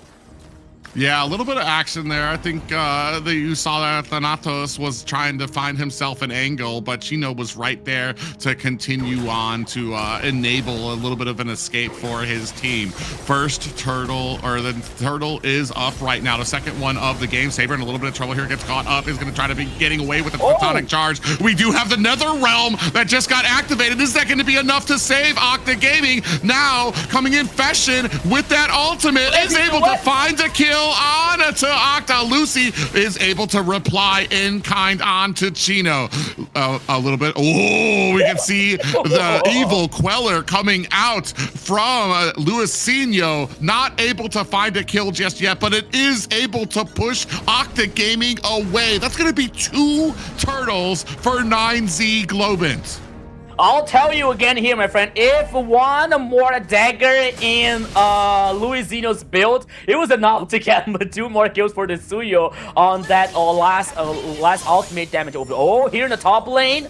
Okay. Yeah, they're going to go ahead and try to lock on to V2. In a little bit of trouble here. Out comes the reinforcements in the form of Thanatos TZ. V2 trying to spray on the damage, keep on his stacks, but in comes Alburo Crazy to enable an escape for his team. Good response coming out from 9Z Globen here. The cavalry always arriving on time to save their teammate. Alburo Crazy sensing the danger. 3 players of Octa Gaming. Chino is on the bush for anything happens, in case of anything happens. But now we're seeing Fashin and Gusa heading for the top side. Maybe we can have some kind of party, but now the rest of the team from Octa Gaming are moving out from the mid lane. They're always like working on this roaming, even to try to surprise Gusta on the gold lane. Yeah, the communication between both of these teams is tremendous there too, especially when it comes to Saber using that wall to input it into that bush to pop out both of 9Z Globen. As soon as that happens, immediately V2 turns away from the lane because he realizes that there's 2 members in there waiting to try to get a gank on there. They're so quick to respond, so quick to understand, and it's no wonder it's been so tough to get any type of ganks that haven't been in the form of like a lot of these objective fights here. Gusta with the Rhapsody putting on some damage onto V2. Thanatos is able to find himself a kill onto Chino. Is this going to set up a fight here? And Thanatos able to find himself a kill onto the second turtle, or actually the 3rd turtle there for the side of Octa Gaming. 2 kills as well, bringing us to a 2-3 game. A very crucial kill here for Octa Gaming to guarantee the turtle, because after that, Luisinho was not able to contest, was not able to fight back about this third turtle. But now here in the top side, oh, V2 almost getting killed by Luisinho with Suyo, but now Bro Crazy is up to do something. Both teams are heading on the top side. Here comes the boom. Yeah, they're looking to try to maybe put some damage onto this tower. Fashion gonna have to use that ultimate on the backside up at the top. Thanatos trying to lock on to Gusta. Still able to create that distance. This might have been a little bit more. We do have the Nether Realm out there to try to save out Octa Gaming. Still trying to spray on the damage. Chino might be in trouble, taking a lot of damage, and Saber with the kill onto Chino, who has been caught again. Unfortunate for the side of 9Z Globant. Yeah, so the last minutes were so perfect for Octa Gaming here, privately, because they were able to get the kills, they were able to get the turtle, and now get the tower in the top side, working with the macro. I think that They were one of the situations that 9Z was like a word about to take control of the game, you know, because, okay, the early game was very interesting for a 9Z Global, but minute after minute, Octa Gaming was heading back in the game, step by step, you know, getting the kill, getting the turtle, getting the tower, not only the top side, but also in the bottom side here as well for Octa Gaming. But now, almost 9 minutes of the game, goal lead here, heading still for 9Z Global, but Octa Gaming, sorry, is stronger than ever. Yeah, they're still got a lot of power behind that. They might not have the gold lead, but I feel like they have a great value in the gold that they do have. 9Z Globin trying to get a position onto this first Lord. Meanwhile, Octa Gaming coming in from the side is going to get that information. Backing up the whole of 9Z Globin. They understand. Luisinho's up at the top right now. Actually, we do have a little bit of another realm coming out from Octa Gaming. Fashion going to have to use that ultimate to get away. Is it going to be enough? Luisinho comes in, is able to take down Segan. V2 is the next on the chopping block. Burl Crazy able to find a kill on the Thanatos. 3-6 right now is 9Z Global chasing down Octa Gaming. Lifted up, put back. Lucy in trouble. Gets taken down. That is 4 people down for Octa Gaming. That was absolutely a hell of a cracker now for 9Z Global, guaranteeing 4 kills. And now the Lord, easier than ever. The first one goes for 9Z Global. There is a gold opportunity to take down more towers on the map for versus Octa Gaming. Oh man, they're doing such a great job. Even when it comes to the disengage for Fashion on the Zushin, I want to say use that ultimate and went up. And I was actually a little nervous. I'm like, oh my God, you don't have anybody up there. And it was Luisinho was still up there solo clearing the lane and decided to come down and help out and was able to really turn the tables into that fight. And that's just some great communication, some great synergy when it comes to 9Z Globin here. Octa Gaming having a little trouble when it comes to a lot of these engagements. Yeah, it's something like you don't get it why the jungler is hiding on the top side, why the Lord is in the downside, and then all of a sudden you are seeing Luisinho, sorry, getting double kill in the team fight. So everything working so well with 9Z Global, especially with the communication system. And now the Lord heading on the top side here. 9Z Global heading to the opposite side to destroy the tower number 2 on the bottom line here. So I think that they're gonna leave the Lord here to take one more tower. They do that. They get more a map here domination. Here comes 9Z Global. Burrow Crazy is playing aggressive. They opt to do something.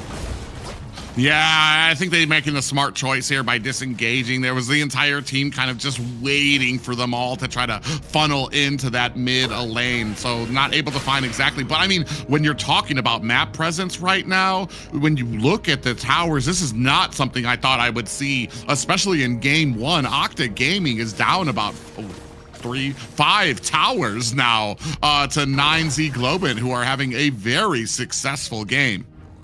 Yeah, not only the tower is a difference here, Private, but you see the goal lead now, it was like way ahead for 9Z Global so far, almost 7k. And when it comes to a Granger, for example, when it comes to a Zushin, that means a lot for 9Z Global to like be a more comfortable in the game, to like guarantee more pressure, to cause more dominate. But now here comes a party at the purple buff from Octa Gaming. Oh! Ooh, penalty zone does land onto 2 members. Immediate ultimate used by Fashion. We have the Nether Realm coming out. V2 able to find Gusta Lagusta. Luisinho able to answer back immediately to take down V2. Luisinho finds a double onto Saber, and down goes Lucy. Again, down. Octa Gaming running on their backs against the wall. Minions now starting to form around the mid lane. Can Octa Gaming clear this out? 9Z Globin, go ahead and start on. Gonna put the damage out there as well. Trying to come in to try to take out these minions to get a firm defense out there. Getting picked up. Down goes Thanatos. Thanatos here lost the life, but he at least took down the minion wave, so they was able to defend the high ground tower here on the mid lane. But They are not able to fight back the next Lord coming out automatically here for 9Z Globant. More pressure, more advantage, and maybe now with this Lord, they are going to the high ground towers from Octa Gaming.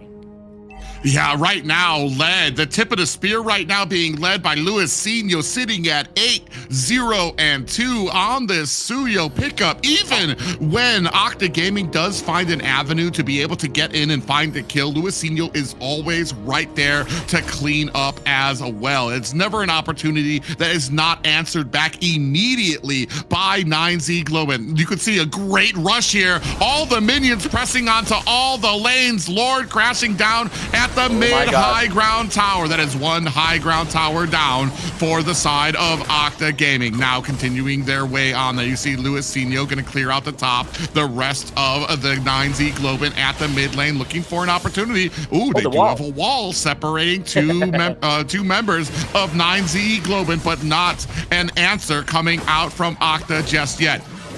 Minions beginning to crash. Top and a bottom high ground tower. You can see the bottom tower destroyed. Only one more high ground tower for Octa Gaming. Yeah, Octa Gaming now in a very complicated situation. 10k in the gold lead here, Private. 10k goes for 9Z Global. But they, oh, here it comes. A little bit of engagement comes in there. Penalty zone onto 3 members there as well. Luisinho comes in for the damage. Evil Queller comes in after the Nether Realm has expired. Continuing on, Fashion finds a kill onto Lucy. Now the rest of Octa Gaming looking for an escape. Thanatos gets taken out as well. Luisinho with the kill. They're sitting at 9-0-3. 9Z Globant turned their attention to clear out enemy territory. Yeah, there were another minion wave heading on mid lane, but they didn't want to take any kind of a risk. They took down 2 players, but here the safety is the motto for 9Z Global. One more minion wave heading out the top side here. They want to take down the last high ground tower. They want to cause more pressure. Here comes the wall. Here's a bit of a shiver, but now, oops, here comes the boom. Oh. Yeah, a lot of damage coming up there. They're still trying to defend is Octa Gaming. 9Z Globant wisely decide to disengage from that. Don't want to continue, especially when you have a Faramis on the enemy team, when they're so close to their base and can just rotate in and out to heal up. They do wisely disengage here for this game. Look, he talked about almost a 10k gold lead for the side of 9Z Globant. So they're in a great position, even if they don't get to this Lord very quickly. Now, starting to kind of put this macro up on these side lanes so that they can start getting these pushes. Now, Alberto Crazy checks into this bush, gets a heap of damage coming out from there. Big pop-up comes out. Alberto Crazy gonna use that flicker to get out of harm's way. Nether Realm to try to keep Octa Gaming suppressed up in this fight. Is it going to be enough? Gusta finds a kill onto Saber. Alberto Crazy very low. Luisinho finds himself a double kill onto Octa Gaming. Now chasing them into the back line. V2 goes down. Segan on the backside is able to find a kill onto Fashion. That is a complete team wipe. 9Z Globant has come to play. On the second match of the day, 9Z Globant dominate everything and makes a question for Octa Gaming. Octa Gaming, do you bleed? Yes, they bleed. 9Z brought their A game today. They were not kidding when they said, yeah, we gotta bring it. We're gonna bring it tomorrow for sure. And here they are. They started off strong and kept it going. And like, what, Luisinho? He got 9-0-3 by like 15 minutes. And Fashion, no, why would you let Zushin free? See, this is the reason right here why she should be banned. And time again, it's always proven and it still happens. I don't even know. 9Z did wonderful here. Yeah, not just that, but I feel like we will. I feel like switching the glue from the roam position to keep it flexible, switching it from the roam into the XP really took out a lot of usefulness from Segan on this Faramas pickup. I mean, if he would have stayed in the roam, I feel like Segan would have just followed him around everywhere, trying to get the ghost bursters onto those split, and really been able to do the job here. I feel like even with the Nether Realm, the damage output coming out from 9Z was so much. Luisinho did such a great job of trying to keep up that gold. You see here, 15k gold. Over, right? I want to say that's 3k over some of his counterparts. Even Gusta Lagusta, who was in the gold lane, was only at 12k, and we saw that because even when they were at the Lord, Luisinho was still up at the top lane, clearing lanes, clearing jungle to make sure that he kept up that farm so that he had all of that damage to help out in a lot of these fights. And I feel like the damage might have been a big issue here for the side of Octa. Yeah, and checking out these stats here coming from the first game, Octa with only 5 kills, and not only for that situation that you talked about, like Farami situation versus like a glue, possibly in the roaming or in the XP lane here. We also have to mention Boro Crazy with Hilda, because we always talk about like Hilda being very dangerous for like jungler harassment or trying to dominate some places and on the map, for example. But after the Nether Realm, for example, when it comes to Hilda, she is able to cause damage, you know, not only about like the slowest situation and this like huge sustainability, but she's able to cause damage. Boro Crazy got 2 kills here and only playing forward every time with Hilda, which was one of the pillars to guarantee this victory for 9Z Global in the first game. Yes. I think Octa Gaming here would kind of like it went into this not really thinking 9Z was going to bring such a force, right? So just that in general might be a factor in them not thinking that way the next game, and they might start to do better. So who knows how it will turn out this next match for sure. Yeah, something I was talking about here. So I feel like 3 of our picks here kind of not exactly tried, true, and tested when it comes to the meta, especially when it comes to the Faramas and the Grok. That I feel like Grok has kind of slipped down a bit. Faramas definitely. I don't think I've seen him there. But Zena, go ahead and take us into the MVP.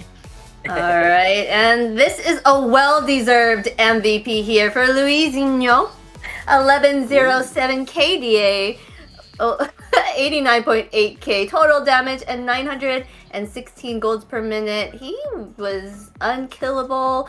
He was there making all their kills. He was at the right place at the right time. He was doing it all. Yes, the undefeatable, the unkillable here. It comes to Luisinho with the Suyo getting the MVP on the first match. We were talking about like during the game, like on the first Lord situation, he like getting the top side, like pushing the mini waves, and was trying to figure out what was happening. But then all of a sudden he was like on the team fight, joining the team fight, guaranteeing like 2 kills for 9Z Global, which was really, really important, especially with this damage dealing all the time, you know, this mobility that Suyo has. Yeah, so that is a really, really nice situation for 9Z Global to get the first victory so far. Yeah, I mean, there was a big focus paid down to Gusta Lagusta and a lot of his picks, but I feel like that was the only thing that was protecting them from Luisinho popping off there. They kind of left him open, ignored him, gave him a very, I want to say, Suyo is just one of those picks that scales so well with a jungler's mechanical abilities. So if your mechanical ability is up here, Suyo just really suits it with his mobility, his abilities to get away, the defense that he has, and the damage output from him is almost unmatched with how fast he can scale and farm throughout the map. And farming is exactly what he was doing. I feel like some of those first few fights, I feel like he wasn't really even a part of. He was just kind of like focusing, and I've seen this a few times, especially even in the Philippines when I see it, where there's a few early engagements that Suyo isn't really a part of because he's just trying to gather as much farm as he can. And once he gets the power and item spikes that he needs, he's gonna come in super heavy-handed. Yeah, and heavy-handed he did. Those swipes were taking chunks off of their lives. Did you see that? At the end, I was like, I don't even want to like try to block him. Just one swipe from him takes away almost like half of your life. You're like, whoa, I'm gonna die. So they just did a wonderful job there. Their team did. They synced well together and they communicated well and made sure that they were not gonna go down without a fight there. Yeah, so we're heading out for the picks and bans once again here. Oh, we're back. Yeah.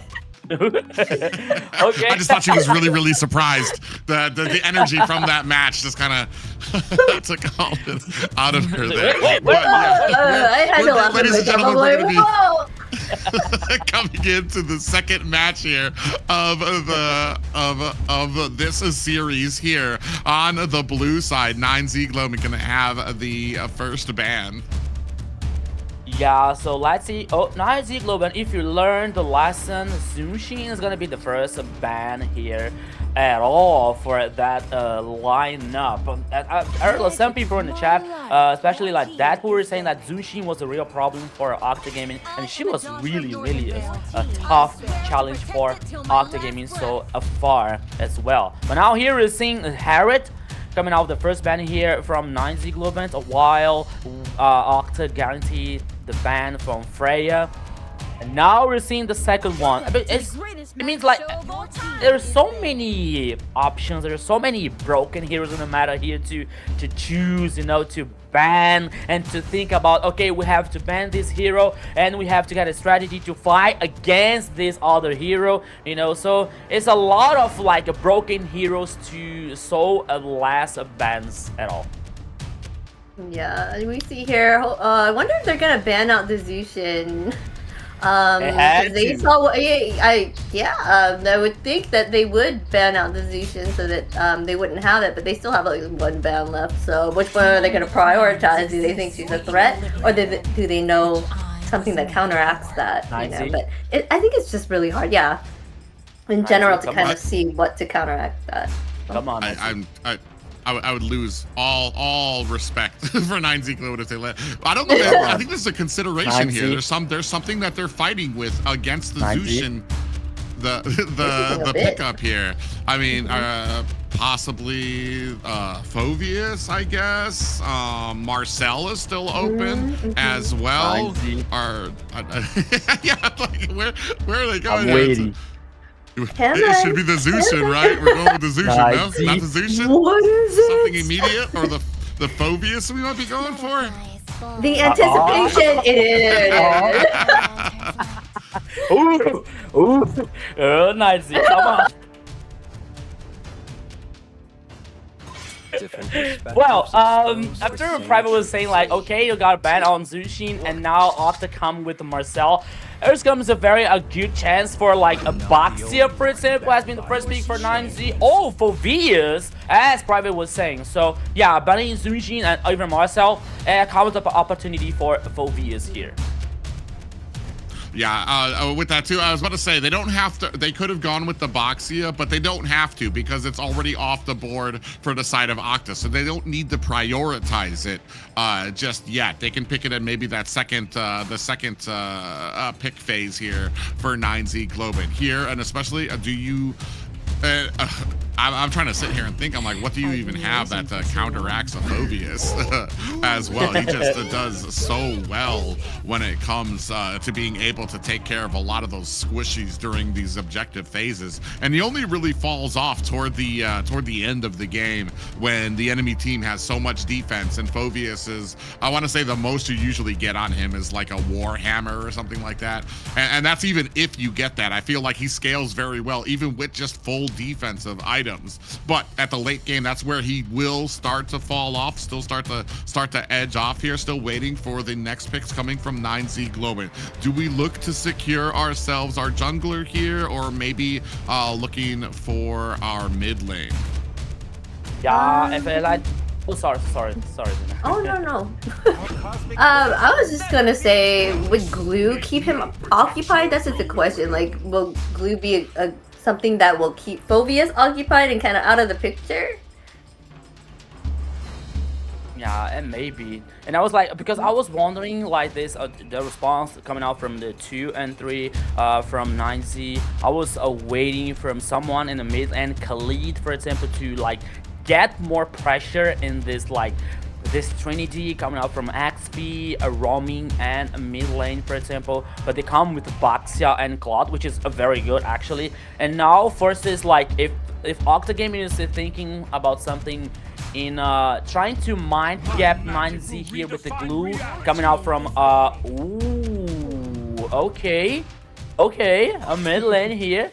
Because this glue has still the possibility to go for the roaming or for the XP lane. As we move into the second banning phase here, I see they take on Fars, and I'm wondering if we're going to go with maybe a Zeshion ban as well. But do we want to pick up Zeshion? I know it's got a great combo with the Claude, but I feel like we're really kind of lacking in the early game damage department here when it comes to mage options on the side of 9Z Globin. Gord, that's going to be a huge amount of damage. I feel like Gord has probably been surprisingly successful. I haven't looked at his win rate just yet, but I'm pretty sure every single time I think about when he's been out, he's actually done so much damage that I feel like it's been surprising for a lot of opponents. Not just that, but he's got an immense amount of control to just spam out. I believe it's his is it his first ability, that the little bouncy ball that comes out there? Like he can do that basically like every 6 seconds, and you're just like dodging them left and right. He can be very annoying for sure. They look like they are trying to ban out a lot of the mages here on the side of Octa, but there are a lot still up there for everyone to choose. There's Lunax, Lilia, ZTN, like you said. They are target banning hard the mid lane. They're like, what mid lane do you got? So they totally banned out the Lilia right there. Yeah, the Lilia was the last ban here, and now 9Z focusing on jungler and also in the mid lane. But now we got the Gord on the mid lane coming out from Octa Gaming here, so maybe one more banning coming out from the jungler. Maybe Fredrin could be a ban here coming out from Octa Gaming to avoid this problem when it comes to like longer team fights and this resistance to trying to guarantee these objectives. Turtles and Lords, for example, that could be oh no, Kalia. All right, okay, so they're buying that a glue is heading for the XP lane. Yeah, well, and then plus with the Gord on your team, I feel like that was probably either the Cho or the Kalia was going to be the option that Octa was going to be looking for. Something that would disengage, that would be able to grab one person, bring it back, while your team would be able to absolutely just dish out as much damage as you could to them. So I like the pick off of the Kalia there too. Alice, I believe this is going to be the first. So the initial Alice pickup for MCT AMER South. I don't even think it's been picked up in North yet. So it's the AMER overall, the first Alice pickup. I feel like they need a good frontliner though. I mean, Glue can be, but he just mostly likely just takes the one person away from the team and not really be an actual frontline for Gord or carry here. So they're gonna have to pick something, I feel, that's very tanky or that'll be able to handle all that. Yeah, and one thing that I gotta be honest with you guys, like after the revamp here coming out from Aulus, I didn't see much of that hero. You know, maybe he might probably here heading for the jungler. He has a huge amount of damage coming out, especially for in a high DPS here. So let's see what is going to happen. I was thinking about like Gato Chacha, especially when it comes to a Gord, for example, when heading and jumping in the back line here with the ARG, the Avatar of the Guardian here coming out from Gato. And now Valier as the last choice from a 9Z Global. So both mages here has no mobility. Okay, Valier has only like the disengage system, the disengage situation. Okay, that might be good for 9Z Global here, like finishing with Lapu Lapu on the XP lane. Glue is heading for the roaming after all the things that is happening. Yeah, ladies and gentlemen, this will be game 2, 9Z Global. Octa Gaming continually, I mean, they don't feel confined by whatever structures the meta has in there. We're going to have the Aulus out there. Like we said, I kind of, to lean on what you said, Aulus, a lot of people consider him just not with it when it comes to the meta right now. Even with his revamp out there, I feel like a lot of junglers have kind of steered away from him. They just feel like there are better picks out there. Yeah, so both composition here now when it comes to 9Z Global with Luizinho, with the Boxia, Chin with the Fulvius, which has high potential here to get like the backline with the carry, for example, or Gord. But it has to be quick because after like the Trinity core coming out from carry, for example, she can cause a lot of damage. So like this ultimate might be not a good idea for Fulvius in the mid or late game. But now, ladies and gentlemen, welcome once again to the Land of Dawn. This is the second game from 9Z Global versus Octa Gaming. Octa Gaming only lost maps for Entity 7, but now they lost for 9Z. So 1-0 to 9Z so far, Private. Oh yeah, okay, I was about to say, I thought that they actually got that buff stolen away from them. Straight here, Thanatos DZ in a little bit of trouble here, looking for an escape from a Burrow Crazy. Saber there to provide a little bit of help. Thanatos in trouble on the backside, coming in, Gusta Lagusta finds the kill, but might be paying for that with his life. Is able to use the BMI, but V2 putting the finishing touches to reply. 2-1 in favor of 9Z Globant. Yeah, despite all that happening here, here comes again. Oh yeah, man, they're not just giving me a rest at all. Luizinho gonna go ahead and engage here with Alberto Crazy. Saber taking a heap of damage. He's being so aggressive on this glue. They're really trying to get as much value out of it as they can. Yeah, once again here, Octa Gaming is like, okay, the early game is a big far from ending so far, but even though 9Z Global is finding a ways to find some breaches to get this advantage. A kill from Gusta Lagusta, a gold lane here, which needs this farm, which needs this resource. A kill on Luizinho, a Boxia, a very strong jungler here. But now on the pit, the turtle, the battle is going on.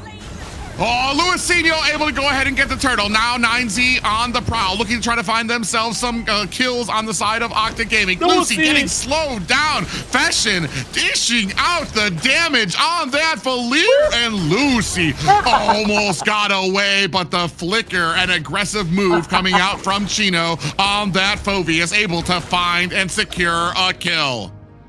They say that this a flicker aggressive one, it causes more damage, you know, not only for escape, but if you try to find a kill, this causes more damage. But now V2 can be trouble.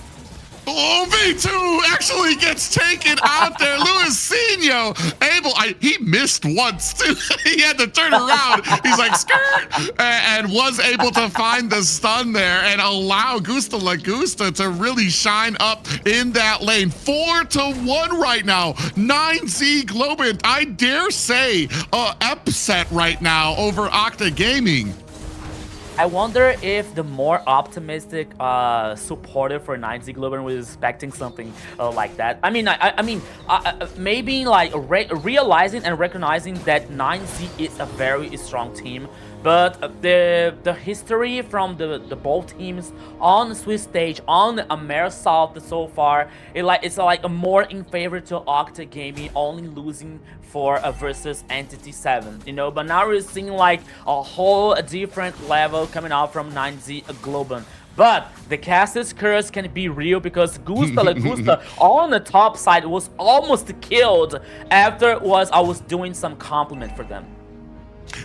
Yeah, but I think he had set out that BMI to just in case he had taken some damage, so he just wanted to clear out the lane, get that so that he can possibly get himself a rotation. You see here now already going down to mid lane to kind of keep those stacks up as well for his team. Next turtle is up, and 9Z Global in a great position to be able to take this down without any answer coming out from Octa Gaming. In fact, they're going to go ahead and try to find themselves a kill here. A flicker coming out there from Fesh, and Chino looking for the escape as well. Oh my god, they're going to go ahead. They're going in with the demonic force. Chino is not saying no. Out comes the Avatar, the Guardian. Down goes Saber and Thanatos as well. 6-1 for 9Z Global. 9Z Global, what are you doing here versus Octa Gaming? So far, the goal lead almost heading for 4K here. No, not only for 4, is more than like just a little bit more than 2,000 and a half. What am I doing here? Oh, my math is not so well. But the fact is, 6 kills so far for 9Z Global. Chino, a monster here with these Fovias. 3-0. Gusta Lagusta playing solid, you know, like causing damage, especially with the blazing duet. Like 9Z Global with the perfect synergy so far, playing so well together, especially when it comes to the respond to the initiations coming up from Octa Gaming. Oh, what a crazy. Yeah, Albero Crazy comes in against 2 members of Octa Gaming. A little bit of an upset at mid. You can see a little bit of a fight kind of breaking out there, pushing coming out from Fashion at the mid. As we join down at the bottom, Chino and Lucy kind of duking it out here. Chino still having a decent game as well. A good job of either side of 9Z Global when it comes to these objectives. Next turtle, though, is going to be up at the top, which means that 9Z Global, when it comes to Chino, he's going to have to make his way across the map very quickly to get there, so he's joining in on this fight. Now you can see 9Z Global making their way up there. 8 seconds left on this Lord. On the bottom you can see V2 has picked himself up a Demon Hunter sword already. Segan picked himself up a Sky Piercer, but he's already got a death, so we're just waiting to see if he's going to be able to make use of this. Oh my god, the demonic force coming out from there too. From their Saber in trouble. Might be long for this world. Gusta Lagusta able to find that kill. Avatar the Guardian slams down onto Thanatos, looking for an escape. Albero sitting there just trying to be the front line for his team. V2 senses that as we have the blazing duet on to this tower. Octa Gaming is down by 7 points, 9-2 for 9Z Global. Off screen, I think we missed it though. Fashion did get killed by the Gourd. Yeah, but now here in the bottom lane, 2v2. Yeah, Thanatos gets taken out of there. Albero Crazy with the kill there. 3 members from Octa Gaming coming down here looking for the kill. Albero might be in a little bit of trouble. Does get taken down. Segan with the kill there. Just as I was talking about, is Segan going to be getting the value out of this Sky Piercer? He comes out with 2 kills from out of nowhere. Yeah, so now here the second kill from Sagan and the glowing one now. So it is not even the end for Octa Gaming. They still have the potential and the resilience here to come back in this game. But 9Z Global is playing like, I don't know, man. It's like something magical happening here on 9Z Global's composition and lineup so far. I mean, they are really good. You know it because you are listening to me always talking since the first day of the tournament. 9Z is such a good team with such a good players. They are not like fitting well playing together. But now, my friend, it's a whole different story here because 9Z Globen is on fire. Yeah, and it's an incredible match. Oh, Saber's going to come in there. Is going to be able to find a split and a slam. Down goes a Fashion. That's going to be the mage down for 9Z Globen. Now looking for an opportunity. The Mystic Gush, Gusta Lagusta has to get out of there. That's two members of 9Z that have to find a disengagement. Octa Gaming chasing down 9Z Globen, looking for the third kill. Are they going to be able to find it? Down goes Chino. 3 down for 9Z Globen. That's going to make a very available Lord for Octa Gaming. This is what we call La Mufa here. Is the caster's curse coming out once again, but now the Lord being guaranteed by Octa Gaming, and Luisinho could be the next victim, but he is able to survive. With a hair of health there. I mean, I think even V2 turned around a little early because he thought that last auto attack was going to be able to finish the job. Unfortunately, just not the case. And just like that, Octa Gaming have swung this around in their favor. Don't quite have the gold lead just yet, but when it comes to the offense here right now, V2 has come on a line and is absolutely shredding 9Z Globen, and it started with a great pickoff onto Fashion. Yeah, they got a goal lead here with almost 5k into 9Z's Globen favor. But now the reality is there is no such a way advantage for any teams. And Octa Gaming is causing the pressure. Border crazy. They're taking a lot of damage, especially coming out from the Gort ultimate here. But now the tower is still standing on the mid lane. Meanwhile, the Lord is heading on the bottom lane. And now with Octa Gaming trying to defend this Lord, here comes the tackle. Yeah, you can see on the other side, Alberto Crazy now looking for some placement into these bushes, maybe finding an angle for this next avatar of the Guardian. But Octa Gaming doing such a great job. Just really needed to wait to get some of those items. The damage output from Octa Gaming right now is pretty much second to none right now.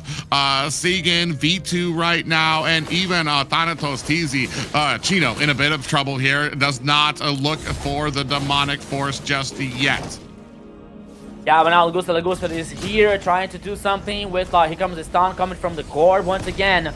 10 kills for 9Z Globen so far. The goalie now heading just a little bit ahead for Octa Gaming. They're now causing pressure once again in the mid lane. The focus is the tower number 2. Here comes the minion wave with the car, and the mage here could be enough. No, they decided to not take any kind of a risk. The only thing that they are able to do now is stealing the purple buff because they are getting satisfied about that. Yeah, you can see there in the damage dealt, Segan, V2, and Lucy, top of the damage charts. That's 3 members of Octa Gaming there. Second one coming up, only Fashion, who was shut down. Gusta Lagusta still hasn't been able to get the items. Oh, now, as I say that, he does have the 3 items that he needs. And unfortunately, I want to say an 800 gold lead there, looking for V2. So I think he's looking for the Malefic gun to start getting himself some of that range, which is going to be a huge problem for 9Z Globen coming up. Blazing duet into the back line. Chino able to find a kill onto Segan. Is this going to be enough to turn the tables for 9Z Globen? Demonic Force slamming down onto Saber.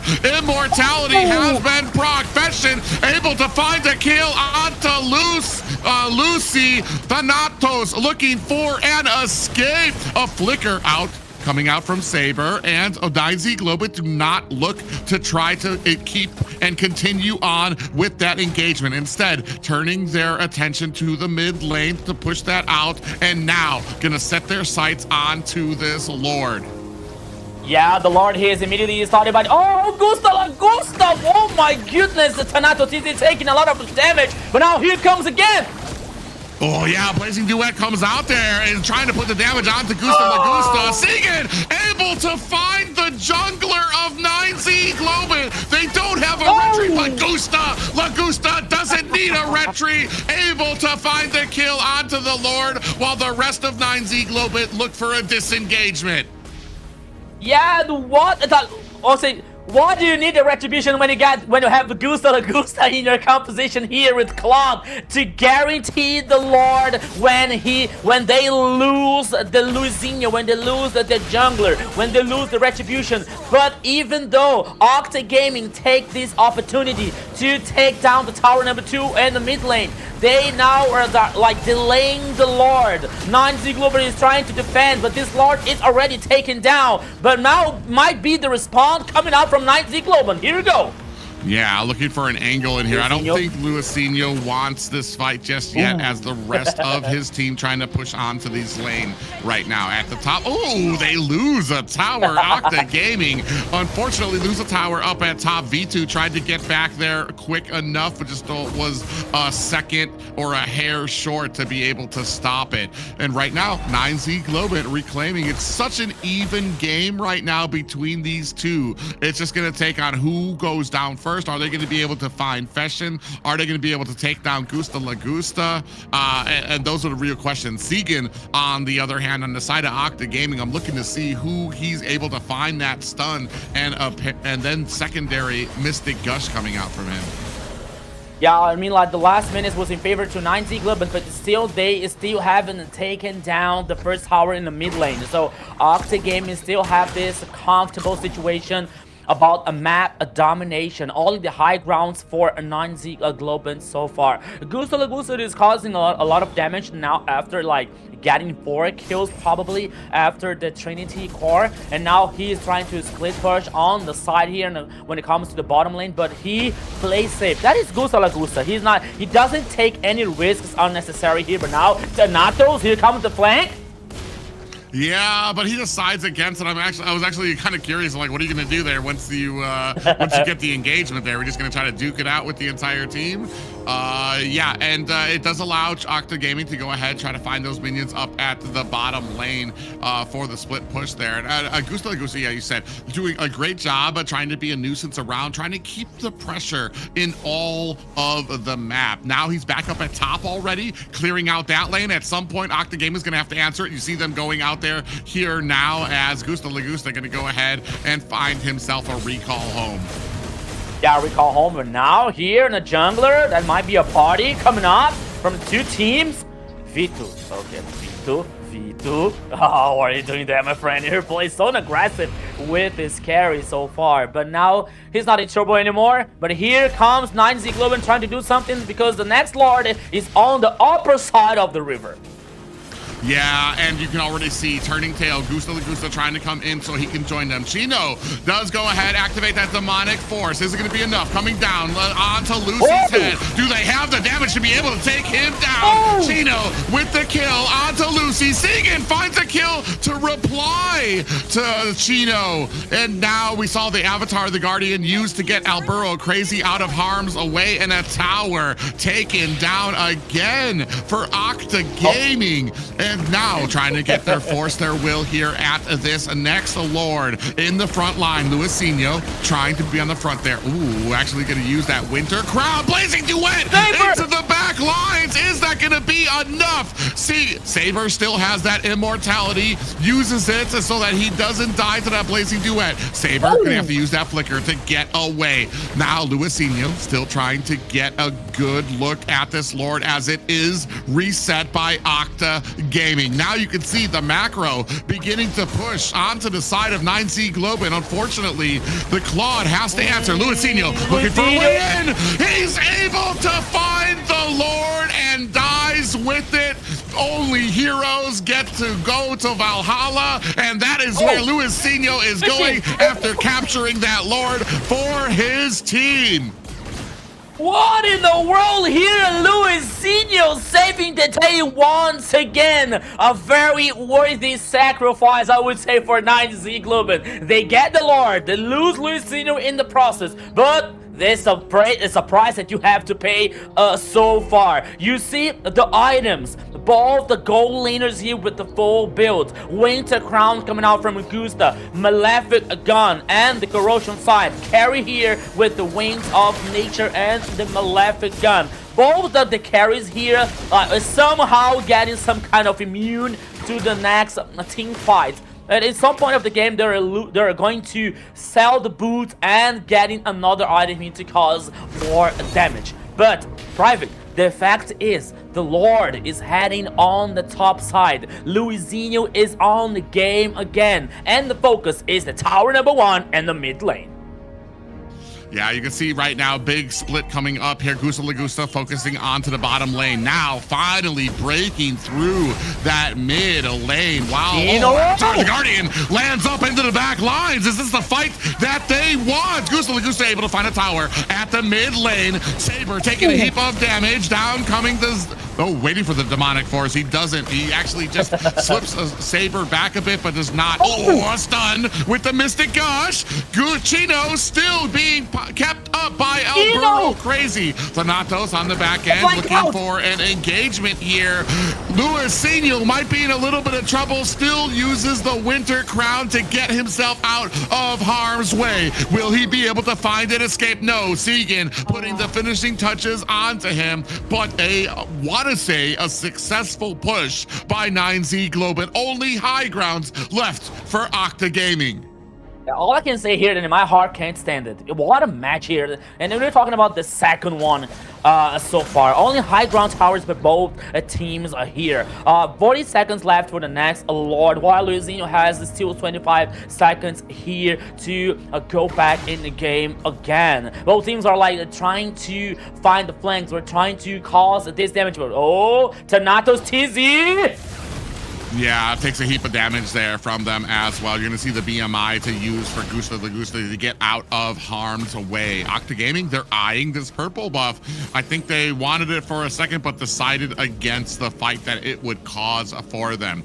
Oh, big little, I want to see some hiding going on up at the top of bushes. You see Octa Gaming trying to wait in position there for it. I think they want to be able to kind of latch on when they go for this purple buff, hoping that maybe one of the squishies will go for it. They decide they don't even want it. They're going to go ahead, head right for this evolved Lord and start it immediately. Pulling it out, Lucy getting vision, getting that information for his team. On the backside, Thanatos TZ looking for a way here, a way in on the backside. Ooh, Luis does find, he has the Tortoise Pusins out as well. Lord, very low and dragged out by 9Z Globin to try to continue out this fight. Yeah, so here the Lord getting full reset once again, and the Saber with a very low HP, but now here comes Luizinho. Oh! Yeah, a big slam onto V2. Is that damage going to be enough? Gusta Lagusta finds the mage. Down goes Segan. Demonic Force slamming down. Immortalities have been procced. Saber gets taken out by Gusta Lagusta. Lucy is not long for this world. 3 members slamming down against him. But at the base of 9Z Globin, they have to find a defense there as Thanatos was looking for the back door into it. Luckily, Chino was right there alongside El Burro. Crazy, ladies and gentlemen, game 2 going to 9Z Globin. 9Z Globin on the second game here. What a match once again. And now the reality is 2 9Z Globin, 0 for Octa Gaming. Jeez, what a battle. 9Z was going strong in the beginning with 6 kills by 5 minutes, dominating the performance there, and they were bulldozing their way until like mid-game they started losing momentum, and then Octa started taking control of that map and keeping it for, even though they lost 2 lords, they still kept control of that map. But it seems like they weren't able to keep it going there because 9Z did something and was able to take it all up there at the end.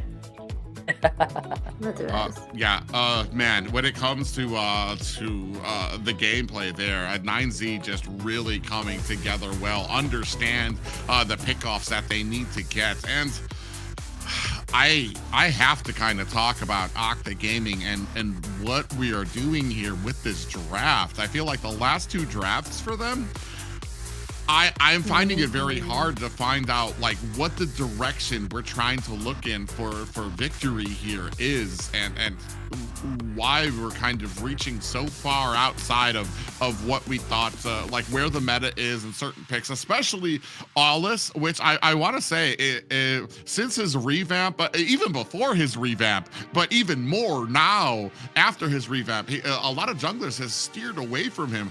Just don't feel like he provides enough as a jungler, enough pressure to hold, or the damage he can do, or to hold a lot of these objectives. Yeah, so when it comes now with this second game, the option here from Octa Gaming about like choosing Aulis, it's a risk, you know, like they decided to take. Despite many on other meta heroes on the jungler that we were about to see so far here in the tournament. But for Octa Gaming here, like they started bad in the early game, so like they was like very behind.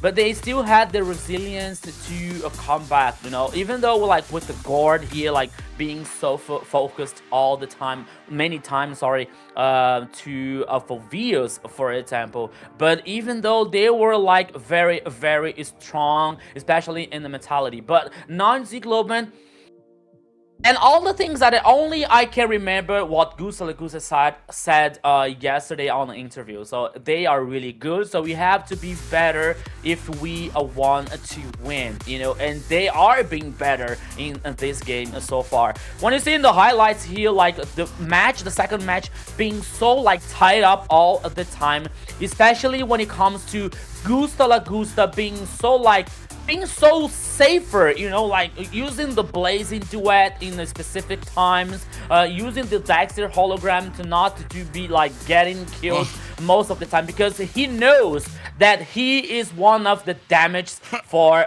this battle. That was the steal from Luisinho.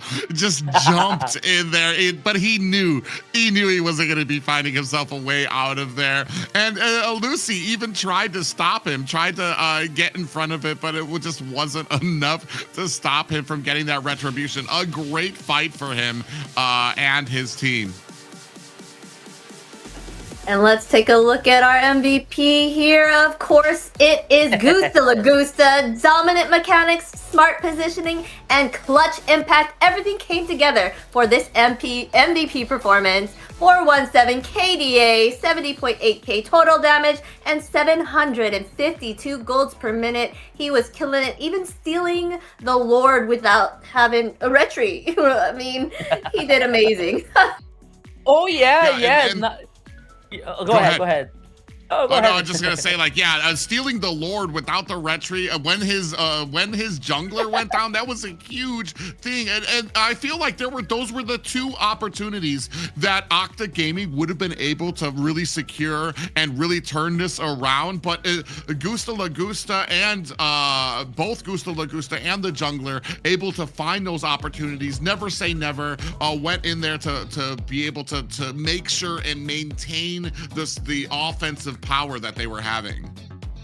Yeah, I was about to say that we even forgot like that Gusta Lagusta like using stealing the Lord with no retribution when Luisinho was down. You know, like, oh, it's one of the situations that like allowed 9Z to win this second game so far, guaranteeing the Lord where there was no retribution. Luisinho is stealing the Lord, so you see that the mentality coming from 9Z Globen, they're so focused, they're so concentrated, they're so good today, so inspired, that it leads to 2-0 so far from 9Z over Octa Gaming.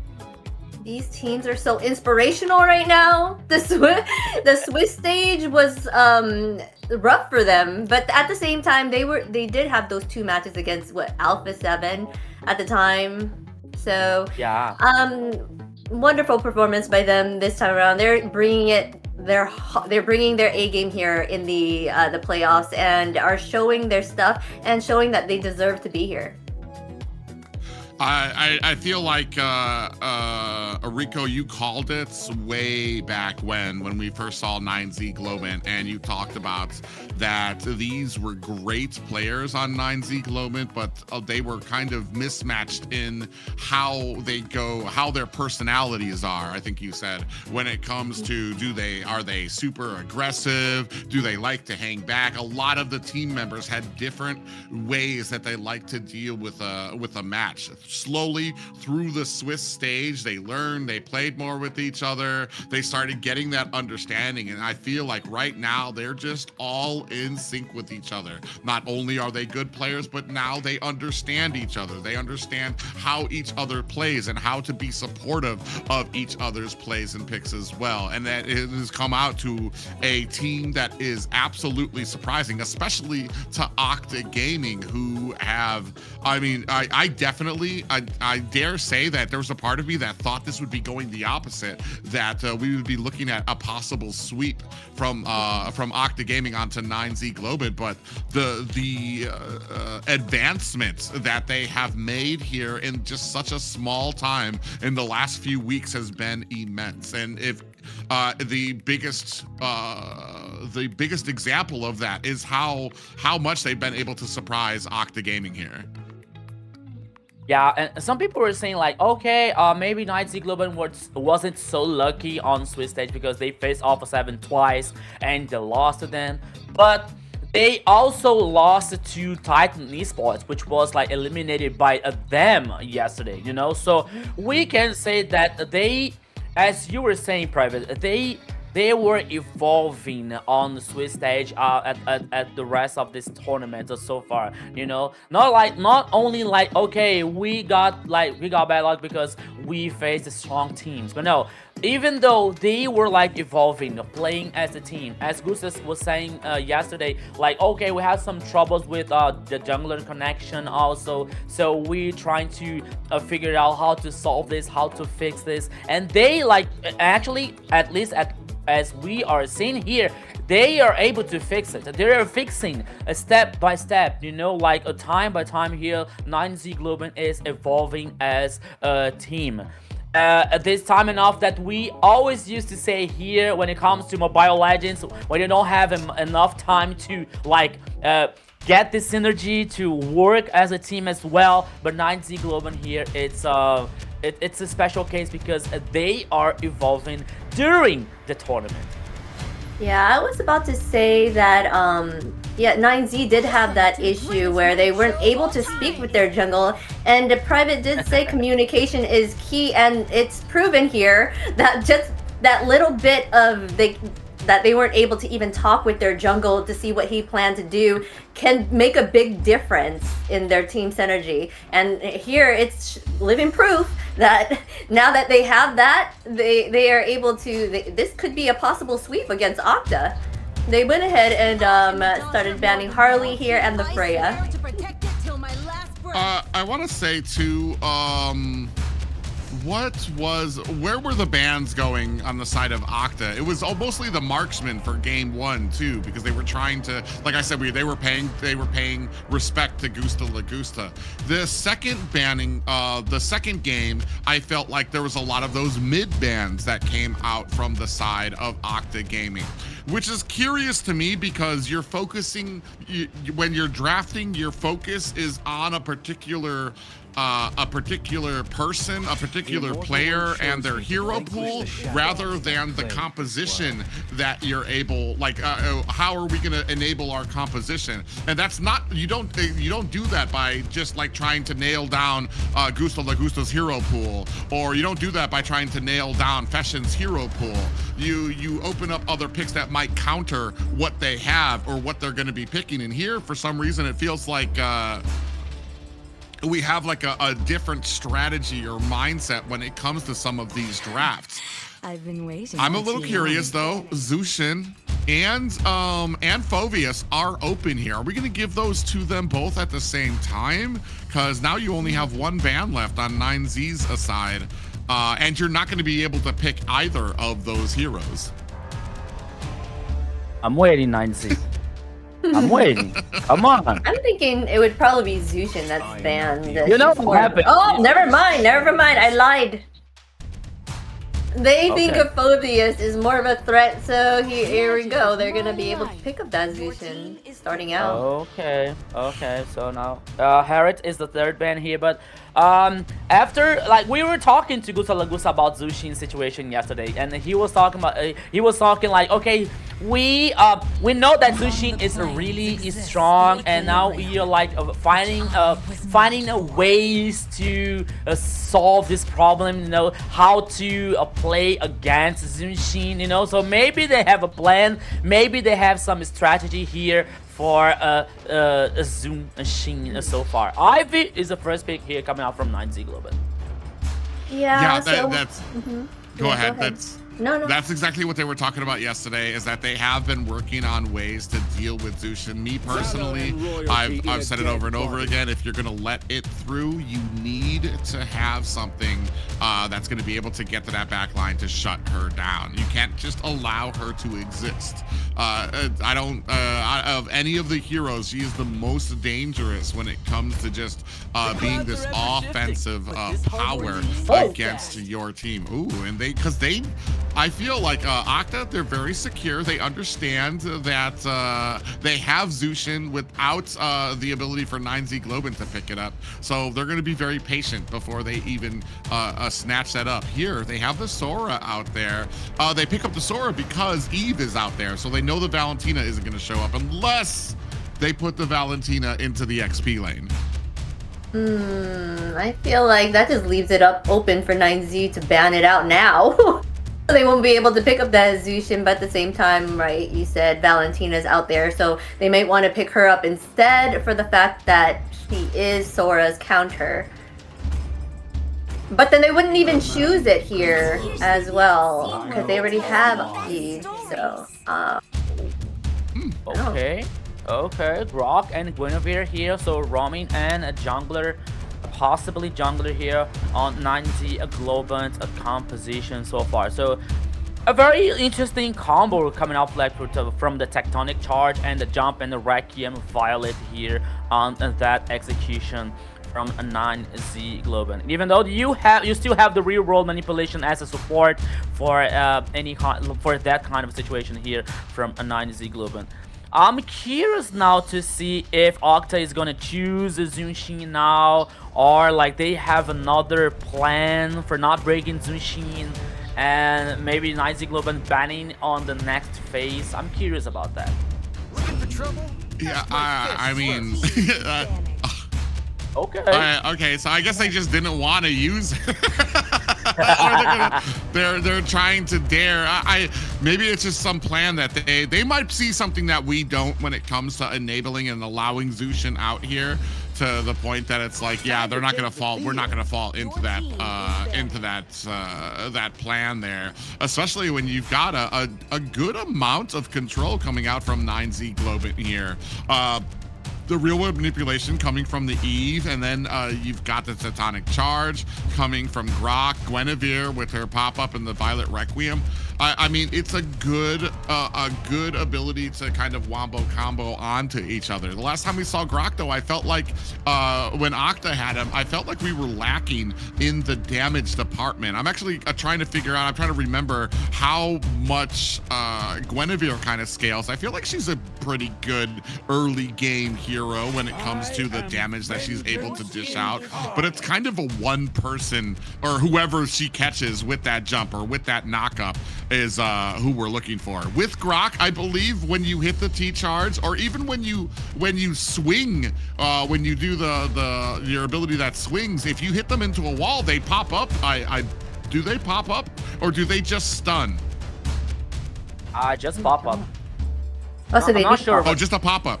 Yeah, I'm not sure, but I think I'm almost sure that it's just pop up. It seems like a pop up. Stun. Yeah. Oh, well, that's even better then. Even if it's not a stun, it's a pop-up, which helps Guinevere to be able to run in there and get a Violet Requiem. Yeah, I think Grok can also be used to kind of stop Sora's combo, right? Just throwing out his walls on him, kind of like interrupt it to kind of like mess him up, no?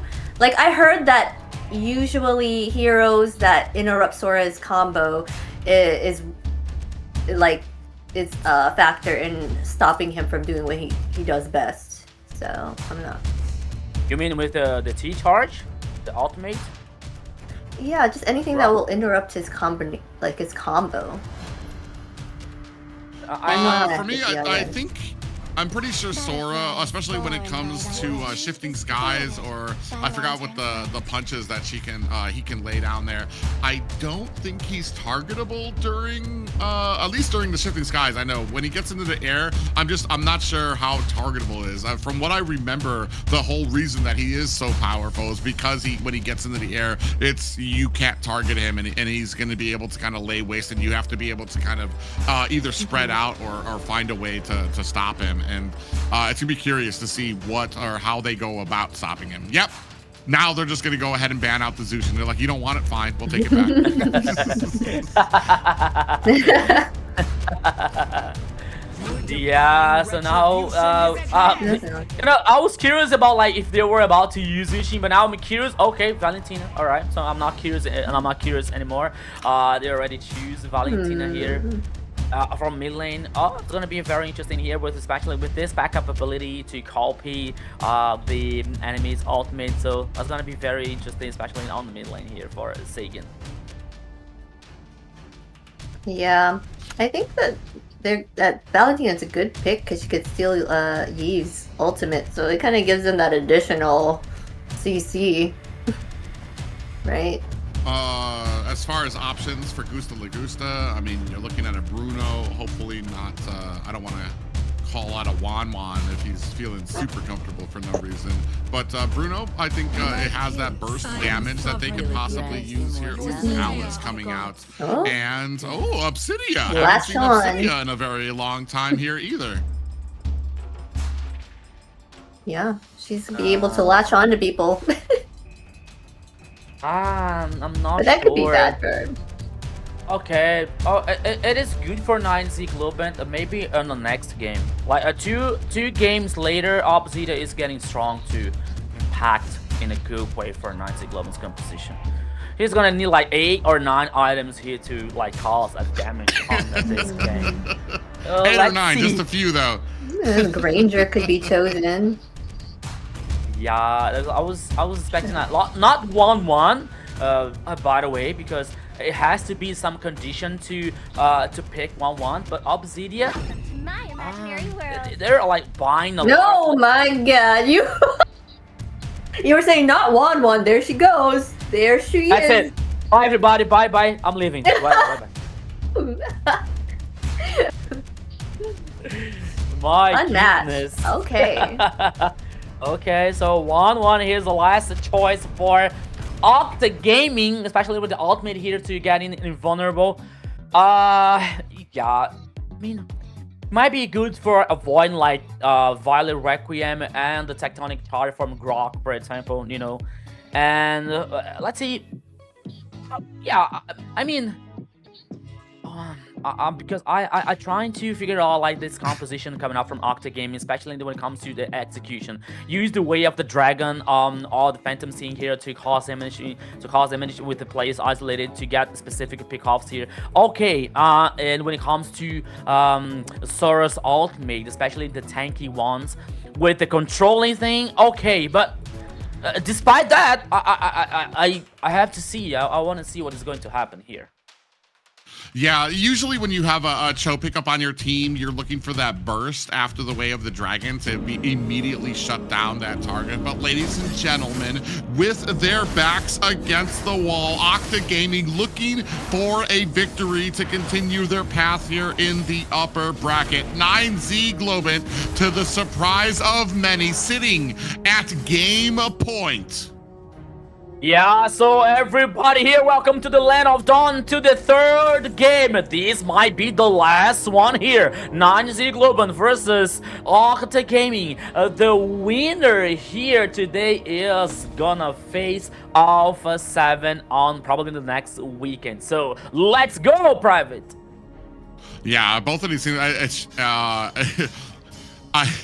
When it comes to seeing the Wanwan out there, I'm kind of wondering, is there something here that shines for the Wanwan, or is this more like a mind game from V2 to Gusta La Gusta to be like, oh, your favorite hero is Wanwan? Let me show you how to do this this Wanwan boogie here.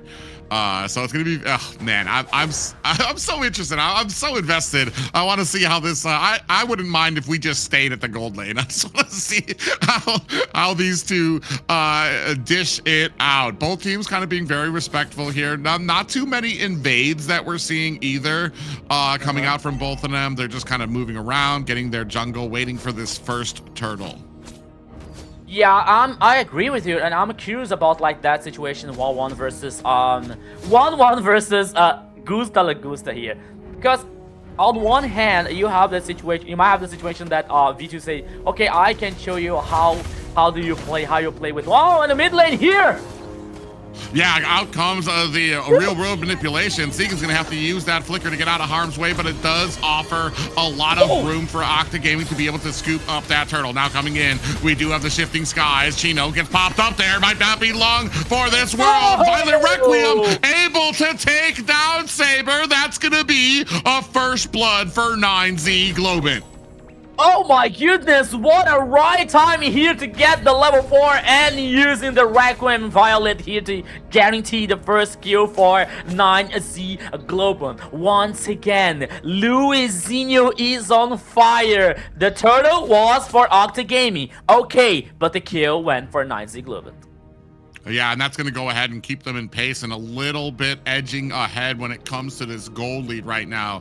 First blood out there for 9Z Globant, and both of these teams, like I said, still kind of playing it very slow. We do see that Octa Gaming now making their way through 9Z's jungle here, trying to steal up a bunch of those minions before rotating, maybe looking for a gank down at bottom. Gusta La Gusta, there's no way Gusta La Gusta doesn't realize he does get caught. He's going to use that flicker underneath the tower, gets taken out by V2, but does take Saber down along with him. Tectonic charge onto the backside. Is that going to be able to take down Thanatos TZ? It is Luizinho with his second kill of the game, putting 9Z Globin up 4-1.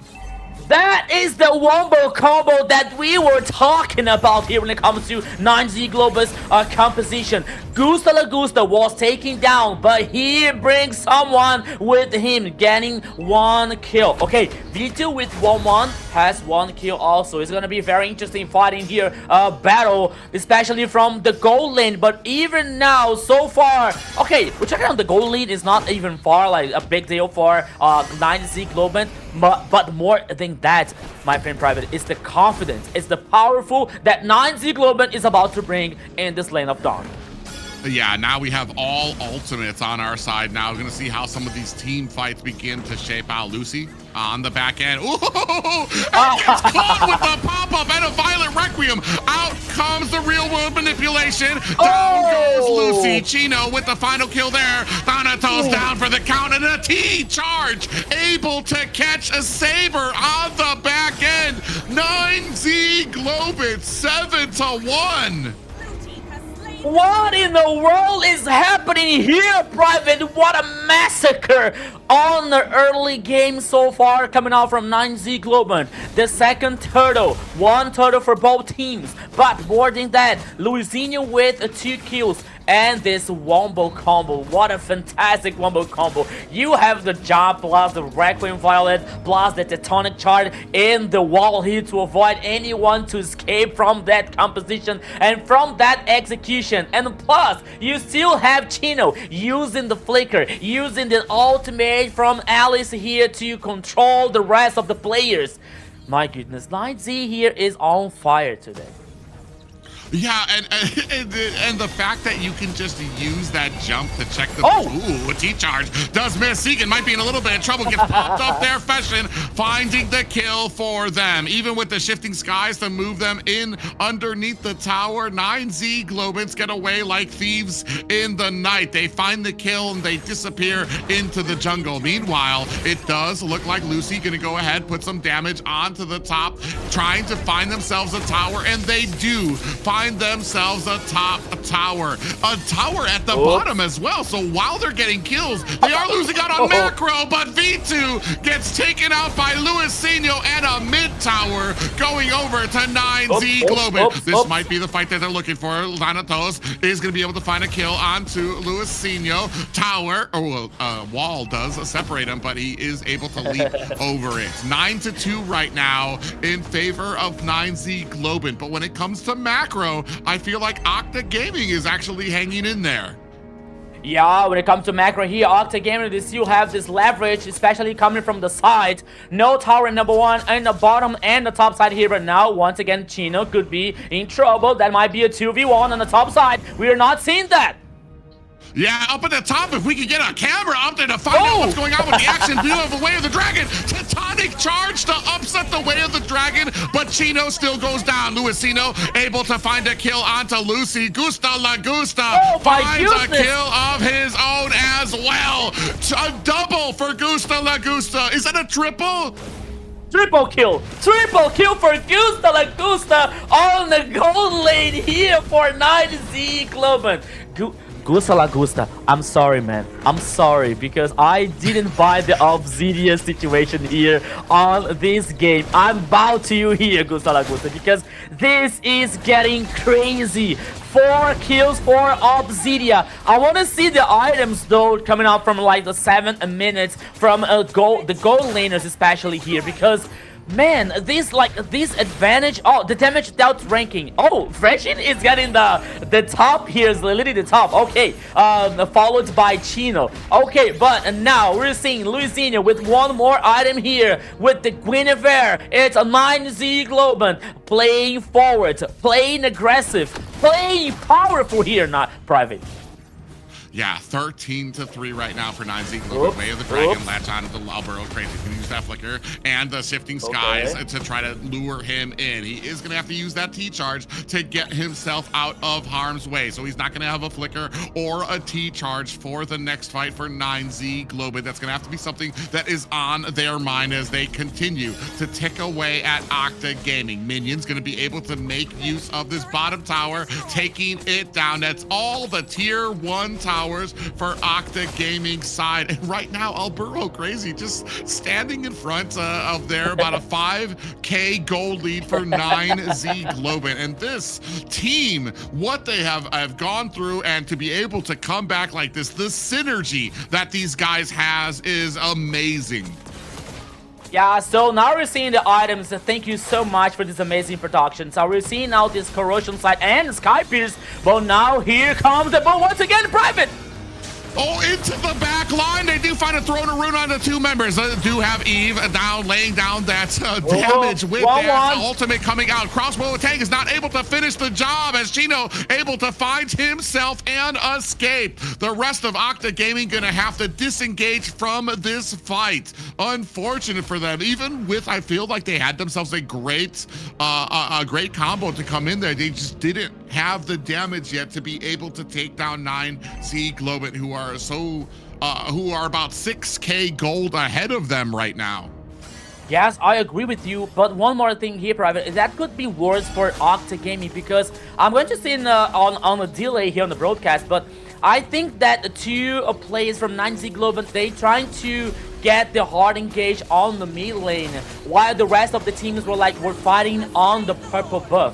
I believe that if all the players were not playing together on the purple buff, or even the real world manipulation plus the Chino with Alice was trying to look the players on the mid lane, but the rest was in the purple buff. That's why they only got 1 kill versus Octa Gaming. But so far, Albero Crazy, so confident. Oh, here comes.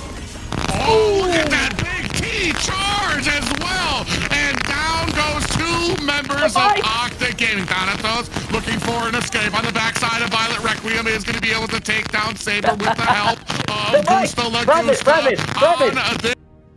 Private.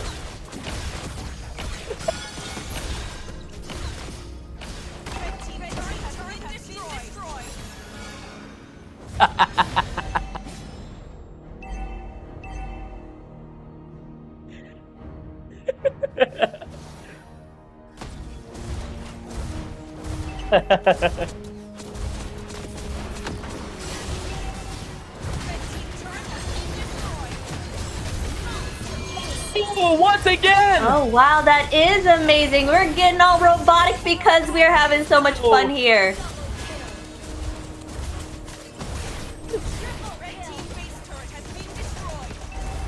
Complete team wipe.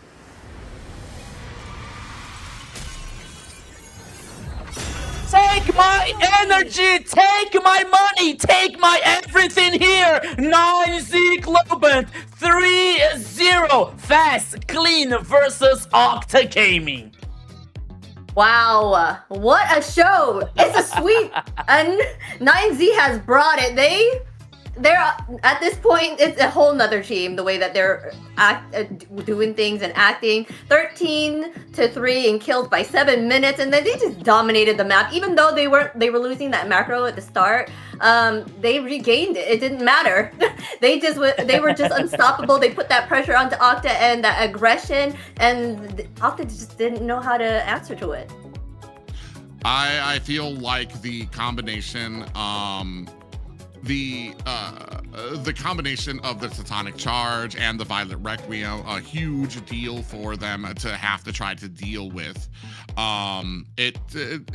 Especially when you came in, there was just one after the other when it came to the control. We saw this when it came through the Giraffe. This is a huge amount of control that you're going to have to deal with, not just with the Grok, then Chino being able to come in through the back end with the Throne of Ruin, another stun that you guys had to deal with. Here, 22-3, this is kind of unfathomable for the team. 9Z Globant, who had one of the roughest starts in the early Swiss stage here. All of these players have come together to form this a tight and cohesive unit here that absolutely blindsided Octa Gaming.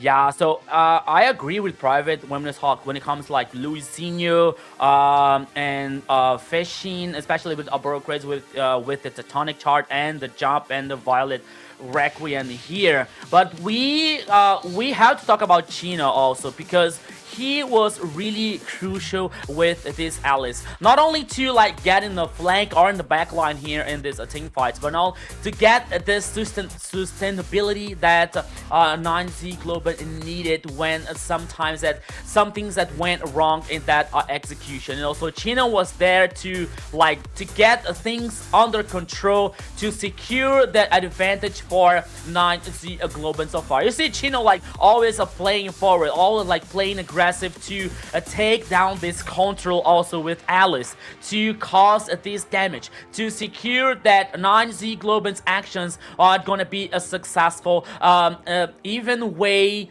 on getting the kills for 9Z Global's composition. So everything worked so well for this composition, and the lineup now with the same page, the synergy is like 100% now. So it's a different 9Z Global on the playoffs here, and I'm really excited to see that.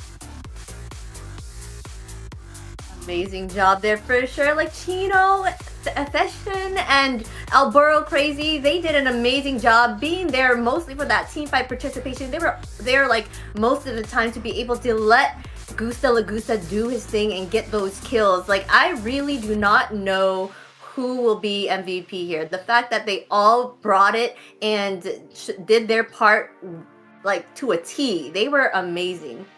Arboro Crazy. Fashion did pretty well too as well. I feel like a lot of those real world manipulations were absolutely on point and did exactly what they needed to.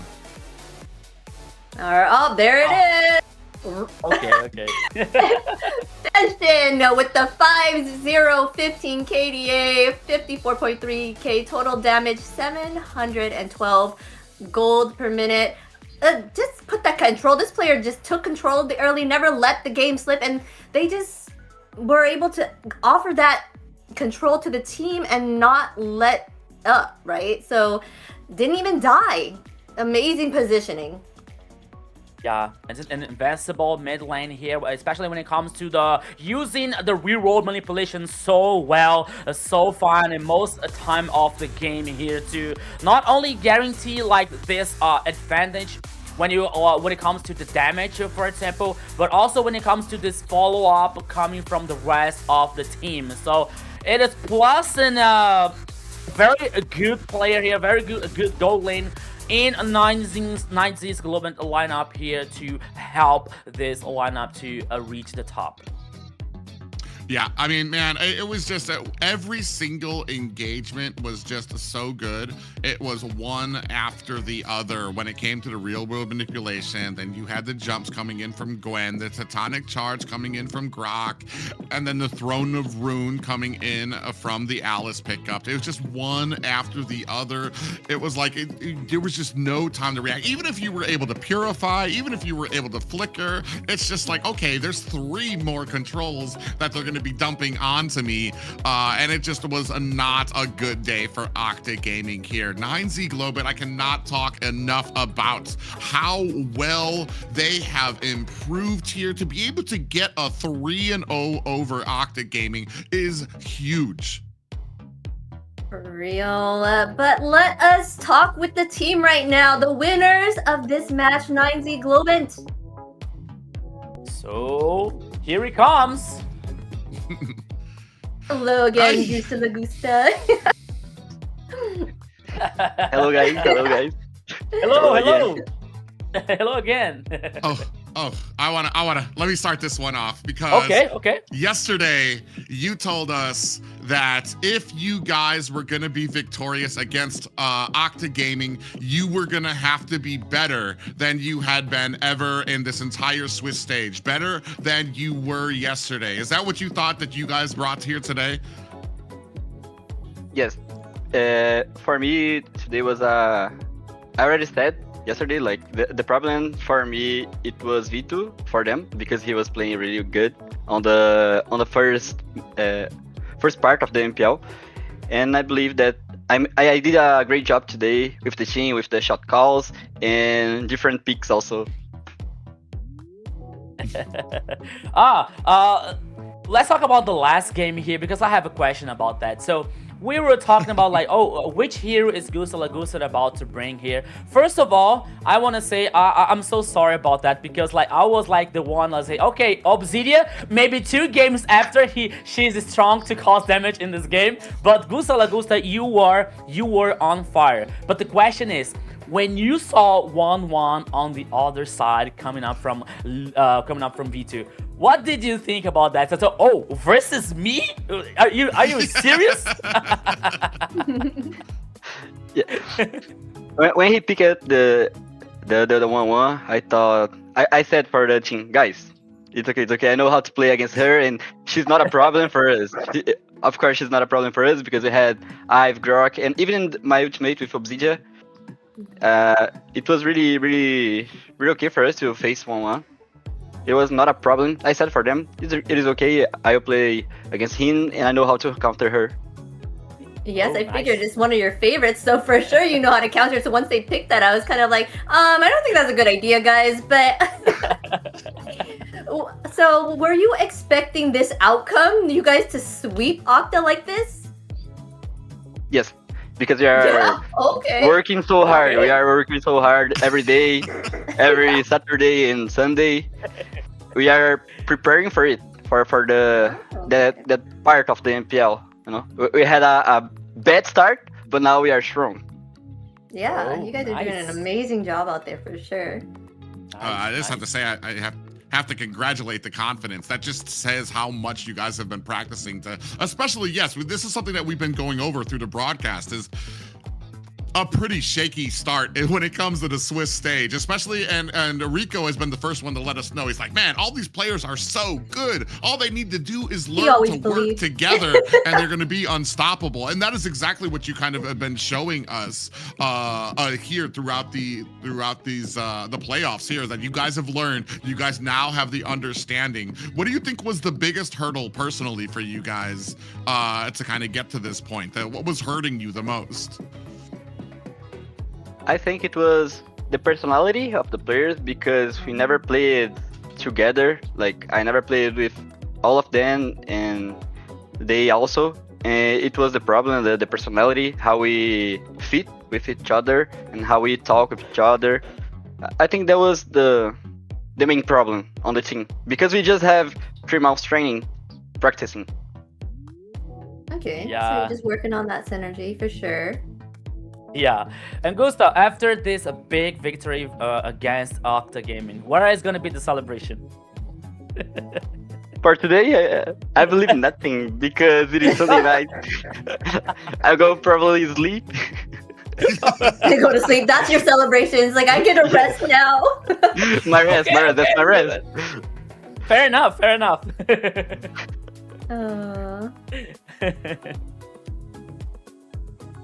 Well, Alright. you had a standout performance for sure there. And who would you say did the best on your team? Who would you give the MVP to for this bunch of matches, these 3 matches that you did, all in all?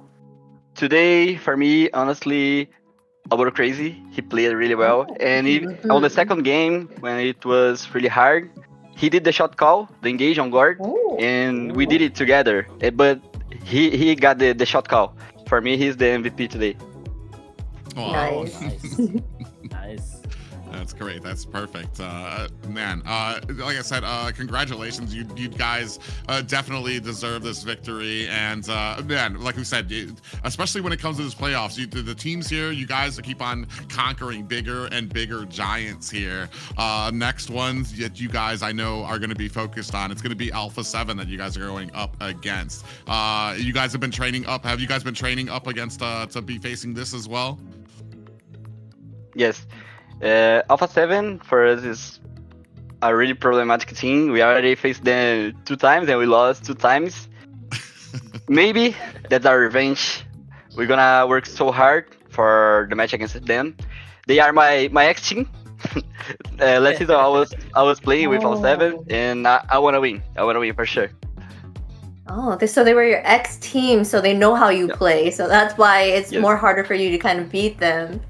Okay, I see. So what about Entity 7? What are your thoughts on them? They're probably the strongest team here on MCT right now. But I really want to face Alpha 7. You get that revenge match, right? Yeah. I want to play against them next week, and I hope we can improve more for the next week because they are really strong. They have incredible players, and even the MVP of last year, Paquito, I want to face them and beat them. All right. So Gustav, you have anything to say to your fans, to your family after this big victory versus Octa Gaming today? Yes. I would like to say I love you for my mom because today is her day. I love you, Mom. Thank you for your support. I'm doing everything that I can do. Oh, Nice. happy Mother's Day. Yes, you see? Yeah. A great player and a great son. I know. You can also give out your socials as well so people can follow you. Have any social media so people can see and find you and kind of learn from you? Yes, I have my IG and my YouTube channel. I do live streams. Probably tomorrow I'm gonna do live stream because it's my day off. And my YouTube channel, guys, is G Gusta La Gusta. I do every day I can do live streams. I do a lot of hours and I talk with a lot of people. And then I hope you guys watch me there. Thank you. Oh. Well, so you guys, let's see what other questions do we have for our player here, Gusta La Gusta? Well, I mean, one thing, I guess, is just kind of a basic thing for when it comes to a lot of teams and what you guys have had as growth. You guys have been in the ins and outs, the bottom and the top of when it comes to your performance. What do you think is the most important thing for a team that wants to be successful in pro play here in Mobile Legends?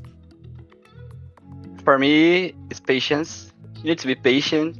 And like you need to know you're gonna lose is really hard, but if you want to improve you need to lose. That's the problem, that's the point. And you need to be patient and believe on the work and on the progress. Yeah. Okay, so out of these matches, what do you think, like learning from your matches today, what do you think is something that you can improve on yourself? Like have you seen anything that you've done wrong in these matches?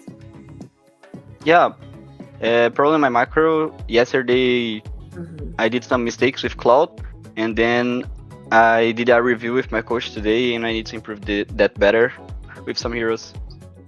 Alright, that's good. You learn from it. Well, thank you so much, Gusta for chatting with us. We appreciate you talking to us again. We will see you on the stage again. Bye.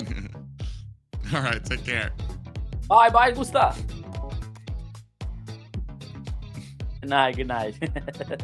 I have to hand it to you, Rico. I remember day one, before we even saw these teams, I think me and you were kind of going over, I wanted you to try to help me out when it came to some of these teams and like what they're all about. The first thing you said about 9Z Glowmint was how strong they were, but they were probably going to be on different wavelengths when it came to their personality. And that is a great call out, because that's exactly what he said that their problem was when it came to it, and for them to be able to fix that, that's just a huge call out to have that's just kind of like that's what I love to see when it comes to casters of the region who understand these teams on such a deep level to be able to kind of pick that out there and show what it takes for them to be successful. Yeah, and it is a very it's very funny though, because some of them like are really used to like talk, you know, like with Gusta for example. I got used to like watch some of his streams. You know, he's a very compromised one. He only plays on the gold lane on Marksman. Well, with Marksman, you know, it's very difficult to watch him playing with Freya, to playing with some fighters, for example. No, he plays with the Marksman. You know, he plays with the Marksman. He helps the community. He plays with the passion Mobile Legends, you know. And when it comes to Luisinho, I watch him like playing a lot of teams. He is a huge promise here on the South region, you know. And when I saw this team together for the first time, like in the last split, I was say, oh my goodness, so they are going to rock it. They are going to like beat it, everyone here on the MPL Latam Season 4. But they were like in the middle of the table, you know, like they were average, and it was like trying to figure out why this was happening. And then when I was realizing that, when I knew that the other teams, like the other players, they didn't used to they were not used to play together. And also, okay, so maybe here we might have some kind of an issue between the personality, because like someone has his own play play style. So. Yeah, they did an amazing job there. And like Rico said, check out Gusta Women. We have the MWI qualifiers, open qualifiers right now. Open registrations are from May 2nd through May 11th. So Gusta is a good gold laner for you ladies if you want to pick up some tips and tricks from him and get in on this this MWI. Yeah, I know there's a lot of ladies interested, especially in North America and the US. We've got a ton of teams already trying to put it together so that they can get through these qualifiers. And who knows, maybe your team might be the next one that gets qualified for the MWI, and the next one that we see up on the main stage. Yeah, ladies, so you got a lot of inspiration coming through your mind here to have you the chance to be one of the players in the MWE here, especially with the open qualifier. So join it. Yes, for sure. And we cannot bring this to you without our sponsor, runestone.gg. Go check them out as well, ladies, or everyone else as well, because you can get your data and analytics from them, and you will get your gameplay more on that top notch, right? Yeah, go ahead and stick to runestone.gg if you want to get all the information for a lot of these picks, equipment, and things like that have to do with the game. Runestone.gg can be your source for everything that concerns gaming. Yeah, come on, checking your stats, improve your gameplay level with Runestone. Come on, what are you waiting for? So this is your gold chance here to improve your gameplay level. Yes, for sure. Let us take a look at the brackets after these matches. We want to see where everything stands. And what do we have here? Yeah, this has been an exciting night of matches. I feel like a lot of the underdogs have been able to kind of push forward. We had a full best of 5 to start off the night with Infinity, unfortunately taking the loss and dropping to the lower brackets due to DreamMax, who will be moving forward. And then, as we just saw, to close out the night, Octa Gaming took a frustrating 0-3 to 9 Z Globant, who have come back stronger than ever and will move forward into the phase 3 of the knockout stage. Yeah, so things are getting wild here. So we're gonna having Entity 7 versus DreamX, Alpha 7 versus non-Z Globants, and so the losing team is gonna face Infinity and the Octa Gaming for the next stage. Yeah, it looks like they're gonna have that rematch that they've been wanting against Alpha 7 here. They seem like they got it together this time around, so... But like Gusta Lagusta was saying, they know how he plays, so maybe they know what to do to keep him on that lower end. But if the other parts of the team pulls up and brings their A game as well, this might be a hard time for Alpha 7. Yeah, but let's go ahead and take a look at what we're going to have for next week as well. Yeah, what do we have next week, guys? Starting on Thursday? Yes, here we go for the north side here. We're going to have the north side of Alpha 7 going against Stamina Esports, and then Night Horde against Vendetta. Yeah, two best of 5 series is there that I'm excited to see, Rico. Oh yeah, when it comes to the North region here with our great colleagues, with our great teammates. So Alpha 7 North is gonna face the Stamina Esports, and the Night Horde from Canada facing a Vendetta from our friend Ashley's also. So things are gonna be very, very wild. By the time they were like stepping forward through the playoff stage. Yeah, another 2 best of 5s for both of these teams, and just a huge amount of history behind a lot of these teams as well, even more so than we've seen before. So I'm super excited, especially because, like we said, one of these teams will most likely be facing, we will be facing as well. Yes, a lot of people are excited about these matches. For the north side, Alpha 7 is a big... it's just like Entity 7 on this side, right? Doing an amazing job clearing the board. But as you can see, from the Swiss stage, all these lower ones that weren't doing so hot there are bringing it this time around. So you never know what's going to happen in the playoffs. Yeah, so you never know what's gonna happen, but you are about to know everything that is happening on the MLBB scenario and ecosystem here if you are watching and following us on MLBB Esports on Kick, Twitch, X, Instagram, Facebook, YouTube, and TikTok as well. So everything that you can know here on MLBB Esports, and also our social networks, Private Dancer, Dina Lily and Rico. No, this is it's gonna appear here our profile. Don't worry about that. But it's time for us, my friends, sadly, to say goodbye for today.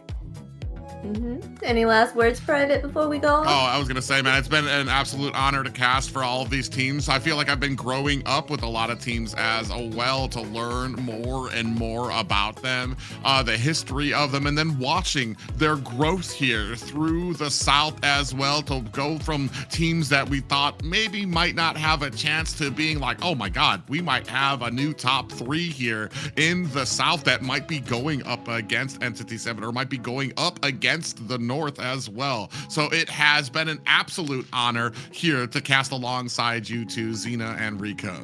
Yes, questions. It's been amazing, and I'm looking forward to more. And that's going to wrap things up for today here at MCT AMER South. What an incredible day of action as our playoff journey officially begins. We've seen huge plays, intense battles, and teams giving everything they've got.